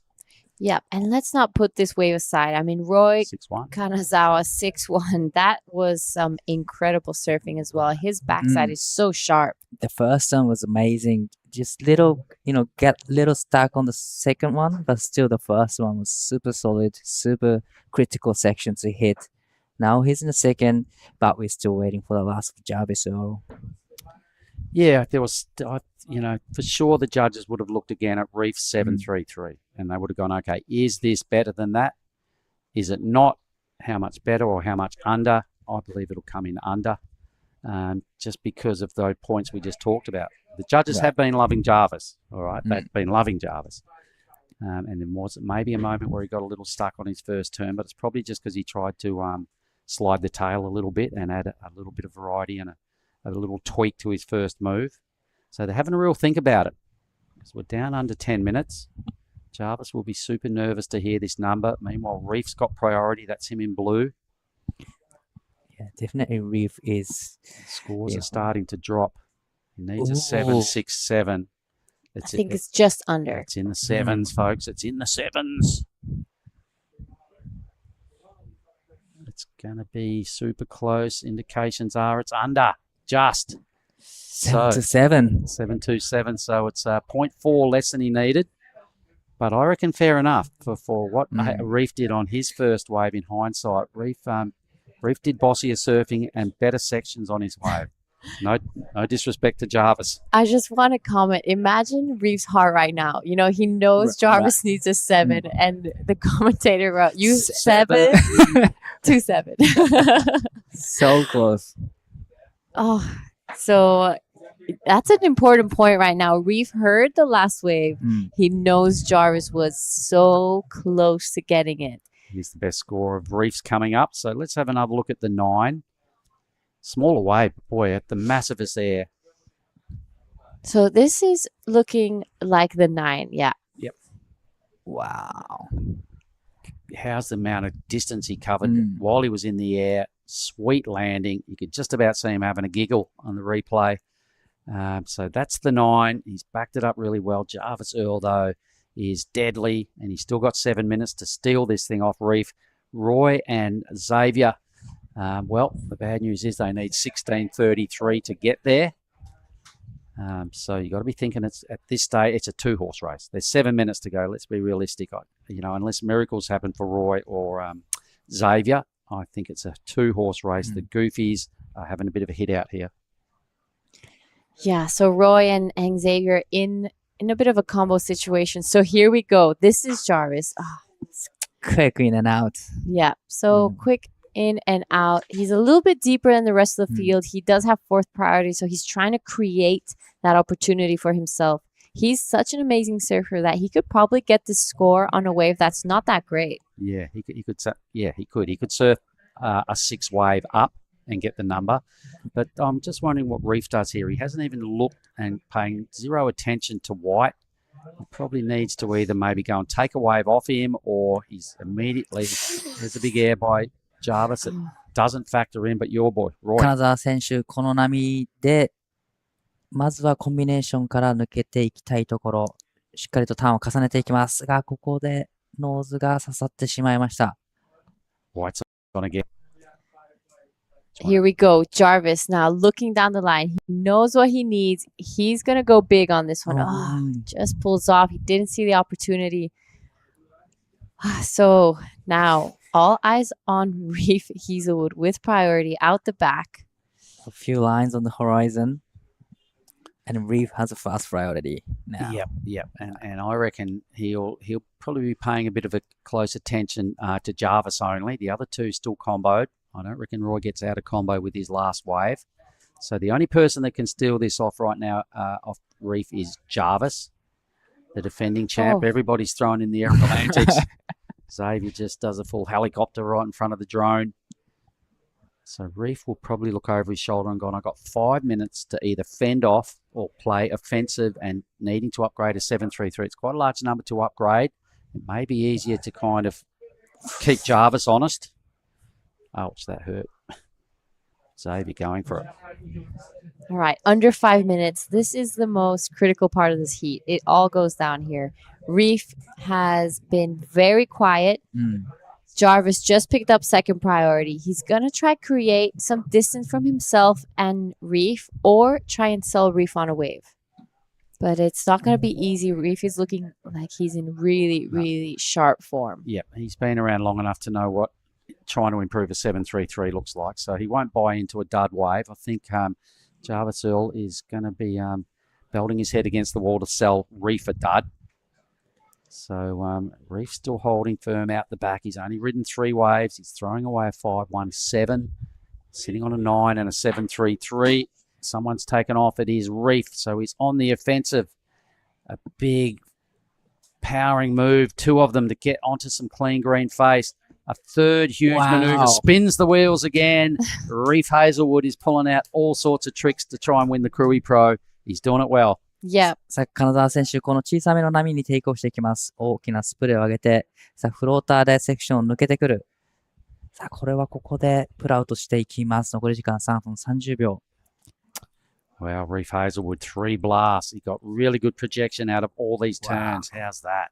Full commitment, full power, smooth transition, and love this layback into the rotation right out of it. So clean. He's looking unstoppable right now.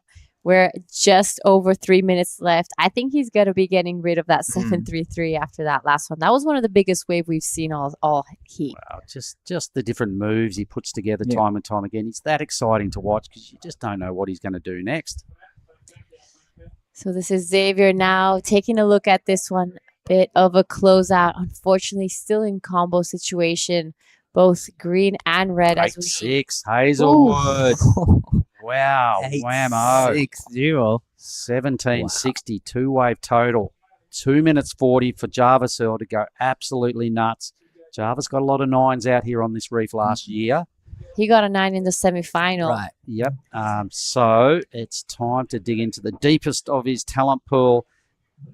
Here's that wave again. Just the projection off each one of these moves to get to this point and then tweak it out while he's in the foam and ride out clean as you like. Thank you very much. 8.6. Thanks for the Bonsoi replay. All right, so Jarvis finding himself in a bit of a similar situation to last year's final. He Right, that's right. Yep. So there's still 2 minutes remaining in the seat, so there's plenty of time for Jarvis. Yeah. I mean, it's Jarvis Earl, guys. He could do anything. And he's got priority, so he can do anything, and he's going to have to, and it's going to have to happen in the next minute, 50 seconds. Reef will be sitting back there just chuffed with his work. He can't do much more than this. You know, he can only sit there now, and if it gets it, you've just got to admire that effort. But Reef would be feeling pretty comfy. 90 seconds. I don't know. I see a set. I don't want to speak too soon. 90 seconds to go. So there's, I reckon, enough time for the, few lines coming to the lineup.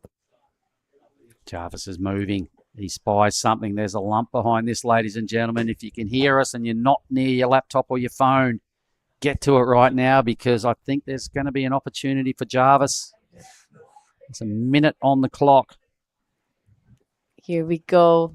We're Wow, going to be... It's not that lump. Oh, it looked better on maybe. screen than what it was. You can see how much windier it is now. There's some dark clouds out there. It's about to go nuts with some rain and some wind, I reckon. And the wind has come in, possibly in Reef's favour, messing up the lineup a little bit here in the back end of the final. 40 seconds. Here goes Bryce, Xavier Bryce, who I've got to commend for his efforts at this event. Yeah. I reckon he's won a lot of fans. He's stamped his name as now a bigger deal than before he got here, because he's in a big-time final. He was a quarter-finalist here last year. He's a grand finalist this year, flying under the radar. I'm just going to give a little quiet clap there to Xavier, if you don't mind. Roy Kanazawa would be one of his better results for a while yet at a big event like this. The third. Definitely, this is the biggest result for Roy. We're counting this one down. Woohoo! Last heat of Hazelwood. the Krui Pro. Oh my God. I'm going to shake your hand, Giada, if you don't mind. You too, Wacko. This has been so much fun sitting in here with the team all week. There's Team Australia in there, ready to throw some bubbles at Reef Hazelwood. Right from the first move, the second move of his first wave, he went nuts. He really just sent that statement to everybody that I'm here, I'm the real deal, and I'm going to throw everything at this grand final. To take down someone like Jarvis Earl, who's still throwing high 6s and 7s, high 8s and 7s. Here's the Reef Hazelwood moment with a huge air here, his 9-point ride. There it is. Cool as a cucumber. He did a lot of different airs, a lot of different turns in this grand final, and really showed us that, his talent pool is undeniable. Here's another one of his waves. I'm not sure which one this was. This was his last. This is the 8-6. Boom. And watch this last move, folks. Red hot form. Oh. Reef Hazelwood, I salute you. Well done, young man. I guess all there is now is to get the prezos done. There's a bit of hoojan, a bit of rain starting to hit the lineup. There's our winner, everybody. This year's Krui Pro champion is Reef Hazelwood. Bit of a victory lap there. Yep, and it's Reef and Anon. The goofy footers steal the chocolates here at the Krui Pro for this year, everybody. I think we've got a big presentation this afternoon. We're going to try and do a little photo opportunity outside now, media. So on behalf of Giada, Mark Clift, Wacko, and True Starling, thanks for joining in, everybody. It's a double thumbs up, everybody, from the Krui Pro. Blues best score again. Oh, yeah, here's us. All right. G, would you like to sign off? Yep. Thank you, guys. It's been an incredible week here at the Krui Pro. We've had some crazy highlights. Reef Hazelwood and Anon Matsuoka taking the win here. So it's great to kind of see that. And we're going to head to a quick break now before we show our presentation. All right, so we're going to stick with us. And that is an incredible... We're done, everybody. Thanks for being part of it. See you guys next year, and see you guys at the presentation. More importantly, we'll also see you at Krui next week. Stick around. See you, everybody. Thank you. Nias. It's been a long week. See you, Nias.